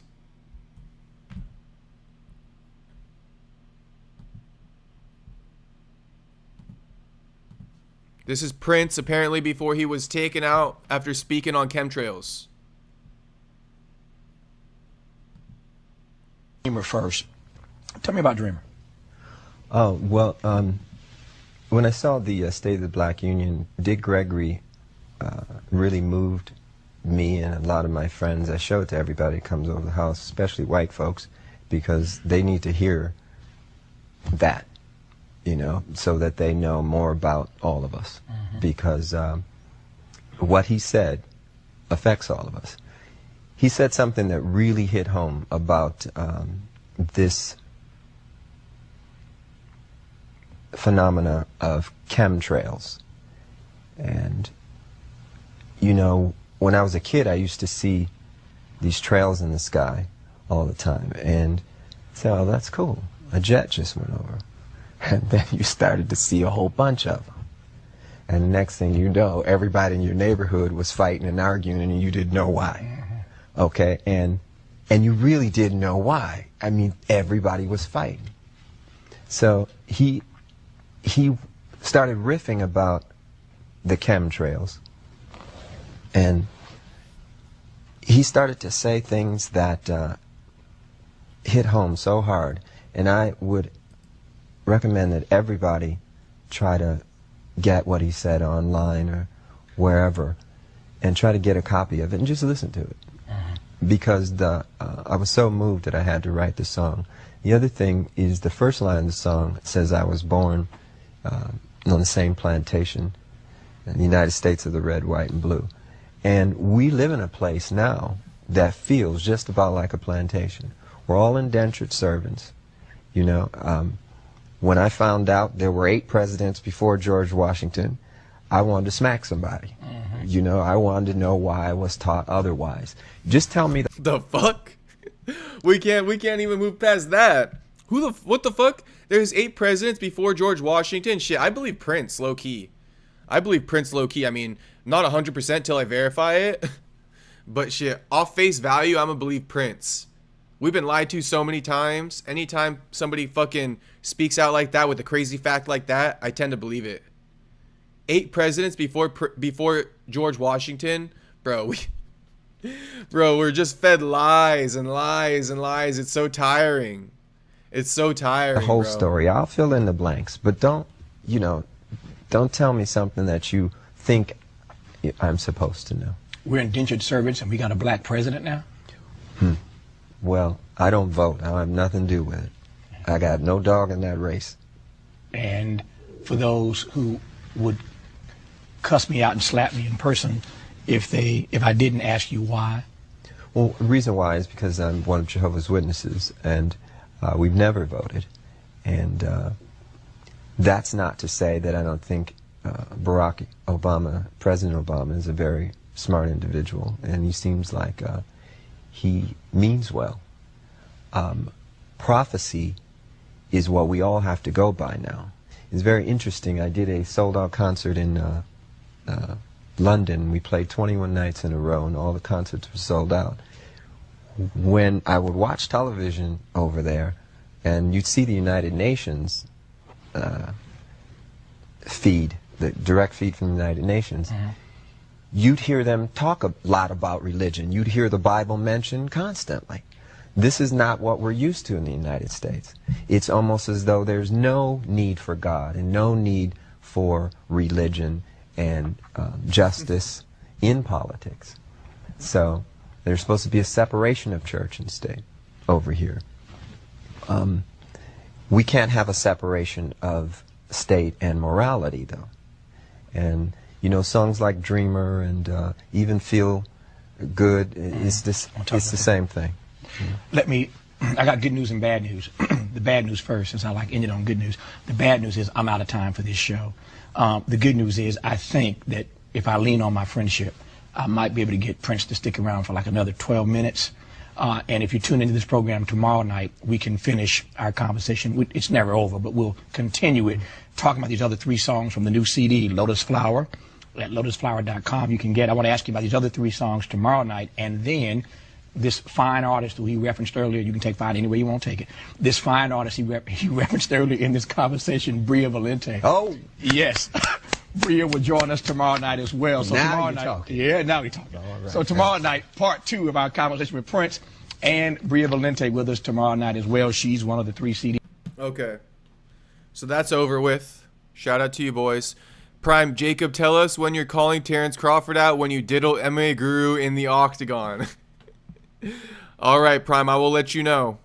We got to see Guru first. First Guru. Then fucking Crawford. No, I'm playing. Crawford a beast now. Of all boxers, Crawford the least one I want to see. Miata Boy, I thought the song Purple Rain was about Kool-Aid. No, I looked it up. It says Purple Rain is about a love story amidst an apocalypse symbolizing the end of the world. Shout out Purple Rain. The love for money is the root of all evil. They don't allow you to get big unless you sell out and push their agenda. America first. Louis says, because Natan's country started to say, look, all these other countries also give a lot of money, not just us, as public relations campaign. Okay, so Qatar is basically just like Natan Levy's part of the country. That's what you're saying, I think. Miata Boy says, We are solving the world's problems tonight. We are. That's what we're here for. Louis says, I don't think they called them presidents. It was like the director of the government, but I'm not certain. George Washington was a Mason. That should tell you all you need to know. Damn. I need to refresh myself on what a Mason is, but I got you. Okay, Ark Insanity. Here's the video. Ghost Man pulled it up, and you can see there's like 3 X's right over my yard. So literally 6 planes crisscrossed. And dude, what are the odds that 6 planes crisscrossing my yard and then the 7th goes and takes up vertically? That's what set me off. When I seen that plane going vertically, I said, all right, I'm going to get you on film. I'm going to show the world this because this is hilarious. I mean, you can't get a more textbook example of a classic spray. This guy straight up crop dusted me, bro. He dumped barium, aluminum, mercury, all that poisonous stuff right on me. And what's crazy is check out this video. He goes straight up. Guys, if you don't believe in chemtrails, then how do you explain to me this footage? I have 3 crosses up here in my yard, and a dude did a loop-de-doo the other day, a literal loop-de-doo, and I didn't even take a picture or film of it. I just stopped taking videos. I did take the video of this vertical. This guy's going straight up vertically, and the reason you would do that is to dump as much smoke in one spot as possible. Because if you're moving laterally, the smoke spreads out. But if you go right up to Bryce Mitchell's and do a nosedive upwards, then you're going to leave a big trail of smoke. I think it's hilarious these dudes are trying to kill me. They're straight up dumping smokestacks on me like it's damn Vietnam. I'm not kidding you, dude. Yeah, Operation Popeye, if you ain't heard of that. Bryce thinks he's specifically being targeted. I don't know. I don't know if Bryce is specifically being targeted, but I am sus of chemtrails in general. I am sus of them. Do I believe what Prince said as far as people getting angry and arguing and fighting? I don't fully believe it, to be honest with you. You feel me? But I listened to him. I heard what he had to say.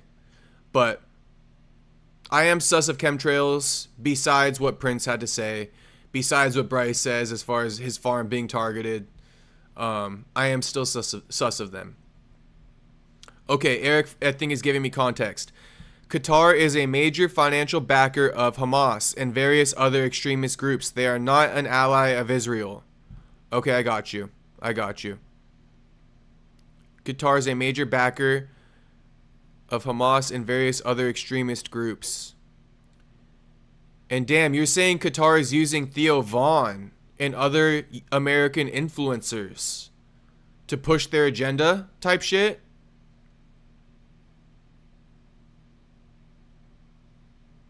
Damn. America First. Michael Jackson got unalive because he was getting ready to own his masters and he owned the Beatles catalog. Prince because he spoke the truth and was going independent. Damn. Moral of the story, boys, never go mainstream. Never go mainstream, boys. Always stay independent.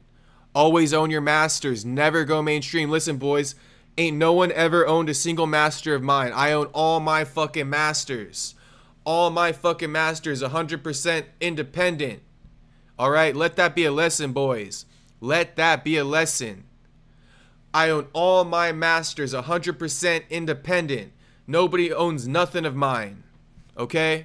And look at Michael Jackson. Look at Prince. Going independent. Getting ready to own his masters.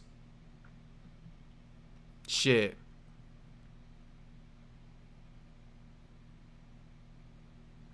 Louis says, I don't see anything wrong with Qatar helping their allies in their own region. It's like, why can't they do what everyone else does? I don't know the religion in Qatar, to be honest with you, Louis. So shit, I'm like a little bit uneducated about this whole thing right now. But if Qatar is a Muslim country, then I guess I get it. Even if I don't agree with funding Hamas and shit like that, I get it. You know what I mean? Miata boy, we got to chin Vaughn now. Dang. Yeah, I think we got to chin Theo Vaughn. That's crazy.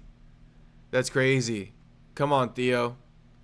Come back to the good side, homie. We're waiting for you. We don't want to chin you, homie. Come back to the promised land. Ain't nothing good for you over there. Prime says, no, the moral of the story is to not have a shitty doctor that will give you doses to sleep. I get it, Prime. But I think what America First is saying is that was an inside job. I think that's what America First is trying to say. That doctor was an inside job. But shit, this is a conspiracy theory night, boys, so it is what it is. We on our conspiracy theory tip tonight. Okay, continuing. By the way, after this, I got a dip because I got the interview with SD Dumas locked in tomorrow, 7 a.m. Fucking being on Pacific time, the good and the bad about that is I could be up late, you know what I mean? But the bad is all the fighters on Eastern time, bro. I gotta wake up so early for interviews because SD wanted to do it at 10 a.m. his time. So it's like, fuck, all right, I'll get up at the crack of dawn. So anyway, we'll get through this, and then I'll be going live tomorrow. I'm interviewing fucking SD. And yeah, boys, drop questions for me if you want me to ask SD anything as well. As back in Nam, the government's been dropping poisonous shit from planes for so long. They've killed so many people. But Operation Popeye was making it rain on the Vietnamese. The government can definitely make it rain. But what I'm telling you is they're beyond making it rain. They're Shout out Taco. They're dropping. Look at this stuff, guys. They're dropping all sorts of chemicals on us. Speaking of Nam, back in the day, it was that Agent Orange. If you know anybody that was a Vietnam vet, it's a good chance if they were a foot soldier. They had that Agent Orange on them, and they have some type of problem on them. So, anyways, our government will spray poisonous stuff and kill people. They did it in Nam. I think they're doing it now. That video, I think, was them doing it in my yard the other day. But whatever they sprayed me with, it actually seemed to have helped. I feel better than ever. I really think that if you pray, that stuff is all blocked out. The Bible says that if you believe in the word of God and the healing powers of Jesus, a poisonous snake can bite you and you'll live right through it. And I believe that. My time's not coming till God says so. These people could shoot me. And if God wants me to live, I'm going to live. It doesn't matter. And I believe that. So these chemicals ain't going to do nothing to me. But if you ain't got that Holy Spirit protection, they might affect you. So be careful, man. Stay blessed. Stay prayed, man. God, please help me filter these chemicals out. You know, another way that they're going to poison us is with all this stuff that I mentioned, like the medications, the amphetamines, the Ritalins, here's a big one, antidepressants. I know a lot of people take antidepressants, and I want to encourage y'all not to.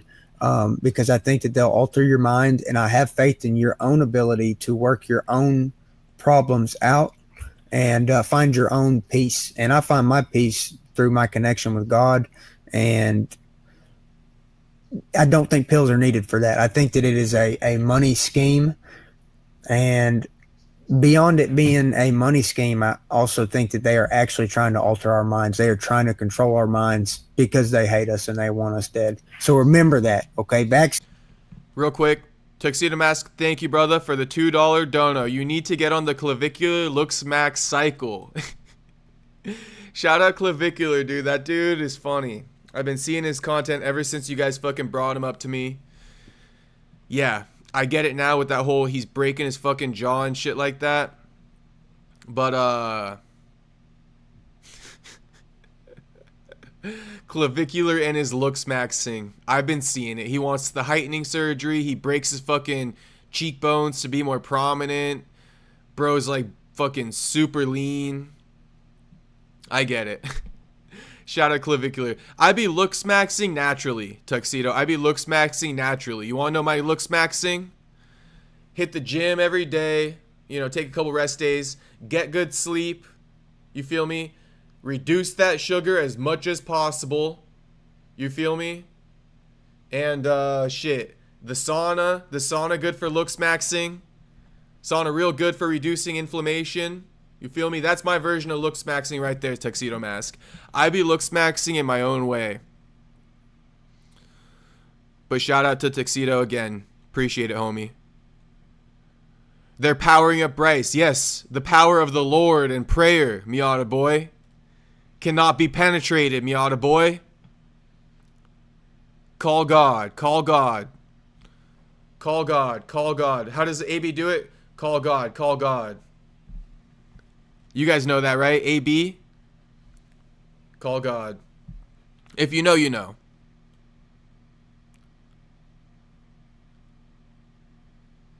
Neighbors of Nam Vet is always talking about Agent Orange. Yes, Agent Orange. Agent Orange.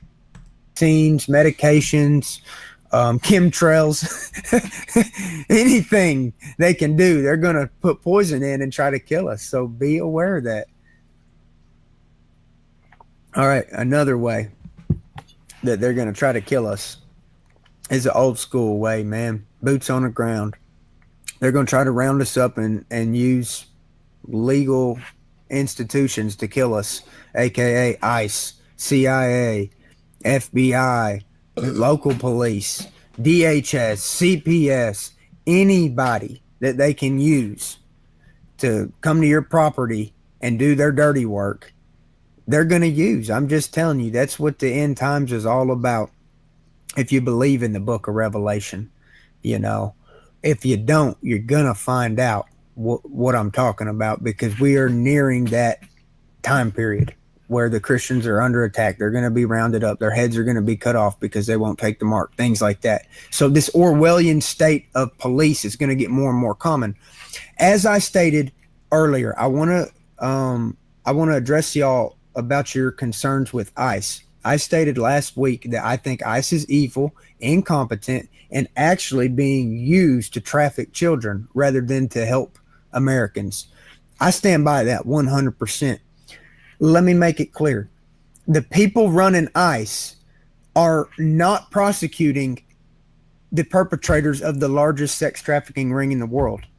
Okay, so Jeffrey Epstein, and he got captured. His wife got captured. I believe they killed him, and then they're letting his wife off the hook, where they should be interviewing her and getting everybody that was in the ring, and they all ought to be getting punished. But guess what? Donald Trump's doing nothing because he himself is compromised. That's the truth.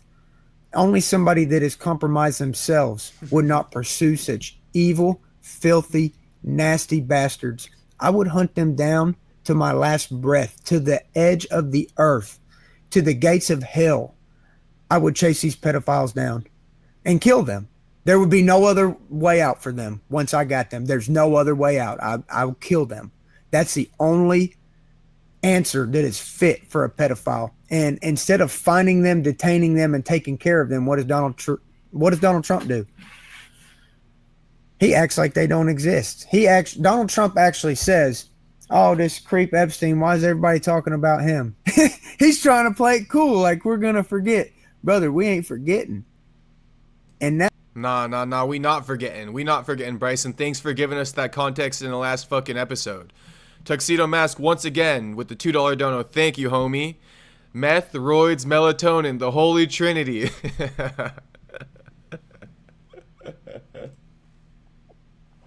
Listen, I'm not advocating for that. But Tuxedo Mask, I get what you're saying, homie. I get what you're saying. You know what I mean? I ain't advocating for it, but shit. I got you, Tuxedo Mask. But yes, nobody be taking that shit. But yes. Shout out Tuxedo. Always appreciate it, homie. Prime be counting up the donos. Prime goes, Tuxedo has donated a total of 29 in super chat donations. Keep them coming, brother. He goes, 31 now. Unicorn. Let's go. Shout out Tuxedo, my unicorn. Melanotan, not melatonin. Oh shit, melanotan. I don't even know what that is. Melanotan, whatever that shit is. I don't even want to look it up in case somebody gets an idea from me. Or from you, Tuxedo. But shout out to the Holy Trinity. Shout out to Tuxedo. Prime goes, there's no other way out until he finds out under the mask it's secretly Iliotoptero who has a rematch with him.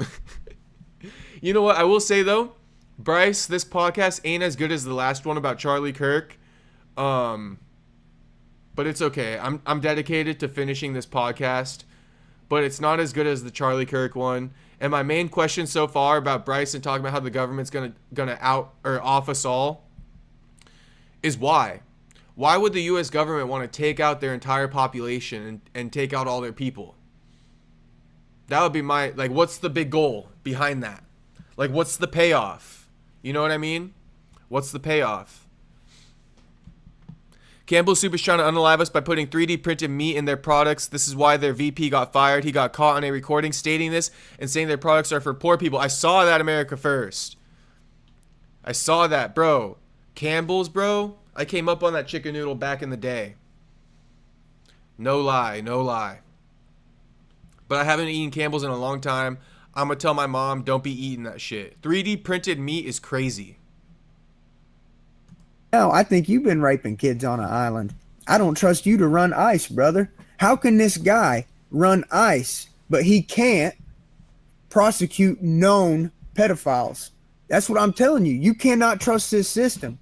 So ICE, I've seen dozens of videos of them coming up to Mexicans in particular. And they're, look at this, brother. Ski mask on. Come on, dude. Come on, dude. Masked all over them.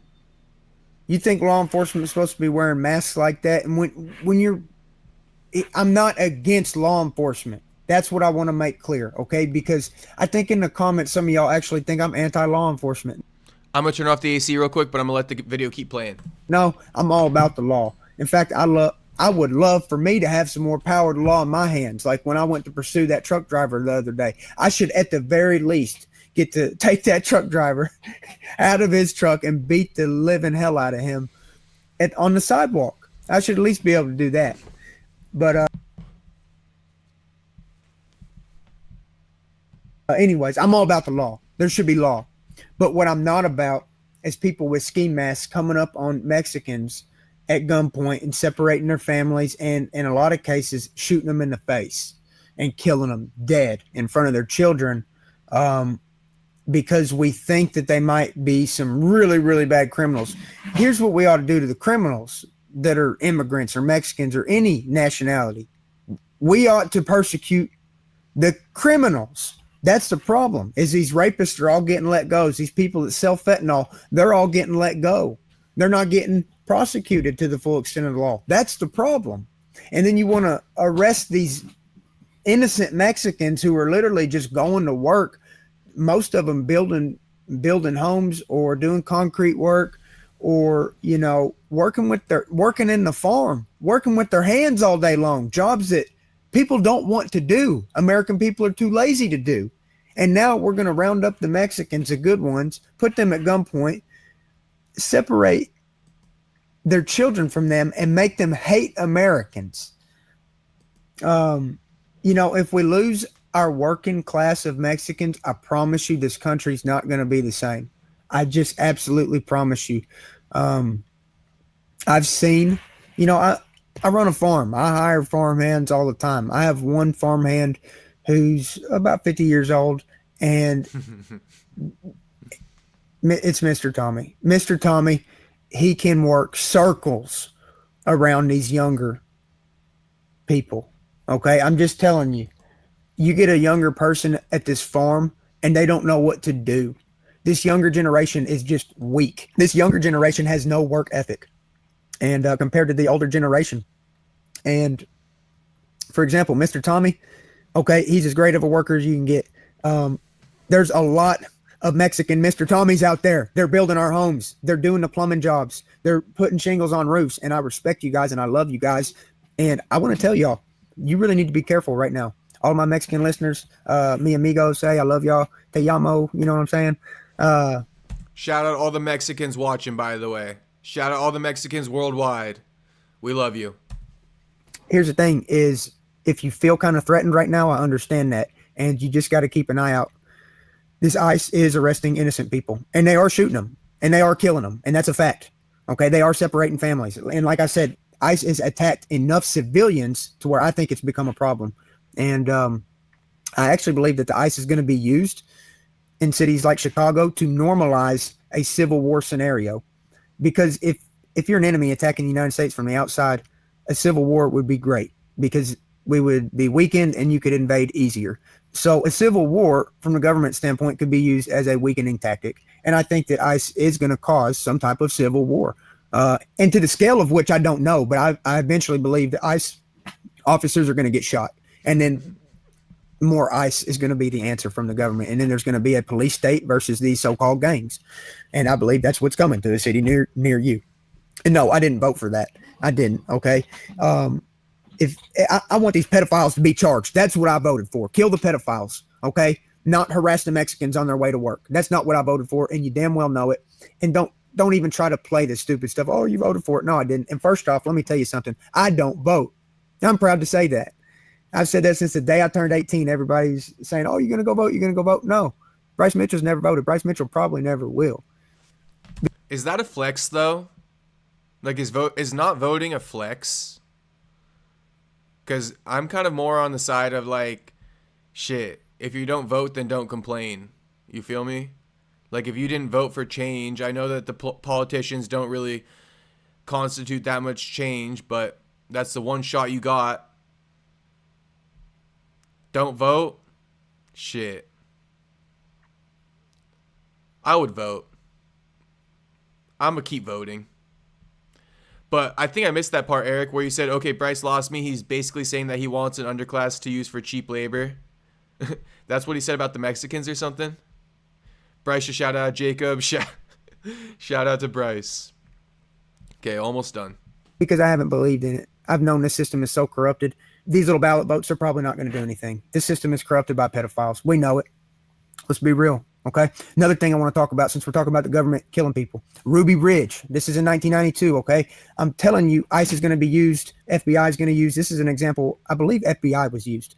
This is in Ruby Ridge, Idaho, 1992. And basically, these officers go up to this house. It's a guy who lives out in the woods with his wife, kids, and dogs. During the Ruby Ridge shooting, the mom died and 2 more kids died. And the husband lived, which was the guy that they were going after the whole time. He lives, and they killed like half of his family and his dogs.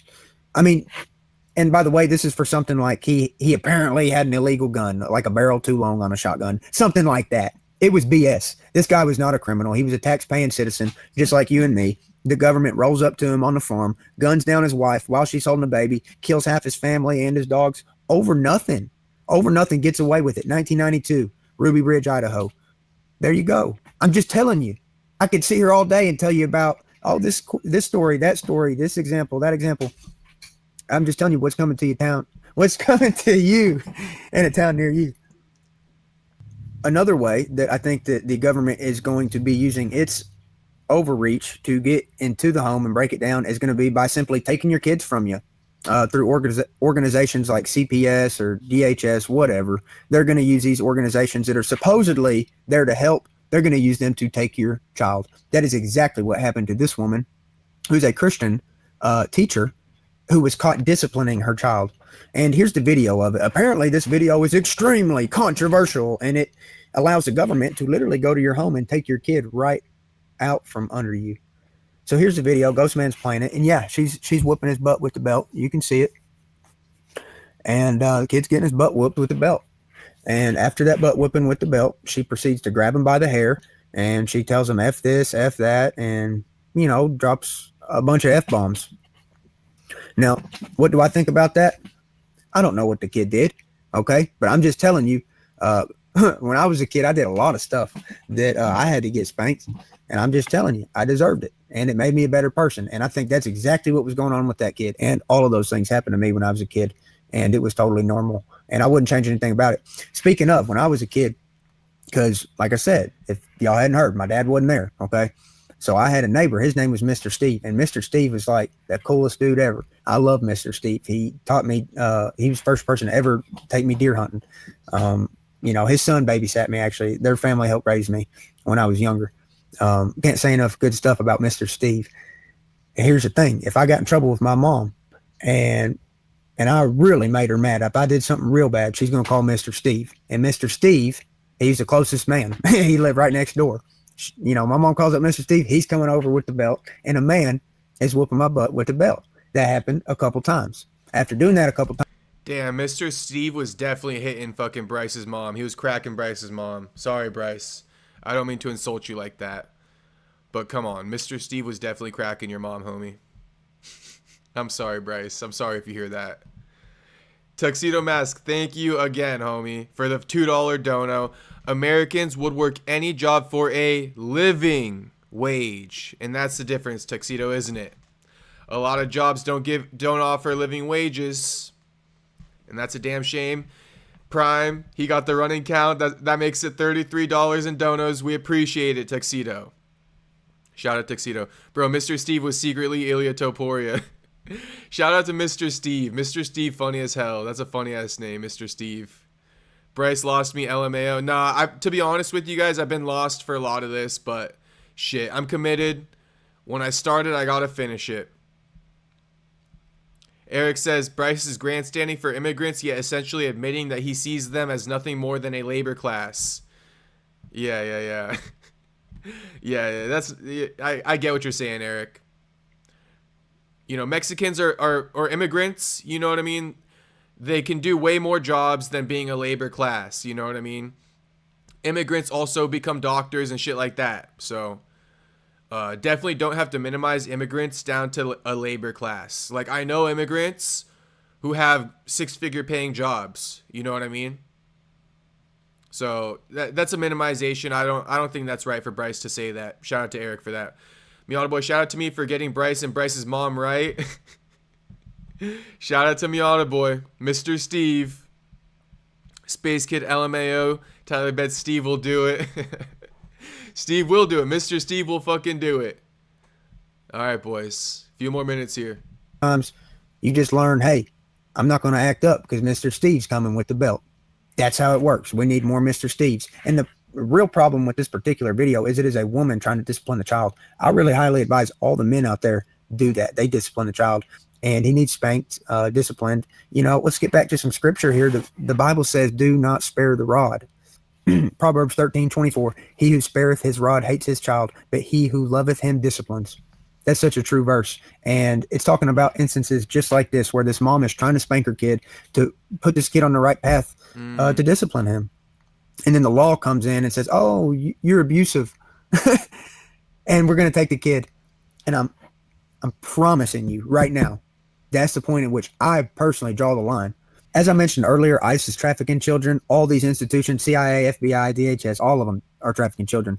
If you don't believe me, take the word of John McAfee. If you don't know who John McAfee is, he is a super genius. He is basically a computer programmer, sold one of the best antiviruses known to man. We're talking about John McAfee, okay? And for y'all who don't know him, he went on the run from the United States government. He hacked into the Pentagon. He hacked into... Dana shit, go ahead and subscribe, homie. Subscribe to the channel, homie.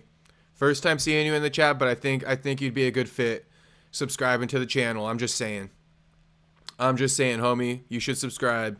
Dylan says, I know a lot of Mexicans who are voluntarily returning to Mexico as it's getting better. Okay. Shout out to Dylan for the insight. That's good to know for sure. Dana Shai, every party furthers Israel's national interests. Yeah, for sure. My planter chip is going to explode. Oh, and America First says, I sometimes feel the same. A vote is like a no vote. I get that, especially in the blue states, like you said. What keeps me voting is God will judge me for the things I voted for. Example, abortion. I can't face God knowing I voted something he's against. Damn, abortion is one of the slipperiest slopes, America First. That was one of Charlie Kirk's most viral fucking debates. I get both sides, but, you know. Yeah, God doesn't want that shit. You're right. God doesn't want that shit. Oh, America First says, what the fuck? Mexico is not getting better. The president there is a puppet of the cartels. Their shootings and killings rampant. Okay, all right. I don't be knowing about Mexico, but shit. You boys debate that in the chat. Yeah, I'm telling you, this guy's a super genius. I'm not making this up. Go look it up yourselves. This super genius hacks into the Pentagon's website, and he literally hacks into our government's emails. And what Ghostman has just pulled up is an interview of him bragging about it. He's sitting on the couch bragging to this chick, saying, yeah, I hacked the government. Now, here's the thing. When John McAfee hacked the government's websites and gets all their emails, he finds out that Department of Homeland Security is the largest child trafficker on the planet. They're the ones selling the children to the cartel. And, yeah, what else needs to be said? Our government is literally trafficking children. You have to understand that to understand why I don't trust ICE. Okay. I mean, shit, if Bryce is right, that's fucked up. DHS, trafficking children, that shit's wrong. We all know that. I don't know if he's right, but if he's right, that shit is wrong. And apparently this guy, John McAfee, was a whistleblower on that. So everybody check out John McAfee after the stream if you guys want to learn more. So if you haven't been exposed to this information, you need to look up John McAfee just to understand that Bryce is not making this stuff up. There are other people that can 100% confirm our government's trafficking children. That's why I don't trust any government institution, and I think they're all being abused. 5 years ago, I'd have said, hey, Trump might be able to stop these guys.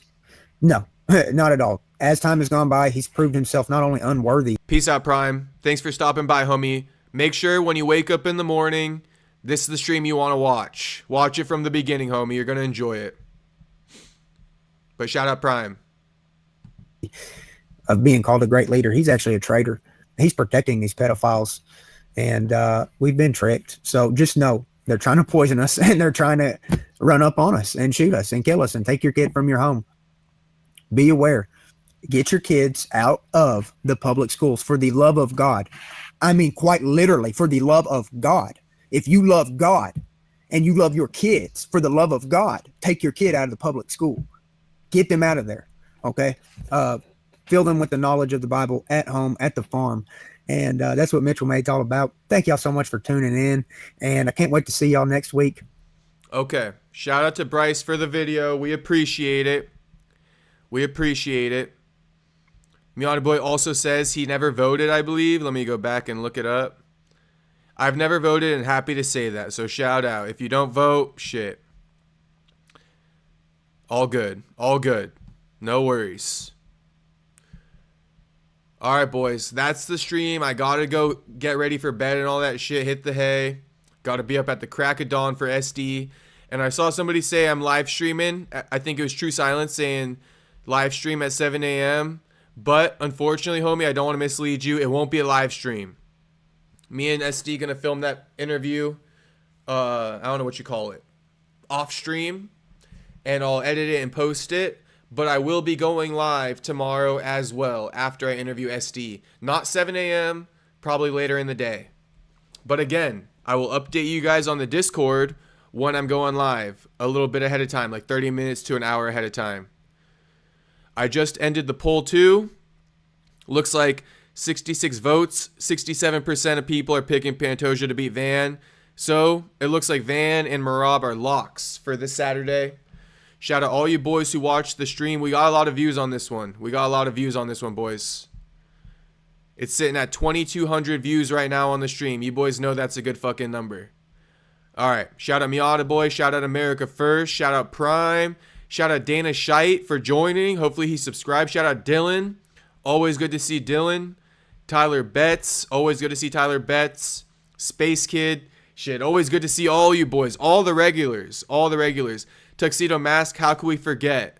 Mr. Dono. Tuxedo Mask. Thanks for always stopping by, homie, and showing love. Louie. You the man, Louie. Thanks for always stopping by, too. Eric. Everybody.